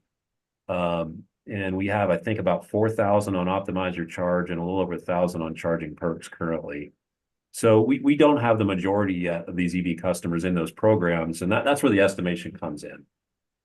So I think we want to work to more, to be clear, I think we want more accurate estimates over time, and advanced metering probably creates more opportunities for that. It's just, we're asked to estimate these revenues now. Mr. Klingeman, sits 20 steps from me and does a great job at it, but it's not always pure database across 1.5 million customers or 70,000 EV customers. He's working with various data sets to do that. Yeah. But yeah, I think you're right that those programs can build more data sources over time. I understand. So relative to, cost benefit analyses, and you had a little line of questioning with Ms. Roach on this, I really struggle with it because a large part of the benefit obviously is the savings to the consumer, but those savings are going to be relative to, the relative efficiency of the EV that is being bought, the price of gas, which seems to fluctuate every 10 seconds or so. And so it's kind of hard to calculate what that financial benefit is to the participant, which is usually a component of a cost benefit analysis. And I think that, staff has argued for an MTRC type of calculation. I don't know that that's the right mechanism, just considering the numerous non-energy benefits of a car, the cost of a car. And, as I said, some of the variations, we don't say it's going to be this efficient versus that efficient. We just say it's going to be an EV. So do you have any thoughts regarding this idea of a cost benefit analysis, what the components of that might be, or whether we should have anything beyond the standard, that's in the statute that talks about your revenues versus the costs within the program? Yeah, great question. And to kind of your opening statement on that one, there is some sensitivity analysis work in the Brattle cost benefit analysis, which I'm pretty darn sure there's some gasoline price sensitivity work there. So that may help a little bit there, but I sort of think you're asking, like, what's the next step for CBA analysis here? And it's a fair question. And, we're not opposed to information here. We felt like the analysis that staff would prefer is just not what we proposed here at this point. And, it almost gets into a causation based analysis, and that gets pretty tricky with something like, a car is a pretty emotional purchase, for a lot of people. They buy it for a lot of reasons. So, how you're going to prove someone bought this EV because of X, Y, because of our program, basically, that gets a little dicey. I mean, it's different if you're talking someone from an 80% furnace to a 92% furnace. And we have that track record with DSM, which I know you're familiar with. So we've been doing that for a long time. That, that's not the same thing as like, wow, my furnace has leather seats. I really like that furnace. It's just different, So this causation thing is, I think, inherently a little bit more fluid for EVs. And, again, I think our position is we're creating this environment that's supportive. I'd argue it's working. We're seeing these green shoots coming through in our EVSI program. We're seeing an uptick to where Colorado's EV sales are starting to resemble the forecast that we put in the CBA work. I really hope they catch up to it. Where we go next, I think, we could, I'm pretty open to having a conversation with staff about that. I mean, it feels, I don't want it to be an analysis that's used to impale the EV programming. I feel like if the commission wanted us to explore different ways to do that, it's also helpful to have a message that the commission is supportive of a good comprehensive set of EV programming consistent with the state climate goals and the state EV goals. Yeah, thanks for that. It's something that, clearly I think we're all thinking about, and I'm not sure that we really have any kind of an answer. Right. Ms. Roach also suggested there's some indirect benefits, and one that comes to mind might be, a neighboring community that uses EVSI. So give you an example. Say Salida puts in EVSI charger, and some slacker from Buena Vista decides to drive his electric car down there to charge up. I see how when we do that, it looks kind of the same to the company, right? You're getting, the revenues from the electricity. Yeah. But from the customer side, the Salida resident has paid into the TEPA, paid into the various different infrastructure improvements that go into, making that available. And it doesn't seem that the consumer is really getting any kind of an acknowledgement of that investment relative to somebody who hasn't made that investment, that's using the charger. And I'm wondering if the company, and this isn't to say, that's bad. I mean, we need to have, we need to have charging infrastructure in a lot of different places. But what I'm wondering about is if the company has given any thought to ways that you might be able to acknowledge a customer's investment in the infrastructure through some sort of a card or some sort of an app or something that would acknowledge when a person is charging a vehicle within the Excel territory. Yeah.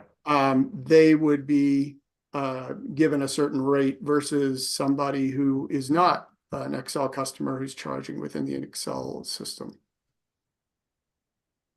That is a great question. I'm not aware that we have that concept proposed. We did have, and it was more back when we were proposing a substantial set of company-owned DCFC chargers.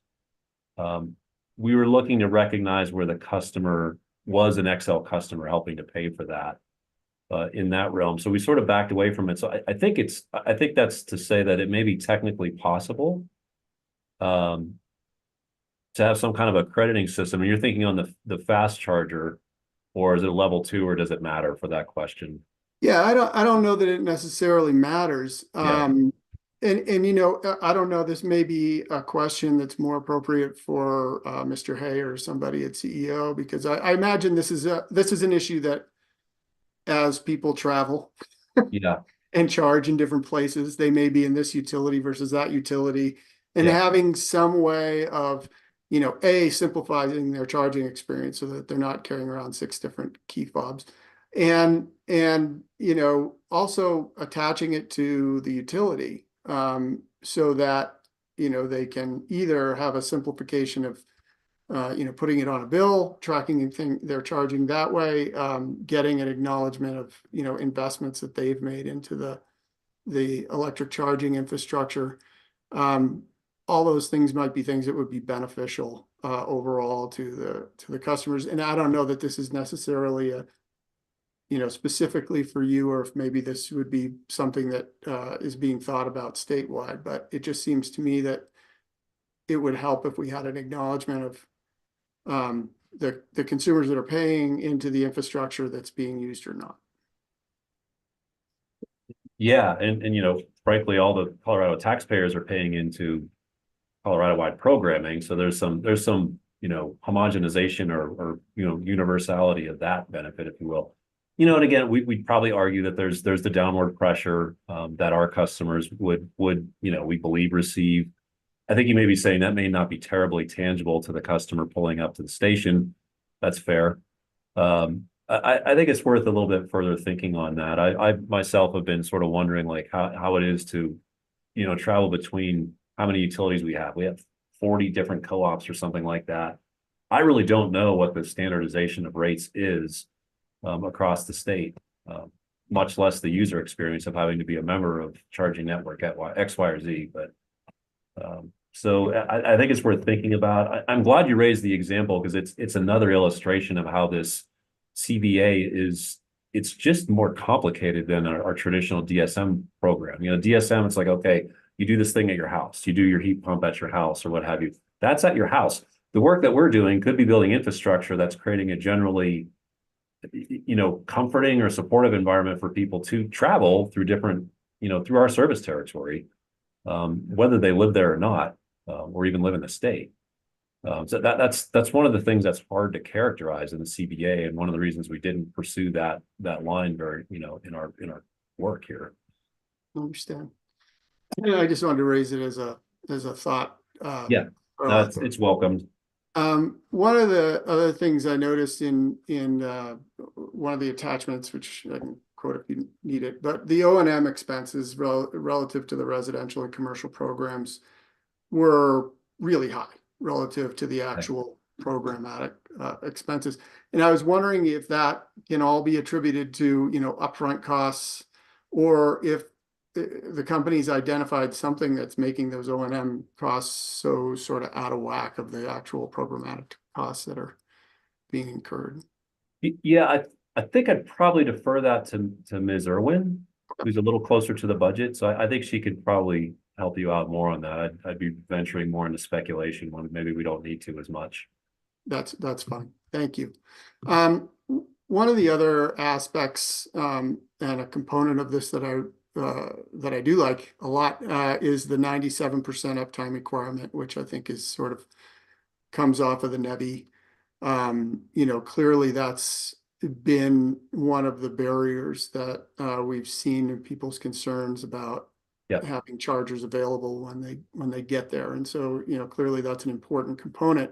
I'm just wondering if the company's identified ways in which you're going to be able to actually track that, or ways in which you'll be able to monitor the availability, and whether there's any kind of enforcement mechanisms or requirements, or how the company sees that, being implemented. Yeah, it's an important question due to all the experiences people are having. I think I'd defer that to Ms. Irwin as well. Okay, great. So getting to the issues around WAC and recovery through the TEPA, we talked about the provisions of SB 077 that they'll allow for WAC on rebates and capital investments that are associated with the TEP. And in thinking about the different nature of those investments, obviously some are owned by the company. That's more like a typical investment by the company. But then rebates are contributing to the ownership by a customer or a third party. And in that way, it seems a little bit more programmatic, kind of like, a rebate that you give for a heat pump water heater, for example. It's owned by a customer. It's kind of their responsibility. It's more programmatic.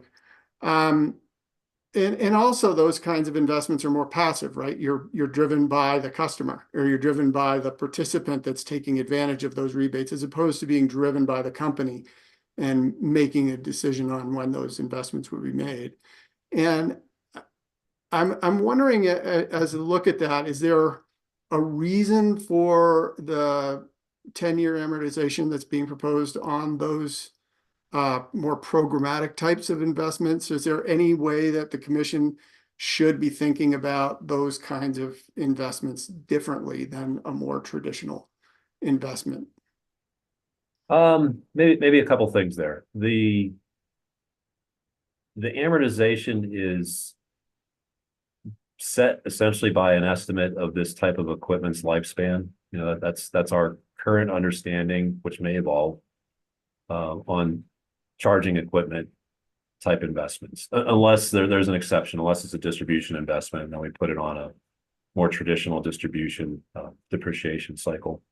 So it's partially that, and it's also partially to allow us to bring forward. I mean, it's the concept of finance, and what does finance let you do? Finance lets you do more things up front when you don't have all the money to pay for it up front. That can be a good trade-off. You know, when I buy a house, that's great. I can own a house sooner. Here, we're essentially financing it to stay under the statutory cost cap. So we can have a customer bill experience that's consistent with the statutory cost provisions, but do more work because we're amortizing it. So if you don't amortize it, or if you amortize it on a shorter time frame, you basically have less headroom to stay under that statutory cap. Yeah, I guess that makes some sense. I think a lot of the sort of life of the equipment is relative to owning it, which of course you don't. So it's you know, and I understand that amortizing it allows you to do more up front, but then getting to the question of financing, which is sort of the basis of WAC, you're getting the rider revenue as you're going along. So how much of this is actually being financed, or how much of it is just being paid for through the rider as the money is coming in, and how do I tie that together with the appropriateness of financing if there's no sort of squaring of those numbers? Well, we're still advancing capital, and there's, you know, as we've been seeing through the proceeding here, it's about $345 million of capital all told here. Some of it's rebates, you know, I'd have to get it. So there's a smaller number for rebates. But I mean, from our perspective, we finance that capital, whether we're fronting the money for the rebate, or we're fronting the money to do a physical capital investment that we own. Either way, our financing is really the same. So our financing costs is the WAC, and that's why we're seeking to earn the WAC at under the condition where we're amortizing this capital. And is there any, I mean, you're obviously going to be collecting money through the TEP as you're going along through the program, and the program may meet or even exceed your expectations, which is, sort of the 25% additional spend authorization, as if, things just go swimmingly. The other thing, the other side of that is, we end up with an experience like the first TEP, where you only end up spending, a small percentage of the overall budget, and therefore, really has any financing taken place? You're collecting the money through the TEP, you're sending it out in various different rebates and things. How should the commission think about that with respect to, earning a WAC on revenue that's being financed versus, performance of a program? Well, the first TEP is not all the way up to its budget. That's true. We have some budget numbers that suggest it's a little higher than was discussed earlier. In fact, we think it's about 60 million, so it's approaching 60%. And I sort of think you're asking about kind of like an incremental finance question, but to the extent it was under, not fully meeting the budget, we also weren't collecting that through the TEPA necessarily. So the revenues were commensurately lower as well. We actually shut the TEPA down to a 0% collection rate for a while in 2022 because it was slightly overfunded. So we weren't getting those revenues, but we were putting rebates out the door at that time. Maybe not up to the full budget, but those rebates were going out the door. So, we're still financing the dollars. And I don't know if I'm getting to the root of your question or not. Yeah, I think that's the bottom line of it. I had just one more real quick question as I was reading through the information about the rebates on the charging equipment. My understanding is that in the previous TEP, the IQ incentives were not limited to the cost of the service. So there was a full rebate. I think it was it $1,300? I think that's right. Regardless of whether or not that was the cost of the equipment under the IQ program. And I think that under the settlement that has gone up to about $2,300. I'm wondering if that Is the company assuming that same standard would apply, number one? Number two, how does that get dispersed? Is that a check or is it a bill credit to the participant, or how does excess money that's coming to a customer under the rebate get attributed? It's an upfront type of payment to the customer. I'm sorry, I missed, what was your first question? I think I got the second, but sorry. So it's basically a check. So I was wondering about two things. One, with the increase, so you had a $1,300 IQ. Yeah. Previously, I think the settlement's up to 2,300. I was wondering if you anticipate the same standard of, regardless of the cost of the equipment, applying a $2,300. Oh, I see. rebate. Whether it's sort of governed by the actual cost of equipment.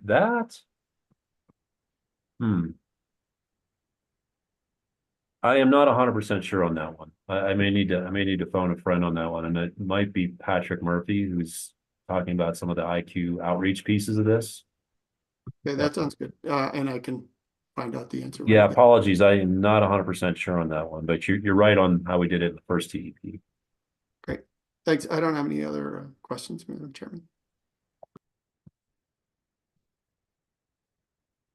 Excellent. And Commissioner Plant, I think we, for now, have Murphy retained for either tomorrow or the next day. So keep in mind, we'll probably check in the morning if we want to keep them. Okay. Chairman, do you want to take a quick break now, or did you want to get your questions out of the way before we take a break? I'm happy to take a break. Okay. Okay, let's I have 2:21. How about we come back at 2:35?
Hello, we're back.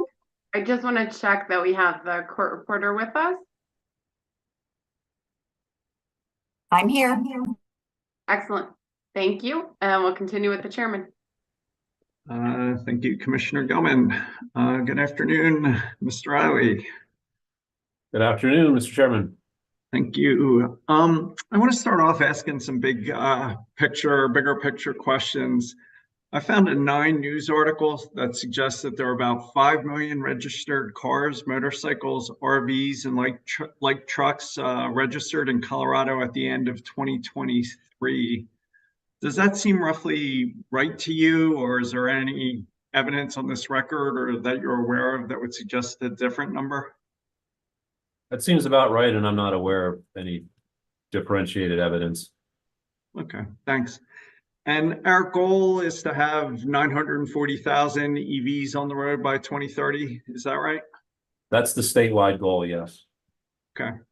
And if I represented to you that an average EV battery size is maybe 50 kilowatt hours and perhaps takes 4 to 5 hours to charge in a typical home charging situation, would you agree to that, or would you suggest other numbers about charging time and average battery size?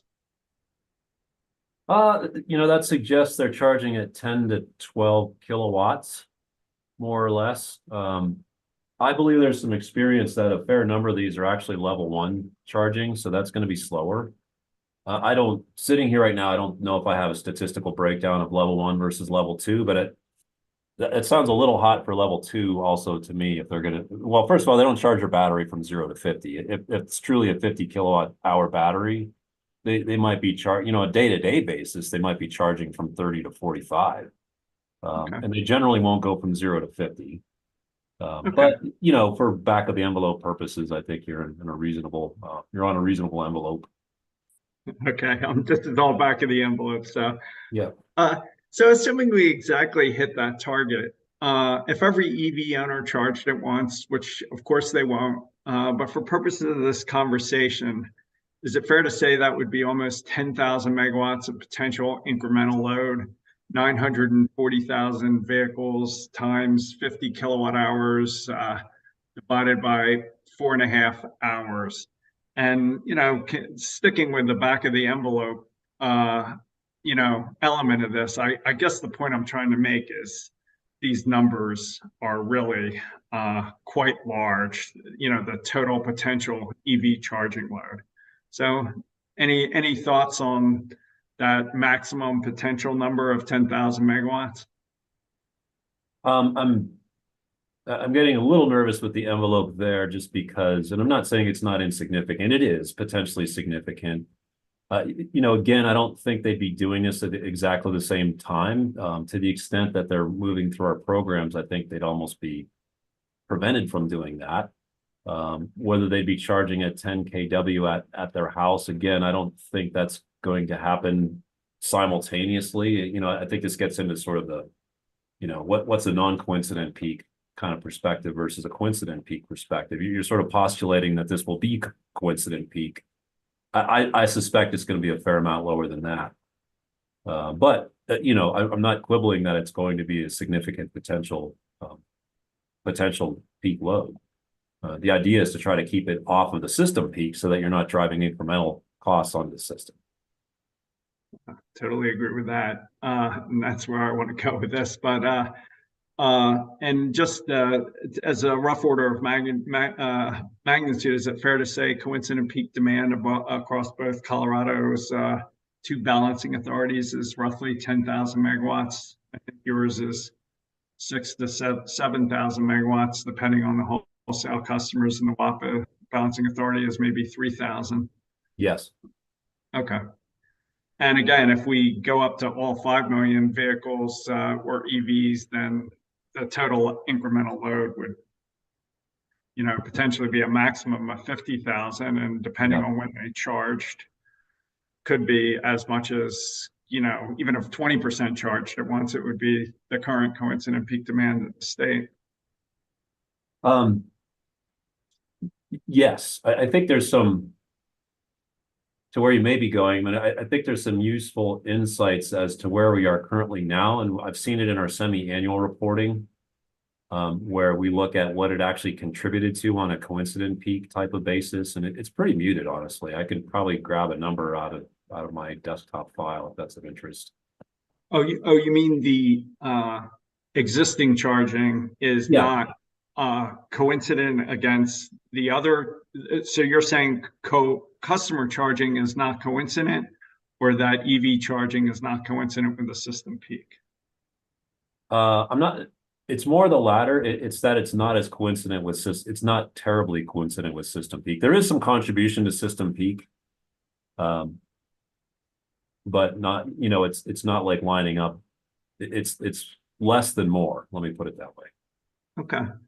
Let me see if I can pull up something that could focus the discussion. I'm not going to introduce this in the evidence, but can you guys pull up what has been marked as hearing exhibit 2300? And let me represent to you that this is a graph prepared by Mr. Bill LeBlanc, a former consultant to the PUC on EV rate design and utility incentive issues. The vertical axis is average daily home kilowatt demand, and the horizontal axis is time of day. And basically what this is showing is a surge in demand at the end of the peak pricing period in a generic time of use rate as residential customers charge their EVs. It sounds like the company has some evidence that this isn't happening in Colorado, or do you think this is happening in Colorado, or you don't know?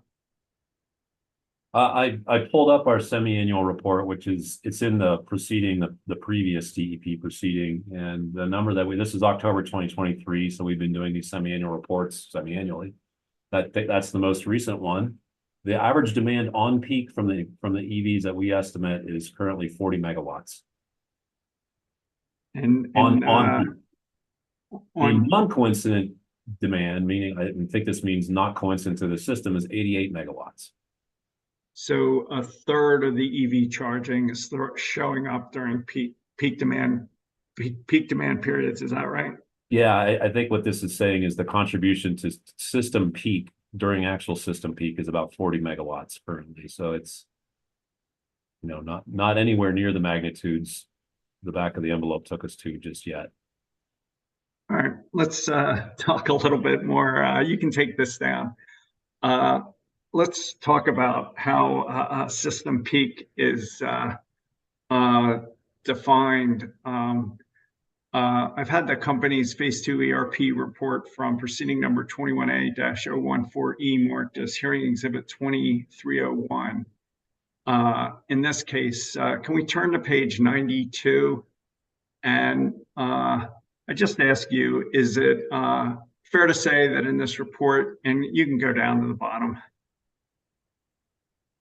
keep going down. Oh no, go up. Sorry, the last two paragraphs. Yeah, there it is. Is it fair to say that in this report, the company has identified, and I'm quoting now, a reliability concern during summer peak conditions during evening hours between 6 and 9? And to address this reliability concern, the company has proposed a planned expansion of the Denver metro area transmission network to serve load during the concerning 6 to 9 summer period. Is that fair? Is that what this says? Yes. Okay. And I can pull up something in this report that documents it, but is it fair to say that that expense is over $2 billion to meet that concern? I don't know if that particular solution is $2 billion by itself, but I'd have to take a closer look at that again. It's definitely a big project to do transmission to address this concern, to bring renewables into the metro area, you know, while the metro area renewables are doing what they're describing here. So that's more, you know, that's more of a solar fleet in metro, and then you're bringing in other resources outside of that. Can you turn to page 130?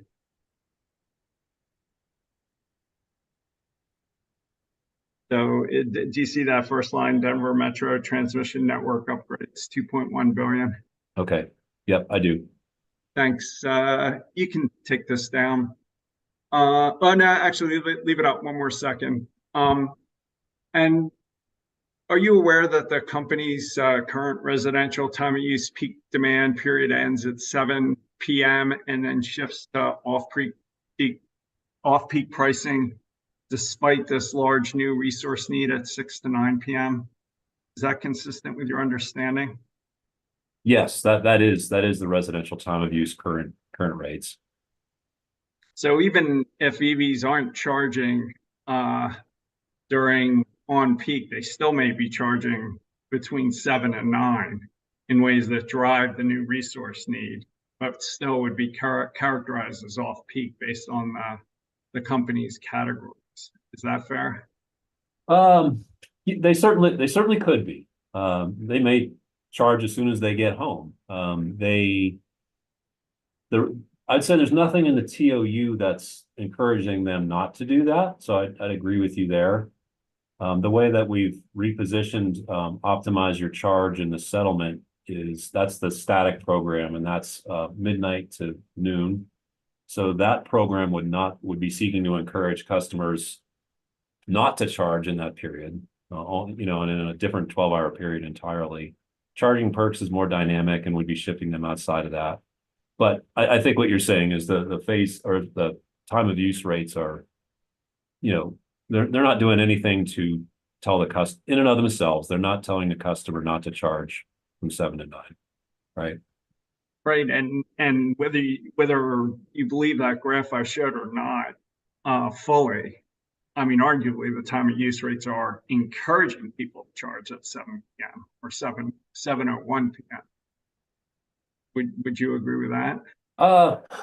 Maybe it gets a little philosophical. I mean, the shoulder and on peak rates are 6 hours of the 24. The other 18 are off peak. I guess you could say that's encouraging it. Okay. One last thing. Can we go to page 96, figure 19? And the gray line suggests we're going to be curtailing almost 20% of the total renewable generation in the updated preferred plan. We didn't approve that plan, but is it just fair to say that there's going to be curtailment challenges in Colorado? I'd put it as there's going to be curtailment in Colorado, and it's a byproduct of adding a lot of renewables, which is by and large a very good thing. We'll seek to minimize those, and you're not wrong to point out that the magnitudes are growing. Okay, you can take this down. I guess the point of all this is, given the potential to have close to 1 million EVs on the road by 2030, do you think the current managed charging programs where I think you testified that it's maybe 1,000 customers are scaling anywhere near close to quickly enough to meet the challenges we're seeing? I think we need to accelerate that. And first, again, I'll posit that you may not have you wouldn't have this data necessarily. Optimize your charge, a static program. It's over 4,000 customers. Charging perks is over 1,000 customers, so you're north of 5,000 now. So, but to your point, I mean, I probably 70 or 80,000 EVs on my system, roughly speaking. I'd like to see those two numbers closer together as well. What the settlement is doing is making it such that if you are seeking to use the residential EV charging rebate, which is $500, then you need to sign up for one of these two programs. So to the extent that customers are seeking that $500 to install a charger in their house, they're being directed into these programs. And hopefully that brings those two numbers closer together, which is the number of EVs versus the number of EV, households that are participating in some type of managed charging program that seek to minimize the effects. Any advice on how we can encourage you to get the time of use rates to reflect the actual cost causation, or to expand these programs more quickly? Again, hopefully the settlement is encouraging the expansion of these programs. I'll bring something up from the past, way from the past, long before you were on the bench. TEP 1, we actually suggested an early adopter EV rebate, and that was for people who already had chargers. And we said, we will pay you, and it was fair, it was a smaller number. It wasn't $1,000. It was like $100 or something like that. We will pay you to enroll in one of our managed charging programs. And at the time, it wasn't popular. Nobody liked it. But I think there's an untapped market where people who haven't used our programs may not use our programs. They could be encouraged to join, customers who haven't used the rebate programs to do the capital side of their transition could be encouraged to join the managed charging part of that. And then part of that also is just our marketing and advertising of these programs. Commissioner Plant was a little concerned about the O&M. Some of that's definitely, advertising, marketing. We want to bring awareness to that. I'm certainly aware, Mr. Chairman, you've been real clear about the time of use rates and your preference to have that later. There's a bit of, and that's a valid discussion. Absolutely. I know that's phase 2, and I'm not going to wade deeply into that.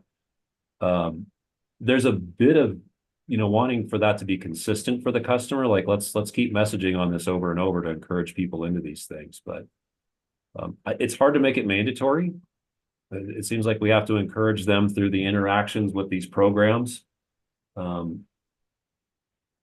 We need to have programs where the value of the incentive doesn't outstrip the value of the behavior encouragement by a significant amount. So those two things need to be lined up over time, or else the program might be too expensive. So I'm trying to be helpful. I'm giving some thoughts. I don't know if I am being helpful. I forget what Mr. Hagelin called the program, meager, mainly workshops and informational, and I don't know what it is, 4,000 customers with $100 so incentive. So it's like a $400,000 a year program on what a $400 million thing. It's I don't know. It just seems a small investment versus the potential benefits and given the costs on the ERP side. Any thoughts on that? Yeah, I get what you're saying. Again, it's hard to offer an incentive that greatly exceeds the actual value on the system. I think you're positing there's a great value on the other side of the system. Maybe we're underestimating it. When we do the hard math, we haven't, and again, like I was giving you some numbers earlier, it wasn't as, I was actually surprised a little bit, but it seems like our current estimates are we're adding 40 megawatts to the peak through EVs right now.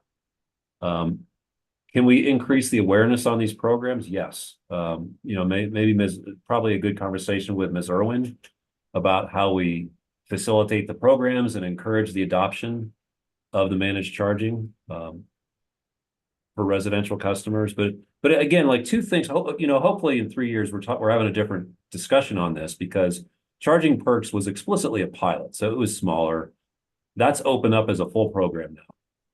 We've been expanding our partnerships with brands there, OEM brands, such that it's more broadly available depending on the type of vehicle that you buy. Again, the encouragement through everyone, or actually a requirement of everyone who takes advantage of that residential charging rebate, they're required to go into these programs. So, hopefully we'll have a different trend as this goes along. I think our interests are aligned here. You're sort of asking, like, how can we do it? You're asking us for ideas for how we can do it. So, yeah, I mean, it's a fair request. This EV charging can be a tremendous benefit to the system if we find a way to get people to charge when we're otherwise curtailing renewables, and it can add tremendous cost if everybody charges when the time and use rate ends. And it seems like, I mean, I love you. Don't want to prejudge anything. We'll decide everything based on evidence on the record, but I love your managed charging programs. They're just a few thousand customers and a few $100,000s of dollars. in a program that's over 400 million. So anything you can do to help us ramp that up, I think would be useful. Let me shift focus to cost benefit analysis elsewhere. As I understand it, Senate Bill 19077 directs that a TEP, and I'm quoting now, must seek to minimize overall costs and maximize overall benefits. You spoke with Commissioner Plan about a DSM type TRC test that looks at the ratio of the total societal benefits versus the cost for each set of measures and programs to ensure that customer funded dollars are well spent. And it also seems like we spend considerable time trying to limit free riders through careful and thoughtful program design. It wasn't quite clear to me, and I get there may be greater challenges in this context, but is there anything in your TEP proposals that would mimic what we routinely do with DSM, seeking to limit free riders or otherwise distinguish the impacts of the company's spending from broader progress that would have occurred anyway?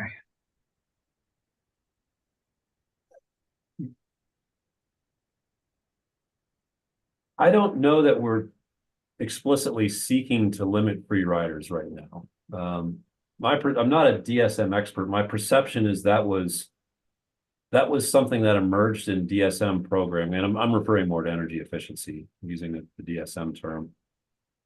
But later, after the programs had been up and running for a while, that became, more rational to focus on that.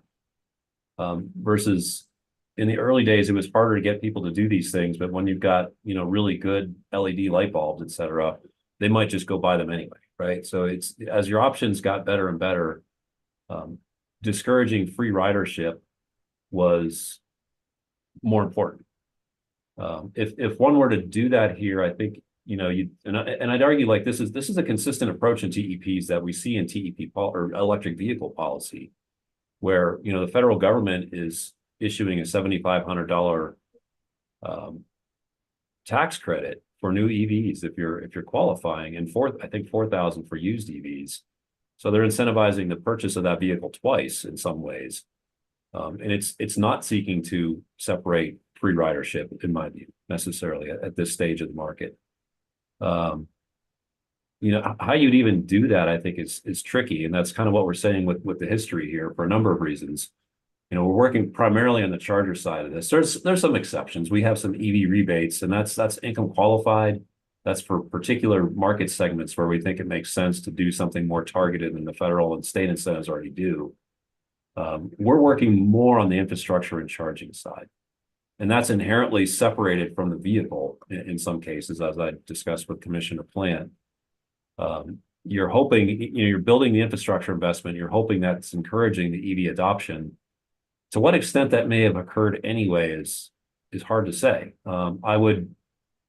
I guess I'd step back a little bit, and the CBA that we put in here, the executive summary, it was showing that we need to have north of $4 billion of infrastructure investment between now and 2030 to do something that's directionally consistent with the state's goals. So what we proposed here in front of you today is a $400 million TEP over 3 years. But that's in a bucket that's north of $4 billion in total, admittedly over a longer term. So it feels like an appropriate level of investment to contribute to that overall need, to have a good chance of hitting the state's EV targets, which in turn I'd point out underpin the state's greenhouse gas targets. How do we ensure meaningful accountability or improve the program design over time in ways that minimize over costs without this basic benefit cost analysis around the company's spending? We can move to different types of benefit cost analysis. Over time, we can continue to gather data. There's substantially increased reporting requirements in the settlement. I think the free ridership one is tough. Again, I go again to the federal EV incentives and the state EV incentives. They're not seeking to do that.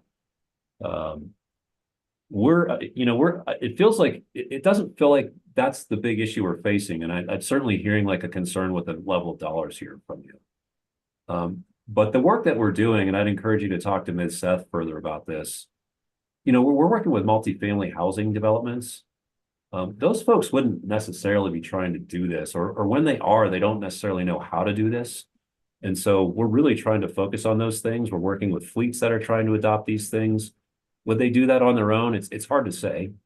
Some of them are doing this on their own. So, unless either our investment is, well, this $4 billion that we need in investments in the state, a lot of that's not going to be the utility. So we want to guide our programs to where it's most needed by the customer, I think. And we've tried to do that through our programming. I guess I'm hearing a concern that it doesn't feel very targeted to you.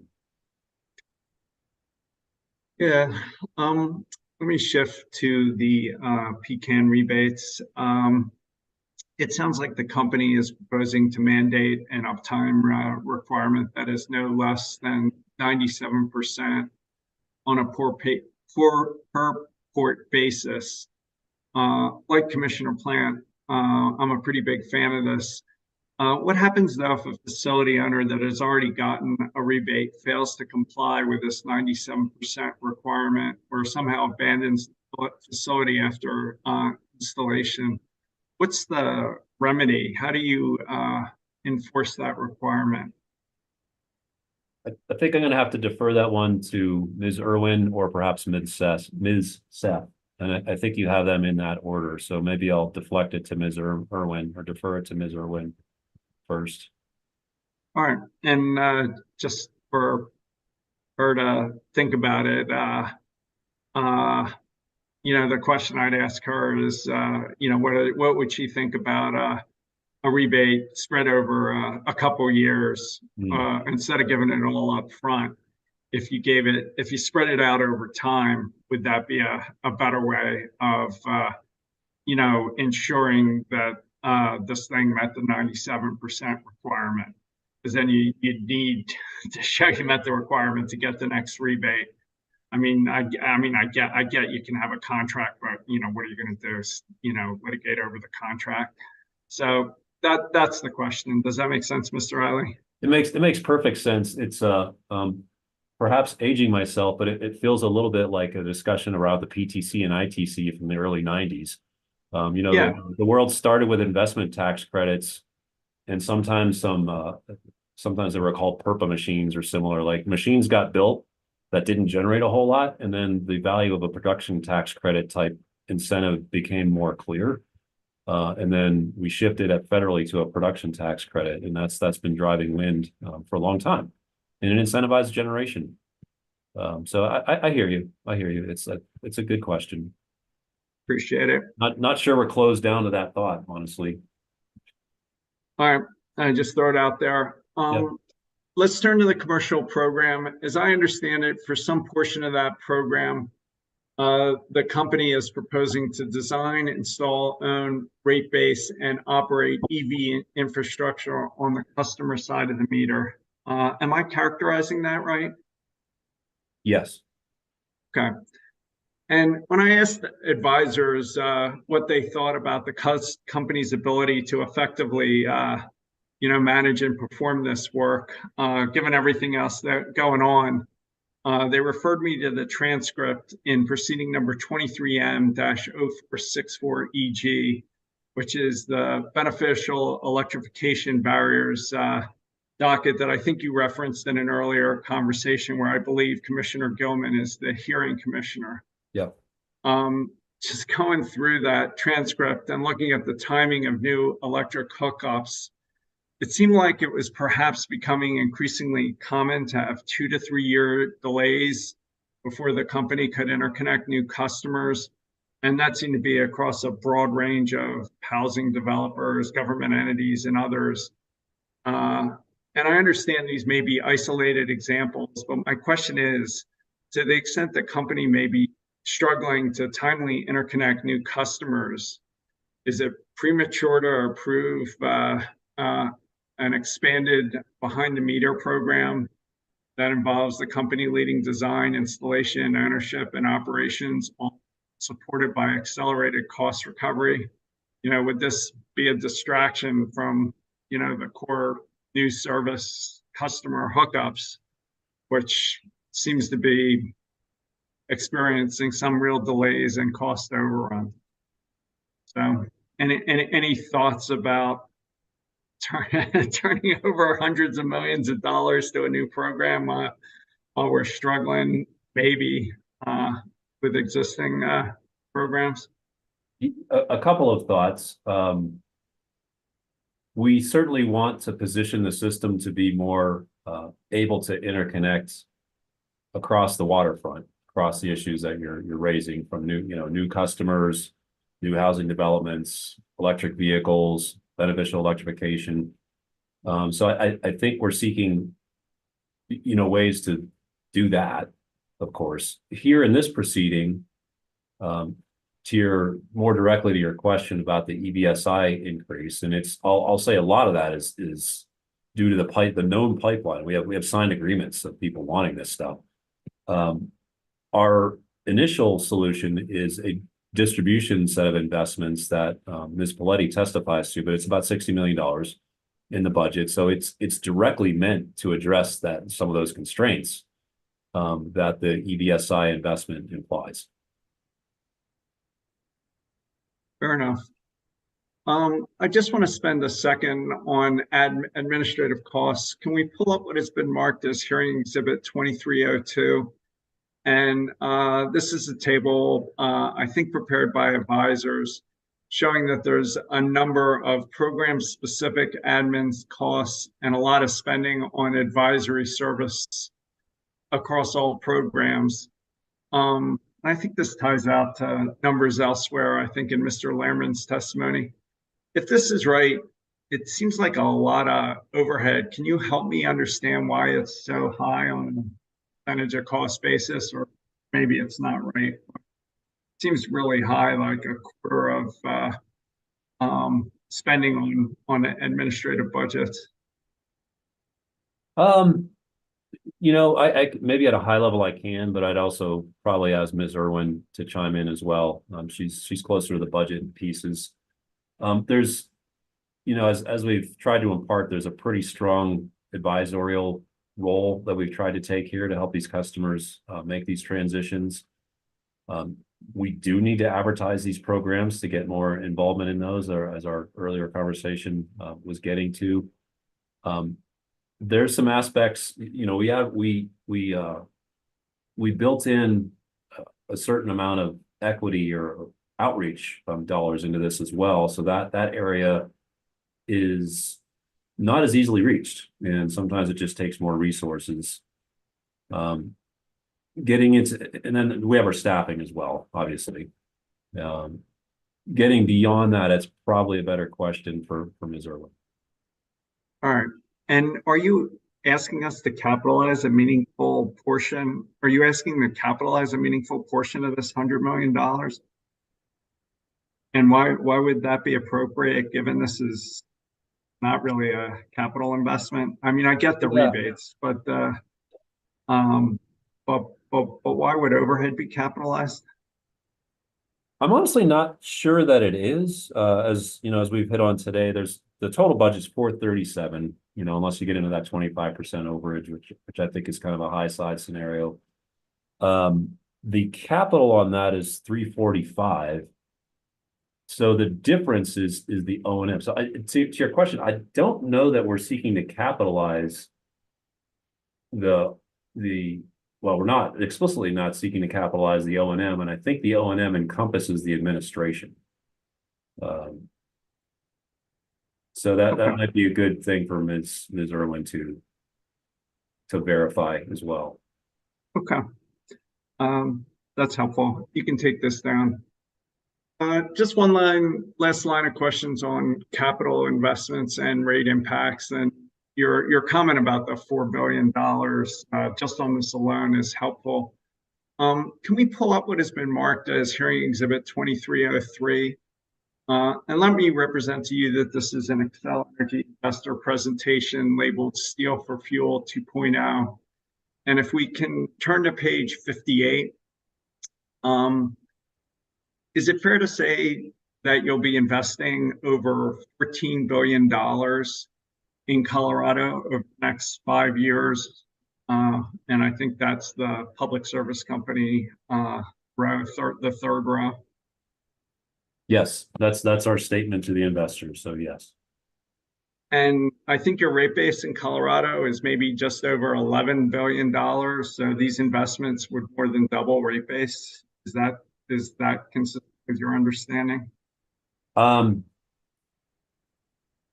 think, yeah, that is my understanding. I mean, as you well know, the CEP is a very large realm of investment.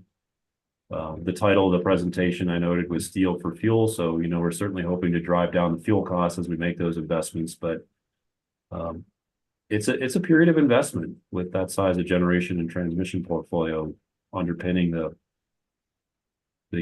you know, shift to renewables to about 80% and the emissions reductions we're chasing. Can you go to page 56 for a sec? Maybe try 57. Yeah, so is it fair to say that at least at the holding company level, approximately 2/3 of the investment is T&D, transmission and distribution? I understand the Colorado piece may be different. Yeah, that seems ballpark about right. All right. One last thing. Can you pull up hearing exhibit 2304? And let me represent to you that this is a graph of average retail rates. It's basically total retail revenues divided by total retail sales for 3 California utilities, IOUs, public service company, and the national average. And what this shows is basically in California, somewhere between 15 and 20 cents a kilowatt hour, you know, rates were constant.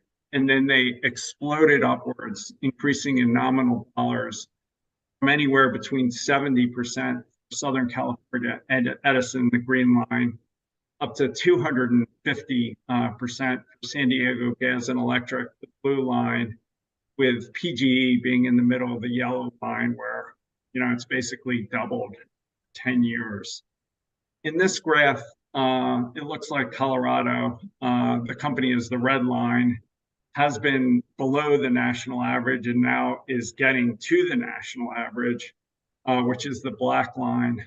And I guess, you know, my question to you is there any comfort you can provide to this commission that Colorado won't follow the California rate trajectory, given all the investments you're proposing in this case on transmission and distribution in the ERP and elsewhere?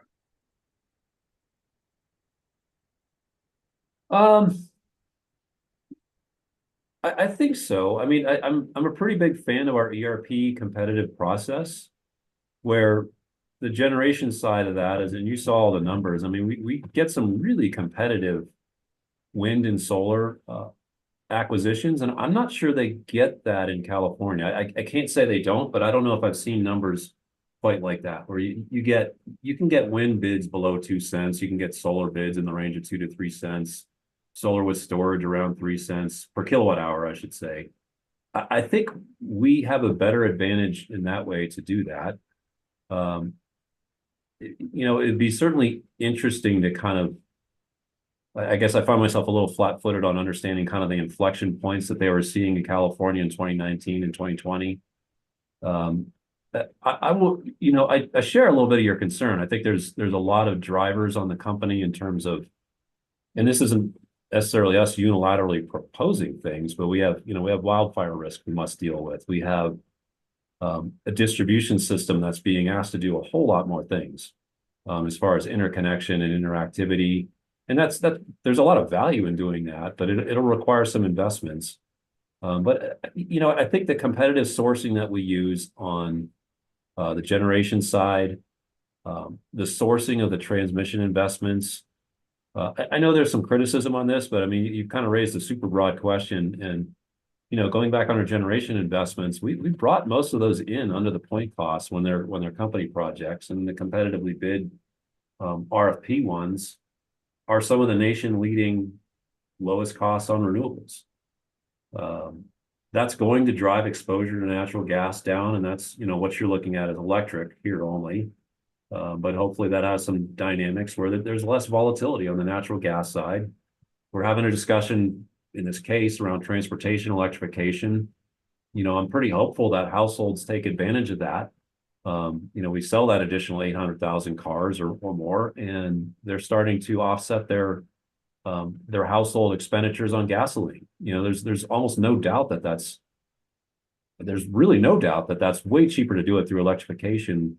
Once you have the EV, it's way cheaper on your budget to source that to charge your tank through electric power here. So, if anything, this line reinforces we're below the national average. You do see some ticking up in the national average, so it's hard to run from a fundamental. I think that may be true.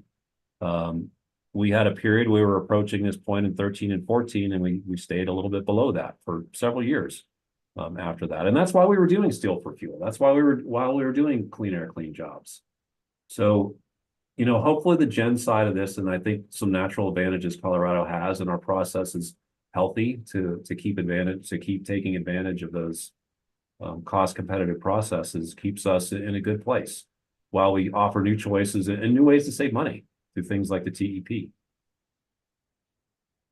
So is it your testimony that you believe that public service company can manage a clean energy transition in a way that keeps rates in Colorado more or less at or below the national average? That's where we aim to. I don't know if I have a forecast of the national average right now. Fair enough. Fair enough. We've used that tagline in the past quite a bit, and we've maintained that type of posture. And I think we're way ahead of the national average in terms of clean energy implementation. I don't think national average is contemplating 80% renewables in 3 or 4 years like we are. I totally agree. I think we can change the world. I think we can transform the world if we can keep the rates at or below the national average. But I don't know what we've accomplished if we look like California. Yeah. I guess the last question for you. Any concerns or advice or comments if this commission tried to do what it could to build an analytical framework and tried to do the clean energy transition in a way that kept rates at or below the national average, given your testimony that you think it's reasonably possible?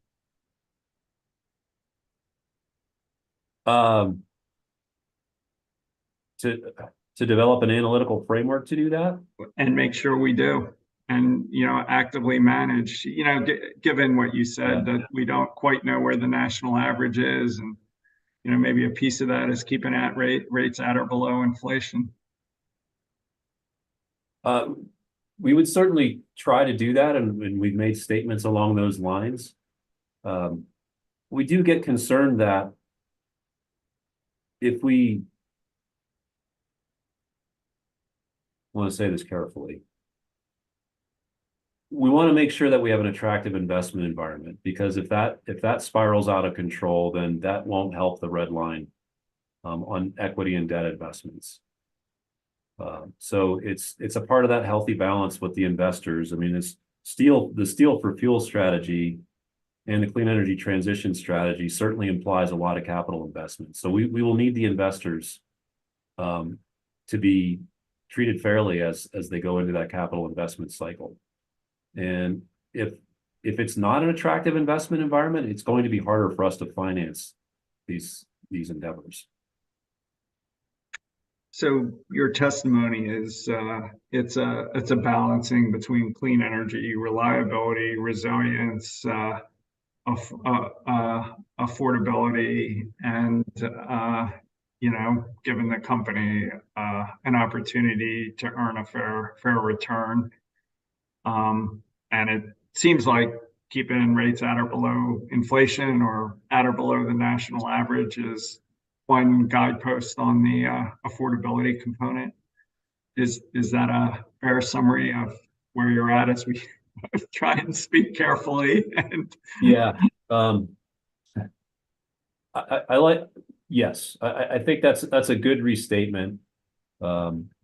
I don't know if I am deputized to state about the inflation being a fair guidepost, but we have talked about it as being a guidepost in our own investor materials in recent history. So I think you've stated our worldview pretty well. Thank you for the conversation, Mr. Riley. Thank you. I greatly appreciate it. All right, I think up to me, Mr. Riley. Good afternoon. Good afternoon. So you are familiar with the company's recent revenue decoupling mechanism for the electric business, correct? Not in super detail, but yes, I'm familiar with what it is and when it ended. Okay, so that was my next question. Could you describe for us either the current or future status of the revenue decoupling mechanism as you understand it? My understanding is it's ended recently at the end of 2023 and is no longer in effect. Okay. I was having some flashbacks to the inaugural TEP, which was one of my first significant proceedings here. And I recall that the company claimed repeatedly within that inaugural TEP that the then current revenue decoupling pilot required that any revenue above the baseline set by the company's last rate case would be subject to potential refund through that mechanism. And the company even included this in their SOP in that case, where they stated it is still crucial for the company to have a rider to avoid the cost recovery disincentive that would arise without it, particularly because of the revenue decoupling mechanism returns certain revenues to customers outside of a rate case. And the commission in its decision essentially adopted the company's stance there, recognizing that the role that the decoupling mechanism played in kind of removing the transportation electrification revenues from part of the pie in terms of revenue that would come to the company. So just in following up on this, if the revenue decoupling mechanism was such a significant disincentive that had to be overcome before, but now it does not exist, is there a rebalancing of incentive for the company that should occur because this disincentive is now gone? I guess I don't know what that would look like. I certainly hear you when it's a more nuanced argument for the rider, but the rider has several arguments for it that we've discussed today. And I just go back to the fact that the revenues from EVs will help us to slow down the need for rate cases, or they'll make rate case requests smaller. But I would acknowledge that the dynamic is a little bit different without the decoupling mechanism in place. Yeah, I guess what I struggle with is kind of generally if the company loses an incentive or gains a disincentive, whatever way you want to look at it, if the economics look a little less favorable for the company, there tend to be arguments based around that. But it appears to me the company's been pretty quiet about the revenue decoupling being gone, which I recall playing a fairly significant role in terms of conversation in the inaugural TEP. So, this can't conceivably only work in one direction. Just trying to understand if we're out of balance now with our incentives, since there's really no proposal to adjust the incentive structure, given that disincentive has now disappeared. Yeah, I mean, I don't know if I can satisfactorily answer the question. This is going forward.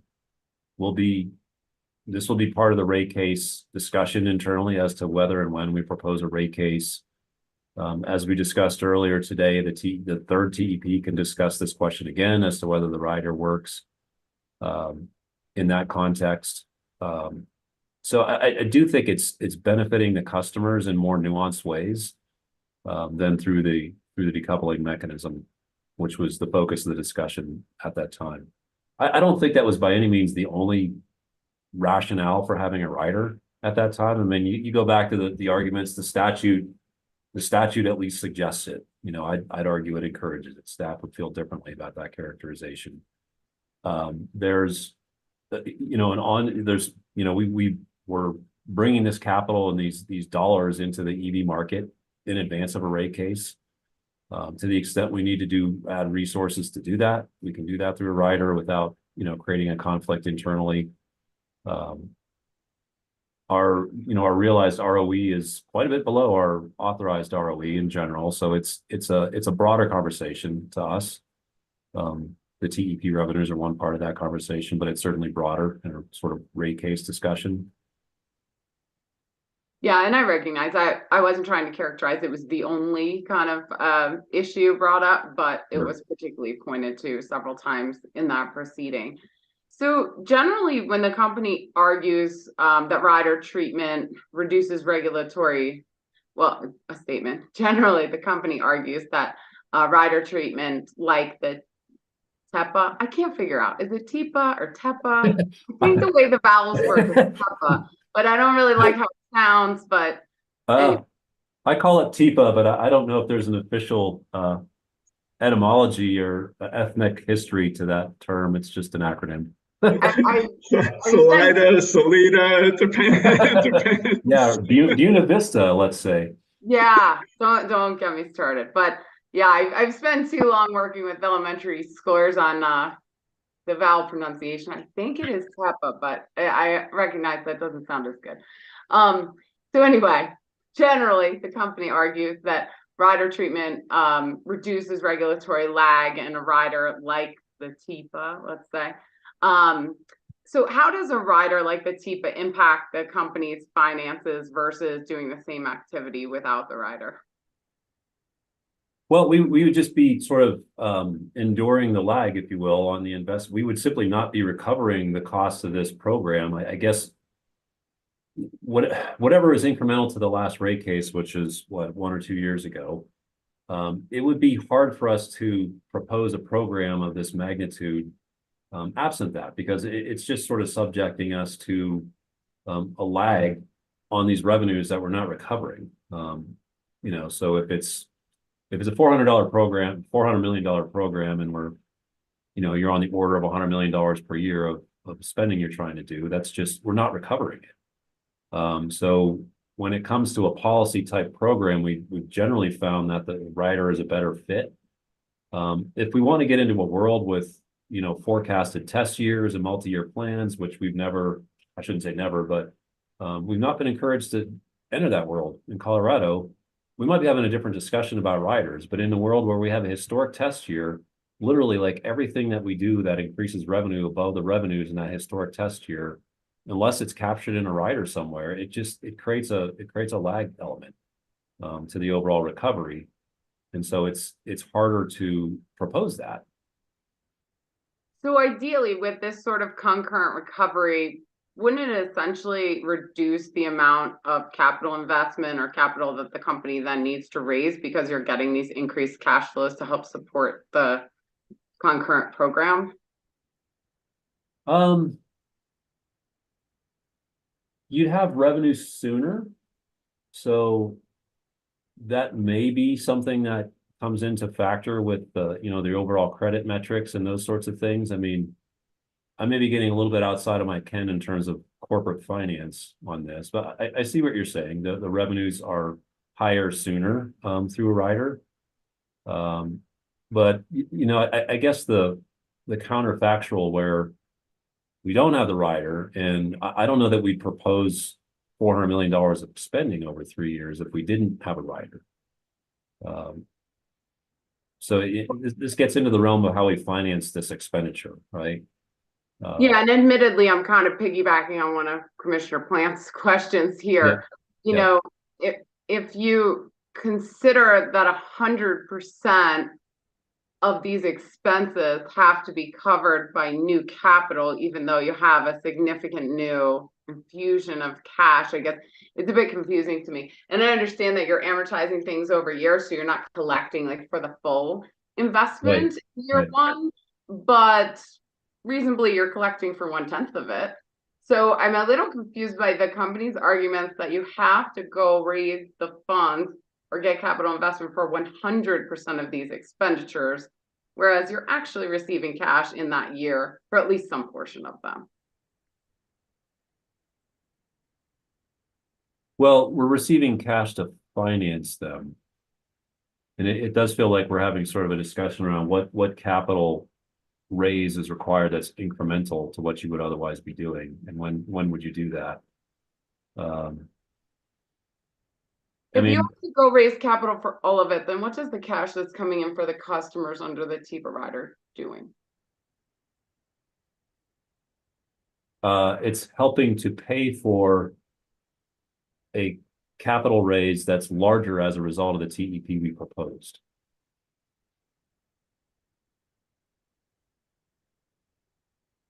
I'll consider that. I know Mr. Irwin is up, so I'll process all this and get to more.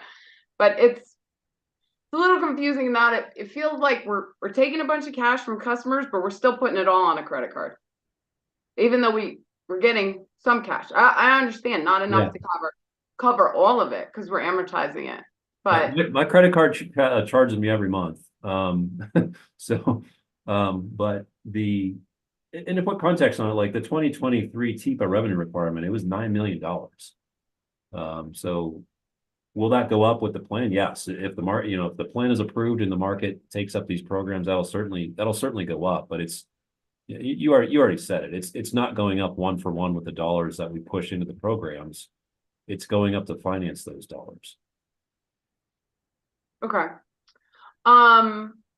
Does the company dispute staff's calculation that for every dollar of rebate that is amortized over the 10 years, it will cost ratepayers $1.51?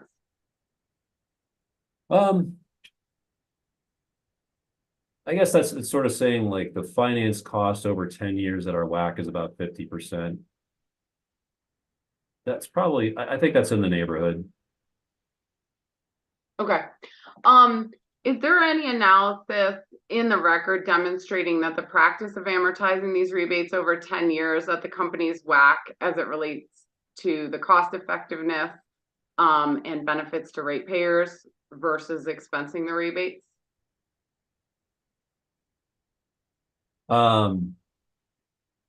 Expensing the rebates, maybe meaning just passing them through upfront. Correct. Yeah. Is there any kind of analysis the company's done or that you've presented in this record that would look at the cost effectiveness of amortizing versus expensing? I don't know that we have it. As we discussed a little bit earlier, it's more of a headroom type issue. If we're going to expense the rebates, and if you want to get under that statutory 0.5% cost cap, you're going to be doing a lot fewer rebates year to year to keep under that cap, under that 0.5% TEPA cap, if you will. Okay. And I guess to kind of the financial root of your question, I think where that goes is, I'm not sure we have that analysis, first of all, to directly answer your question, but it's sort of saying is the benefit of advancing this EV activity worth more than the cost to finance it? Right? Because we're proposing to finance it explicitly. Is the benefit to Colorado and to our customers worth it? Correct. Probably one of my better answers is to point back to the CBA. I mean, over time, we found that these investments have a net value of $6 billion. Net present value of $6 billion. $2 billion of that is avoided greenhouse gas emissions when you factor in the social cost. So there seem to be a fair amount of values here that we're getting for the investment, which is an amortization investment. Part of it's an amortization investment. Okay. And then with regard, kind of setting the question of to amortize or not to amortize aside, the 10-year piece. Yeah. Has the company done any analysis or what substantiates that 10 years is the right number of years? It's, again, it's similar to the equipment, that either the rebate or the company's ownership of that equipment. That's sort of the root of it. And then the other piece is keeping under the TEP, or I'm sorry, the Senate Bill 1907 statutory limit.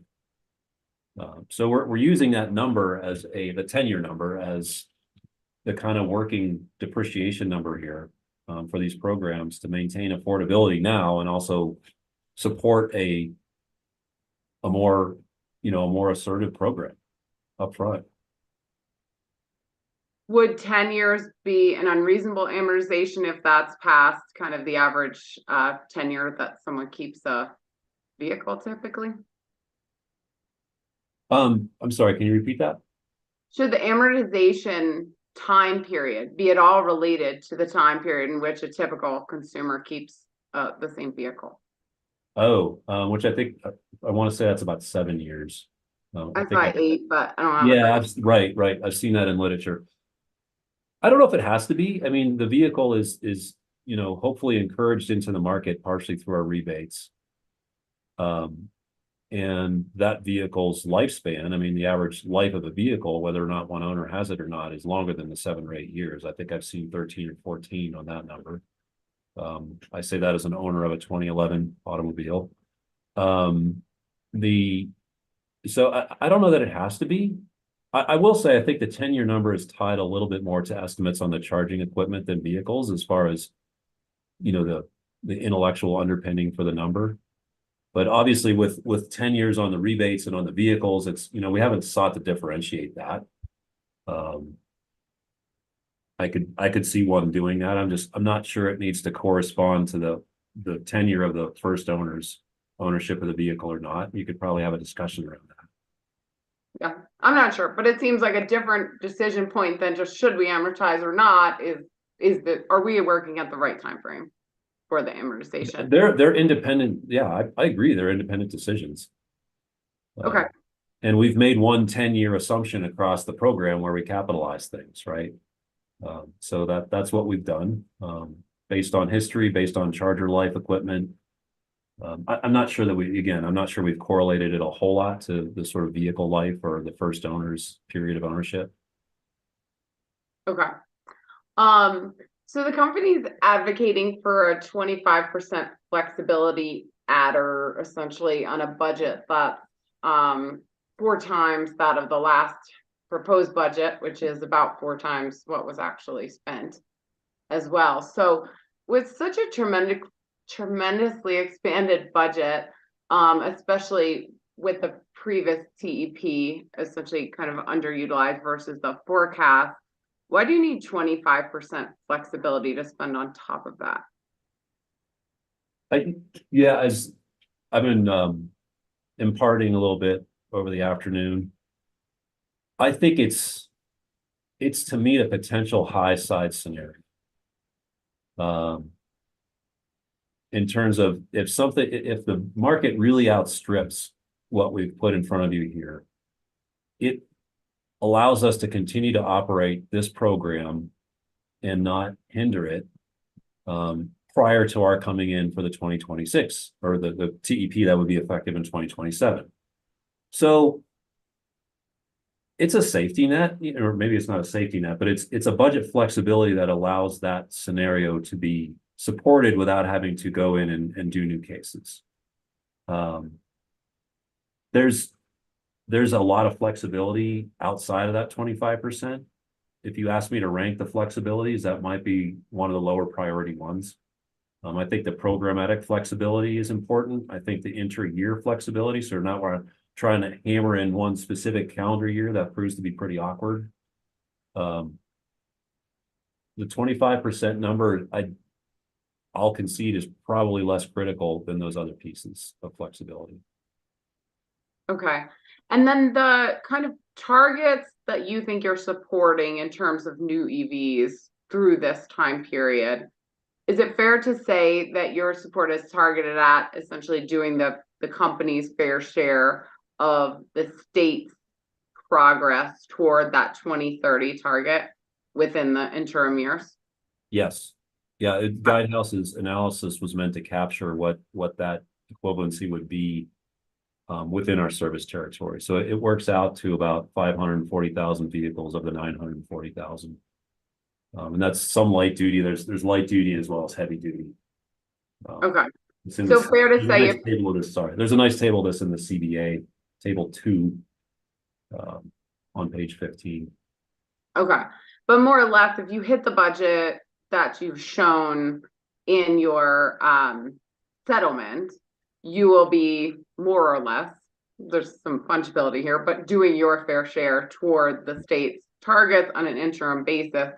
So if we allowed 25% on top of that, we would essentially be paying more to get ahead of those state policy goals because the budget was predicated on essentially hitting them and doing your fair share of them as it was without the adder. I think that could be true, or it could be the case that the market demand is clipping along at that rate. And so we're trying to meet that market demand. So it's an effort to meet the market demand. And if the market demand is potential higher than expected scenario, it's almost like a sensitivity analysis, right? It's like I've analyzed the market. It's 540,000 vehicles by 2030 in my service territory. That is correlated to certain levels of charger adoption. We believe we proposed a 3-year budget that's consistent with that level of charger adoption, which in turn is consistent with the EV forecast of our service territory share. So that's how we built the 24 to 26 budget. So if the market is going faster than that, the additional flexibility that we propose there is meant to meet that scenario. If the market's going faster than that, would that be an indication that the market is adequately supported and then some? So perhaps the incentives don't need to continue at the same exact level, you know, for that 25% overage, because the market is showing it doesn't have any failings here at that point? It might be. You know, I think you'd have to look at specific segments of the market. I mean, I hesitate to generalize a statement like that. As much as I appreciate a high-level discussion, that could be one symptom of that, or you know, it could be a sign that the rebate levels could be adjusted downward.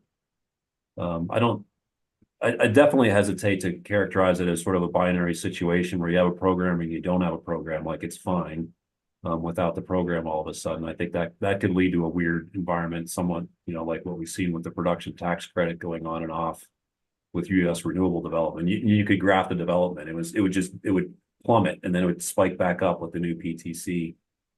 So you could take anyway. You could take that as a symptom or an indicator that the market may not need as much support. And you know, this is only 3 years away. We have a good opportunity to try to calibrate that by that point. We've proposed annual reporting in the settlement, so you'd see some data on this. Historically, it's been the case that most of our program areas have been underspent. We have some really recent, you know, experiences that suggest that may be changing, especially on the EVSI. And I know Ms. Seth is dying to tell you about that. She has a great pipeline with signed contracts, and it's really, you know, I've heard economists use the phrase green shoots. Like we have some really green shoots happening in the EVSI pipeline right now. And EV sales in Colorado is starting to tick up. So we've historically underspent. You know, we built that sort of additional level of flexibility on top of the 437 to help accommodate that. But, you know, we're trying to be flexible and meet the market overall. Yeah, and I recognize, thank you for pointing out, I agree with you. It doesn't seem to me that it's binary all in. You know, for example, looking at a lot of the information here, it looks like, say, the multifamily, you know, shared parking is really very much lagging behind, which looks to be, you know, a real market failure that should be solved for. I guess what I'm trying to probe is if we see some things just exploding, looking so successful, I prefer some built-in intelligence here that we don't just keep spending in something where the market is meeting it and instead look to recalibrate for where the market is really failing, like a program like that. Yeah. Okay. So let's see. So there's some some controversy over this potential document here. Staff claims you have a cost benefit analysis in your possession that you either can't or won't provide to the parties. Can you respond to that situation? Yes, we don't have the document. We have the CBA that we put forward. There's always drafting back and forth between a consultant and the clients. And I'd say that having been a consultant for 7 years at 2 different consulting firms and a client who's sought many consulting analyses. But there was no final draft of the nature that staff was lacking or seeking. Okay, so this document just actually does not exist. No. Okay. So I think part of the heart of some of what I'm reading as the affordability group's concerns are that there's some level of free ridership here, which I know you were speaking with staff's attorney this morning about, that some people essentially would have made their purchase even if the company didn't give them an incentive to do so, and essentially would have garnered the benefit of that increased sales and all the rest, but without giving away the money to do so. Yeah. Would you agree that there is some level of free ridership in these programs? Yeah, I mean, across the whole programs, or do you have a specific program in mind? Because I feel like you could have I don't know if my answer will change, but you could have a different conversation if it's an infrastructure investment. Yes, we have some EV specific vehicle rebates. So I don't know if you had a specific program you're thinking about with the question, or more generally. I didn't, probably more generally. Yeah, I mean, on the EV rebates, a lot of that is equity focused, right? So it's an income qualified rebate. Hard to prove, again, hard to prove when someone wants to buy a car, what car they want to buy. You're sort of almost proving additionality, which is, I mean, it feels like we have a DSM. There's a DSM sort of analytical ecosystem that tries to capture this. Are we convinced that's completely right either? I mean, yeah, I know they try to characterize free riders. Is it exactly accurate? You're trying to prove what wouldn't happen. I mean, that's inherently an uncertainty. So are there free riders in these programs? Potentially. Are we willing to say that, we want to try to limit the IQ vehicle incentive because of the potential for free riders? I don't know that I'd recommend that. To your point about multifamily, that's kind of a challenging market area, agree, and we're trying to push that with the company-owned EVSI proposals specifically. And so, our advisor services combined with that program, it doesn't suggest to us that people will be doing a lot of that outside the programs. They may do some. I kind of wonder if the free ridership is more in the realm of, companies or residential customers who have more resources to do this irrespective of programming. So that may be a thread to pull on, but I think it's something that's going to need to continue, that the analysis is going to need to continue to evolve to understand it. So to that end, is the company making any attempts to try to understand it better? Are you or could you be surveying rebate recipients to understand their motivations, whether it's, like I agree with you, it could be more on the charger side of things where people were already going to do this, and this added incentive is nice but might not have influenced their purchase decision. Can the company be using surveying or other instrumentation to try to better understand people's motivation to make their purchasing decisions? I think the answer is yes, we could be doing it. And we, especially as these programs mature a bit beyond when we really got started like 2 years ago. So that's a very valid thing to consider going forward. And we have some administrative budget as we discussed here. So I might kick that question to Ms. Irwin a bit to kind of see if there's some further thoughts from the program implementation team on that front. There may be more going on that I'm aware of, but it's a valid area of inquiry going forward. Okay. I mean, I agree with you. There may not be a lot of information out there, but you all might be the ones who can help get more information. Yeah, I agree. Given your relationship to the customers. Okay, a couple of questions about distribution system investments. I know Ms. Paoletti's, did I say that right? Paoletti? Yeah, I think so. Okay. I'll just say Paletti. Okay, I know she's the main witness on this, but I really wanted to ask kind of higher level questions that overlap different proceedings. So I think you are the right witness to that extent. So Yep. I'll start with you on them and we'll see where we get. But the company, as part of the settlement agreement, puts forth $60 million in capital investments in distribution infrastructure on the electric side to support transportation electrification, which it describes as no regrets. So this includes essentially a group of substation projects in Ms. Paoletti's rebuttal testimony, with the exclusion of one, the High Point project, which was the most expensive, I think. And that is the first 30 million that's under settlement term 37, right? Yes. And so that's a group of substations in which work is needed to support what the company understands to be kind of fleet electrification in those nearby areas. Yes. Okay. And then settlement term 38 is another $30 million bucket. And that's for support for infrastructure improvements to support public fast charging stations, right? Yes. Okay.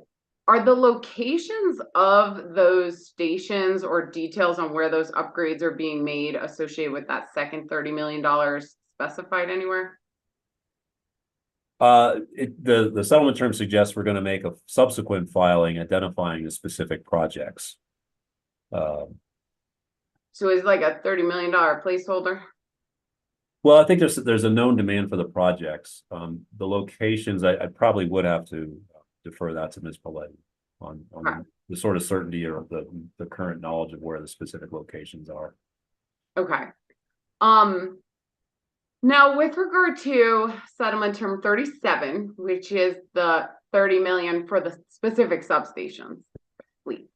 Yes. When was the need for those substation upgrades identified? Oh.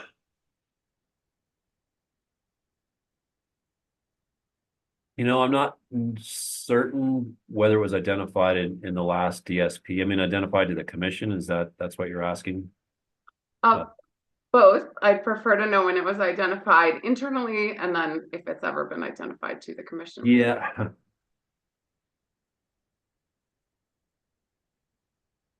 I don't know offhand if it was brought forward in the DSP or not, in the inaugural DSP in 2022. I do think Ms. Paletti is going to be better at identifying like when those kind of emerged on the radar. There was information in that case related to the relative loading of feeders. I would certainly guess that these would have shown up as higher loaded feeders in that information that we produced. Whether that was proposed as specific projects, I'm not sure I have that knowledge here right now. Okay, well, you anticipated my next question. If it was identified in the DSP that was filed in May 2022, which was the company's first DSP, I will tell you, I looked for it, and part of, I think, what's going on here is there's pretty cryptic naming between the different documents, like the different proceedings on what exactly a substation is called and how it's referred to and what is needed. And so maybe a plea for the future, if we can somehow coordinate naming and topics from proceeding to proceeding, because I was in the DSP in the needs assessment looking for this. And if it's in there, it's not at all obvious. Okay. That there is a need in this area. So perhaps a plea to make the naming more consistent. So is the naming comment about the names of the substations or projects? Both. I mean, the needs assessment contains, honestly, what I can see, very little information about the actual substation. I could see loading there. The ones I thought might correspond because their names were similar did not look incredibly heavily loaded.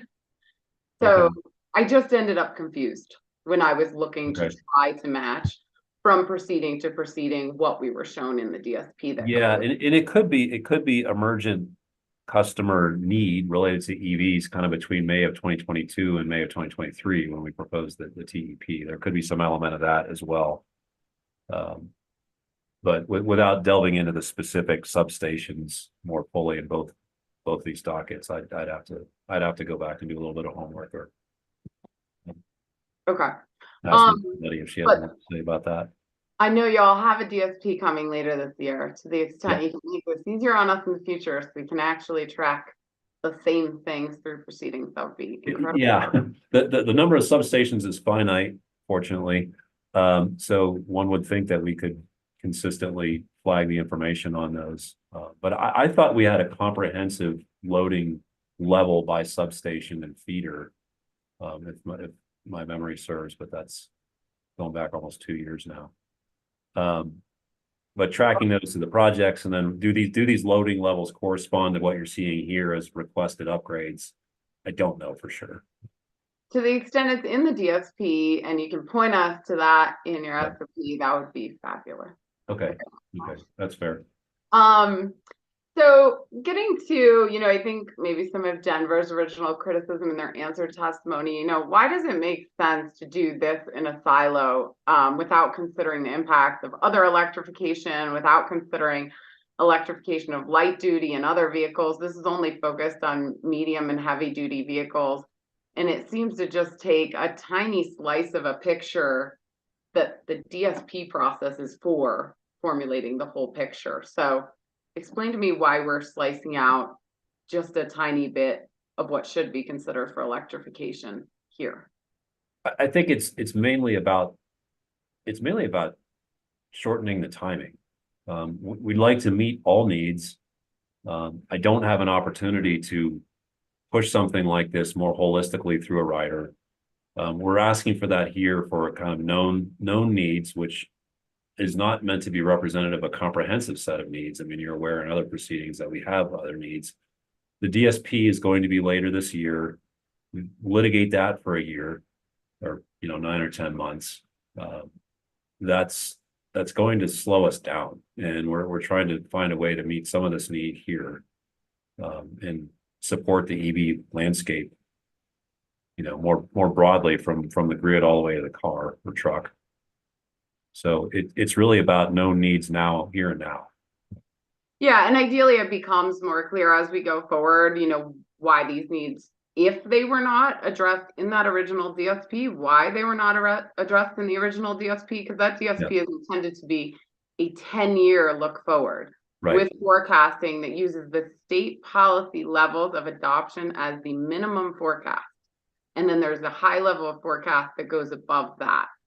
So I'm kind of sitting here scratching my head trying to figure out why we have things now showing up that did not show up in a DSP filed in May 2022 that was intended to look 10 years ahead using the state policy as the basis. Yeah, a fair question. And, the state policy drivers, whether it's the sort of middle forecast or high forecast, the state policy doesn't know much about location specific need. I mean, that's our job to try to translate that policy to location specific need. But I mean, I remember us trying to kind of impart the challenge of that. It's very customer driven. It's hard to anticipate a customer will do something before they've asked you that they want to do it or told you that they want to do it. So these things are emergent. They are customer specific. And I think there's something of an inherent tension in that between the planning process and, wanting to know things sooner and with more granularity. Forecasting that is inherently challenging versus an individual customer's set of choices and behaviors. Much easier at the aggregate than in the specific, I guess, is maybe another way to say that. Yeah. So let me see. So considering, and I recognize grid needs may become known outside of a typical DSP cycle, if it didn't show up in the DSP. But does anything within the DSP framework preclude the company from making timely necessary grid investments to support things like this? Well, I mean, we asked for a waiver of the, and I think I said MPA earlier. Sorry about that if I did. I had MPAs on the brain. I think we sought a waiver from the NWA requirement, which, you know, it puts you into that cycle of needing to assess the, you know, you do a test to see is an NWA going to possibly work. If yes, then you do that RFP process. So I think that's built into the process, and it can make a lot of good sense to evaluate system upgrades that are NWA suitable. We're trying to shorten the timeline on these investments here. So, you know, in a world of perfect forecasts, maybe there isn't. What we're discussing is a world of imperfect forecasts, which may be inherently imperfect. Right, but if you didn't get rider treatment of the distribution system investments, but received a waiver of the NWA requirement, wouldn't the company be able to move forward essentially in the same timing with these investments? Nothing is preventing you that this commission is doing, correct? I don't know that anything is preventing us from doing that. That's, I'm gonna think through that a minute. Nothing is preventing us, but we're seeking to, you know, not do so in a lag situation because the investments are outside of our forecast. So, I mean, what's preventing is maybe a different word, but sort of, you know, not encouraging us to do this is the inherent lag with a historic test year. This is our regulatory cost recovery paradigm. I mean, you know, we're seeking, the state is seeking to do a lot of modernization of a lot of processes across our types of regulated utilities. The cost recovery structure is pretty antiquated. I mean, we're working with historic test years that puts us into, you know, it inherently makes things sort of less or more favorable, depending on whether you have a rider recovery or not. So are we prevented? Maybe not. Are we encouraged? Maybe not. Okay. So I'm relating back to in Ms. Fioletti's rebuttal testimony, she states without TEPA recovery, the company cannot commit to fund its no regrets investments on the timelines we're proposing to address these projects. And so I'm kind of struggling with the idea that, you know, if you all have an obligation to serve on the electric side and should be planning for the forecasted needs, you know, coming, is this saying you'll intentionally delay or put off those if you don't receive the rider treatment you're seeking here for distribution system investments which have never received rider treatment? I mean, I think it's saying it's outside of the current budget that we've proposed. Well, the current budget that we've been forecasting and what, you know, is corresponding to the last rate case. You know, whether and how we could move forward with that, I think, you know, it makes it more challenging for us. So maybe Ms. Paletti can address that a little bit more further as far as like how that's coming outside the distribution budget. And what impairs us from moving forward on this. Yeah, it would be helpful to hear more about, you know, perhaps we've been spending too much time on the gas side, but a lot of the argument is we can't really forecast some of the new business expenses that much in advance. They come up in quick order. We're expected to respond to them in short order to ensure we fulfill our obligation to serve. And I'm not hearing the same sort of urgency here to kind of meet the need for load growth as I hear in those proceedings. So I'm trying to square that in my mind. Right. It feels asymmetrical in terms of the arguments that are being made for how quickly we should respond to load growth needs on the system. I mean, we always want to try to meet the customer's needs, and we do have the obligation to serve. So you know, the actual sort of financial impairments that may prevent us from making these investments, I maybe want Ms. Paletti to kind of address. Okay, will do. So the company is going to continue to update on discussions with customers and bring any new projects forward through the 60-day notice process for stakeholder consideration and feedback as part of these distribution system investments.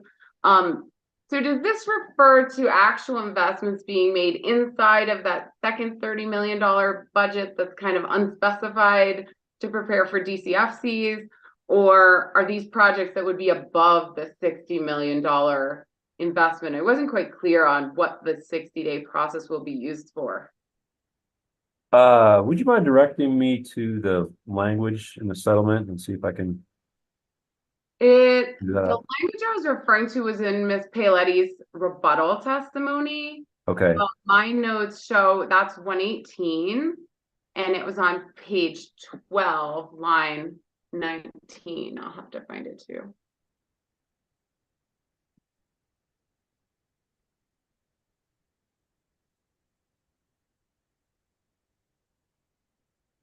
Yeah, I don't know if I have further to offer. Okay, I can confirm with her. Yeah, sorry, that might be just more efficient. That's fine. I just wasn't clear. Are we talking about additional money, or it's just more specifics for the money that's being requested? Okay. Does the company plan to utilize values identified in this TEP in terms of adoption rates in its next DSP, in terms of looking at what proactive distribution level grid investments would need to be made to support this plan in the DSP? Yes, we have newer software we're seeking to implement, which was part of the nature of the request to push the filing back a few months. I think that would necessarily be, and already is being incorporated, these levels of EV forecasting and infrastructure need translating into the DSP exercise. I mean, I think there's a real potential for better integration than we're discussing right now. Put it that way. It would be nice to be able to see it from proceeding to proceeding, how it all plays together in advance. Okay, a few questions for you on load control and optimized charging. So is there a particular reason why the company hasn't proposed a dynamic rate program, or at least a pilot that could account for the cost of curtailment or provide customers with a different option in order to optimize their charging?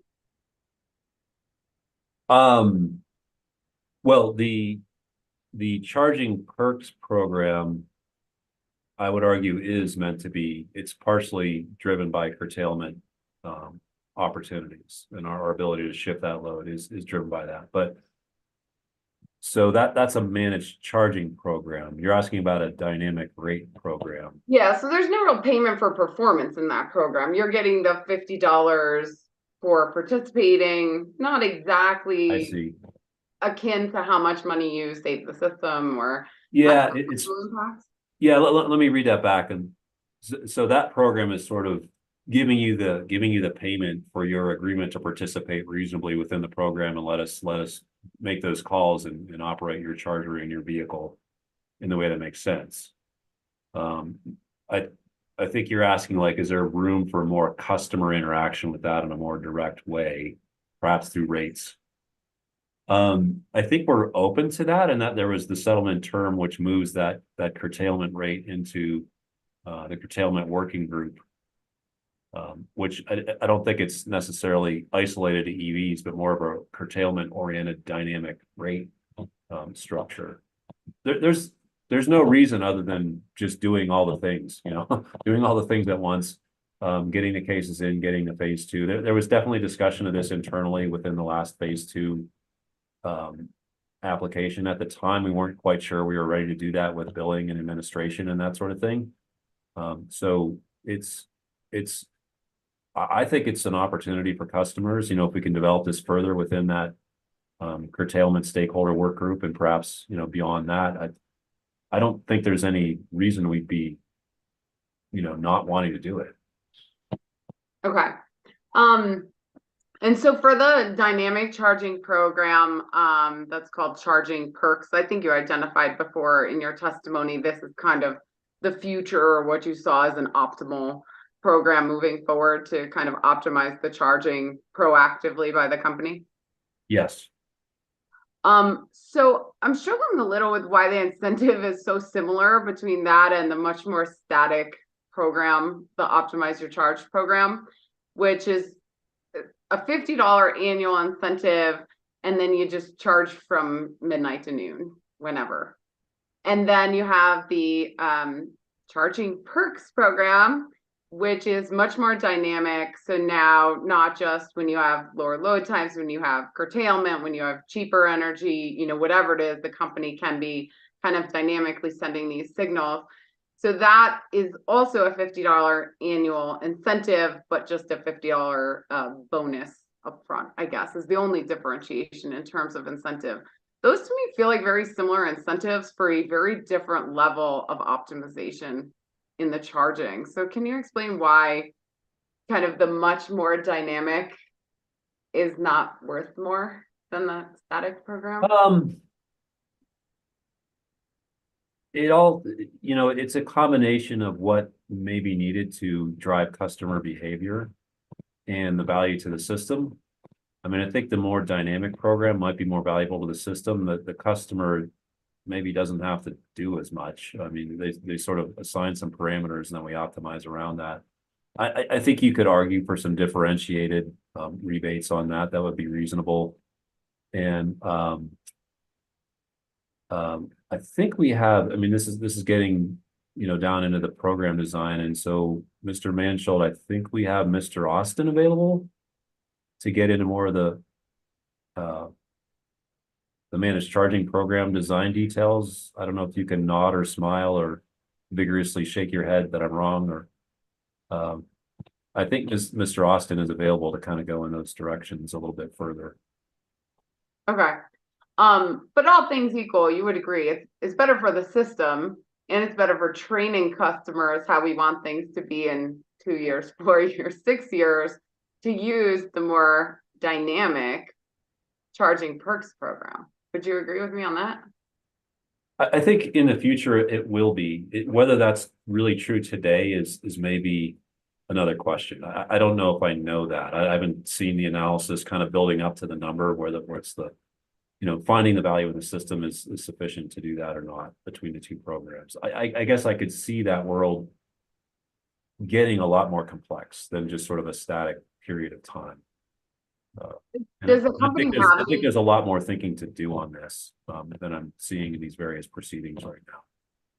Does the company have any internal calculations you've used to determine that $50 is what it's worth to the system? Yeah, I believe there's some underpinnings to that. And I maybe ask Mr. Austin to opine if you. Yeah, maybe if you can just figure out for me if they're in this record. Yeah. I've been looking. Okay.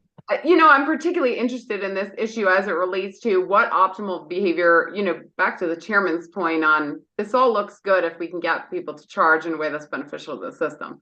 And if people charge in a way that is not beneficial to the system, it might blow up our cost benefit analysis here in terms of how well this is going for ratepayers as a whole.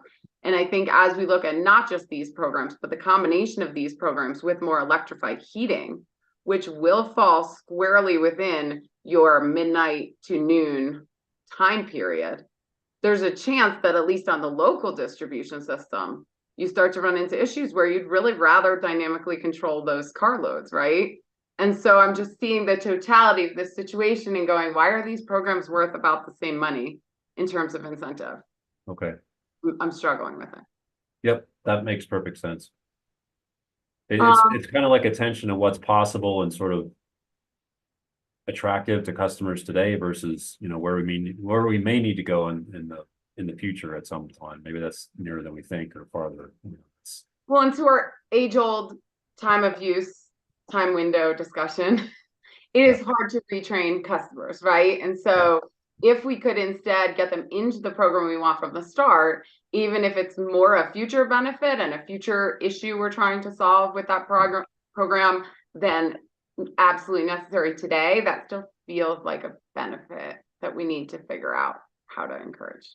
Yeah, and I guess I don't know if you stated this, but I'll try to agree with the implication, I think, which is that you may have less customer training to do if they're on the optimal program because that customer's already learned that I'm going to, you know, not me, but the systems are going to optimize their car, their charging parameters based on their input parameters versus like having to retrain them to, you know, specifically move around their set hours of preferred charging. It's like we're already sort of dialing it in for you and we'll just sort of evolve our algorithms over time as we need to. So I see some value to that as sort of longer term program. But I suspect these things will evolve a lot, honestly, as we learn more and more. When I'm just thinking if you really see a significant occurrence of electrified heating, which occurs in the, mid morning hours, you don't have to retrain customers to now avoid those hours. Well, we used to say midnight to noon, but now we want this whole chunk in the middle on. If you're just controlling it, you can address that without having to confuse it. No, I had the same thought driving in today. It's like I'm a little worried about 5 a.m. to 8 a.m. as we all, experience this extremely cold weekend, and what that's going to mean to have 200,000 or 500,000 heat pumps on the system doing that. Right, and that I think that's potentially not in the very distant future. Right. Okay, just a few more questions. Sorry. So for commercial programs, the company indicated that the commercial wiring rebate for the PG and TG commercial customers is in response to feedback from those customers, or those types of customers.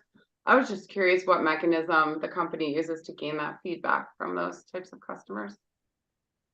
I've been hearing this going back 3 or 4 years, into the first TEP. We have for that type of customer, they may well have sort of a dedicated key account representative. And so they may have a pretty direct line of contact with someone in the organization that's following their needs and hearing their requests. They're larger customers, right? They may have an energy manager. They know to come talk to us directly. They have contacts here to talk to. So I think that's part of it. I think it's work like Ms. Seth and Ms. Irwin are doing, and the whole program implementation team, working across a lot of different customers and sort of gathering that information. So, these types of customers, we're in dialogue.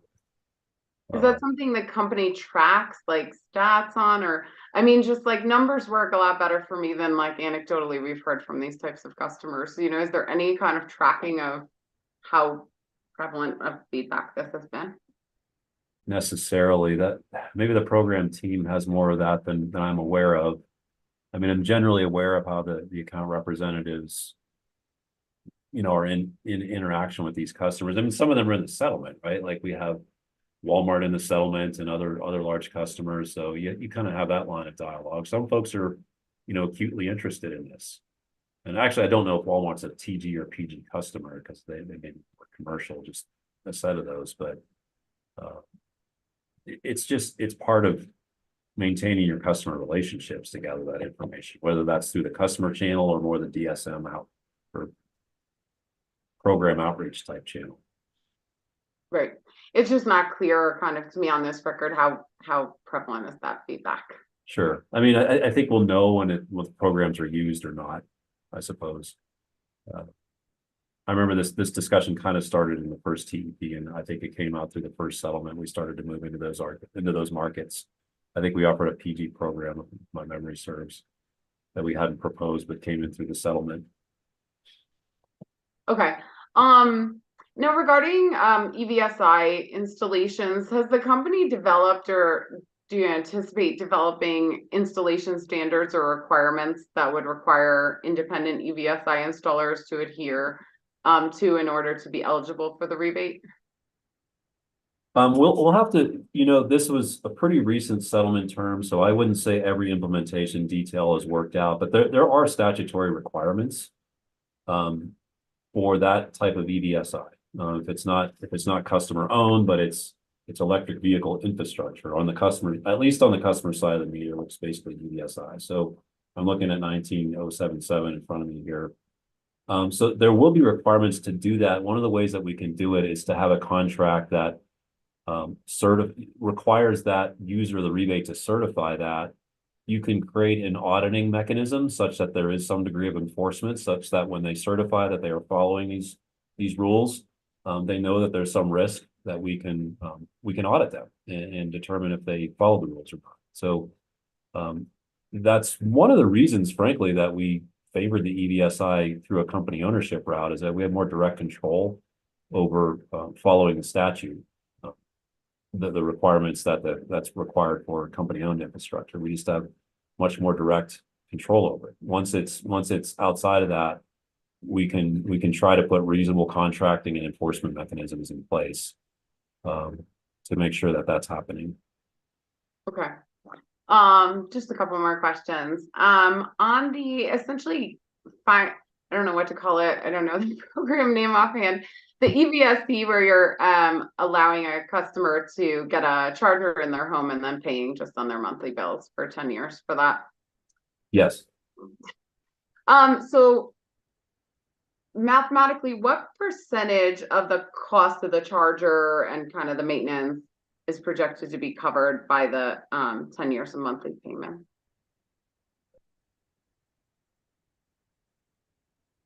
I think I want to direct that to Ms. Irwin. My sense is that it's most of it, if not all of it, because we had a discussion in the first TEP about them basically owning that charger at the end of the 10 years. So I want to say, subject to confirmation, that it's structured to cover most or all those costs over the 10 years. And at the end of the 10-year period, is the company's proposal that the customer would own the charger? I think it was the commission's order that we do that in the first TEP. And I'm still trying to remember if we settled that term, if we agreed to that, or it was just part of the decision, I would say. But do you know what the proposal is in this TEP? I'm struggling to remember that, to be real honest with you, after a day on the stand. Yeah, maybe I defer that to Ms. Irwin. Okay. On that. I feel like I should know that, and I've reviewed all these settlement terms in my own testimony, and I don't recall seeing that even. For commercial new construction wiring rebates, is there any limit as to the number of wiring rebates that would be available to one property or one customer? So this would be the EVSI? Yes. I'm not aware that there's a per customer limit. There's the overall program budget, and then there's a sort of selection process, if you will. Most customers that apply are eligible and receive it. Okay. One more question. Sorry I have to go back to optimized charging because I'm very interested in optimized charging. For the charging perks program, which is the dynamic control, what if a household, small business, whatever it is, has more than one EV? Do they receive the annual benefits times 2, times 3, however many cars are controlled? I want to say they would. They may even have, they may well have different brands of EVs, so that could be controlled independently. Now, are they using, do they have more than one charger? Or are these cars on independent chargers that can be controlled? I think I'm venturing into the dangers of speculation, so I might defer this one to Mr. Austin. Okay. Just wanted to understand if there's a difference in benefit there. Okay. Yeah. Well, thank you for bearing with me. Those are my only questions. No, absolutely. And, I just wish I had all the answers sometimes. Also wish I had all the answers. Mr. Mansholt, we're going to turn to you for redirect. Just curious about how long you think you'd have, and if you want a short break before that or get straight into it. Just looking at. I think it's going to be fairly limited redirect, less than 10 minutes, 5 to 10 minutes. So I defer to you. Tracy, are you okay to just keep going for that redirect, and then we'll probably call it for the day? Absolutely. Okay. All right. Go ahead, Mr. Mansholt. Before I start redirect, I would just note, to the extent the commissioners would like to call up company witness Mr. Ryan Austin, given some of these questions about managed charging, we're happy to make him available, even though he was released this morning. So you can let us know if that would be useful to you as we go down this proceeding too. Okay, I think we'll consider that and keep you posted tomorrow if that works. Can I bring up, please, hearing exhibit 106, attachment CAG1? Can you tell me which witness that's associated with? Certainly. Oh, no, I found it. It's company witness, Mr. Andre Queens.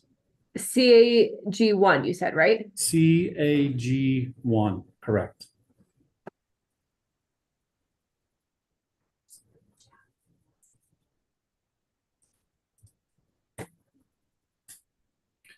On Mr. Eiley, there was discussion with Commissioner Gilman about where some of our evaluation of the dynamic charging perks $50 incentive came from.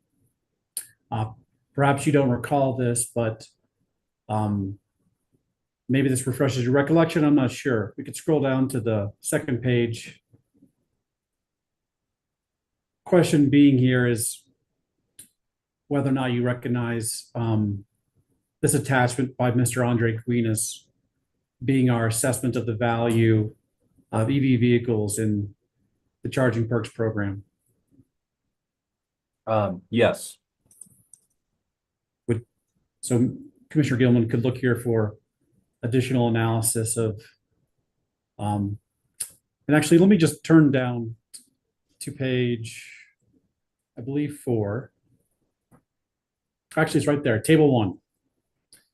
And you can see there, this provides a summary of would you read it? Actually, would you read to us what the table 1 summary says at the very beginning? Table 1, summary of impacts on annual avoided costs. So Commissioner Gilman could look here for company assessments of the value of EVs on an annual basis in the Charging Perks program. Yes, indeed. And to her earlier questions where I was struggling to kind of hand that off appropriately, I was remembering that Mr. Guin has retired from the company since this was filed, and then this was the sponsorship moved to Mr. Austin, and then Mr. Austin was excused earlier, so I was sort of struggling through who owned that knowledge to best inform the question. So apologies for that. Absolutely. There's also a conversation with the counsel for the Colorado Energy Consumers Group about the company's annual reporting of EV charging revenue. And there was a discussion of, is the settlement vague on whether or not the company will be providing in its annual reports information on EV charging revenue? To the extent the settlement is vague, can you discuss whether or not the company is agreeable to provide in its annual report information on its estimates of EV charging revenue? Yes, the company is perfectly prepared to provide that data in a manner similar to the way that we provided it on a historic basis. Okay. And can we bring up the settlement, just here in Exhibit 121, Attachment A, please. And we're going to go to the very beginning towards page 3. And this first paragraph lists all the signatories of the settlement. As a final question, Mr. Eiley, I'm curious if you have any thoughts about which of these parties represent consumer and customer interests. Yes, and I probably missed a couple of things earlier in response to those questions, and they're directly listed on here. Certain customers, so Walmart is among them. RTD is a customer. The city of Denver and city of Boulder are both, they're directly customers because they own municipal buildings, so they are managing utility costs. But they also represent residents who are customers. And then I'd be certainly negligent in not mentioning that we have Energy Outreach Colorado and the Environmental Justice Coalition, who also represent not only consumers, but kind of the most vulnerable consumers in this settlement. Thank you so much for your testimony today, Mr. Eiley. No further questions. Okay. Thank you, Mr. Mansholt. And Mr. Eiley, I think we are complete with your questioning. So thank you so much for bearing with us today. And I think you're off the hook. Yep, my pleasure. Thank you very much. Yeah, thank you. All right, let me just take a look. Next up will be Ms. Irwin. It's my proposal. We'll start with her at 1 p.m. tomorrow when we continue the hearing. And just curious if there are any matters we need to deal with today before the end of the day. Anybody can raise their hand, let me know. I did just want to remind folks, I don't think there's an overwhelming amount of confidential information in this one, but if you do intend to have any confidential questioning, to please let the legal assistant know, Ms. Federico, and she will let us know. We can coordinate that. We'll certainly have to work to coordinate the timing of that, so knowing that ahead of time will be very helpful, especially given some witness restrictions on when they can testify. So just a reminder to let us know that if you could. Mr. Dixon. Yes, I just want to let you know with regard to Ms. Irwin, I will have minimal and probably no cross-examination for her. I will certainly not use the 45 minutes we allocated earlier. Okay, thanks, Mr. Dixon. Got it. Any other adjustments to cross or items we should take up before the end of the day?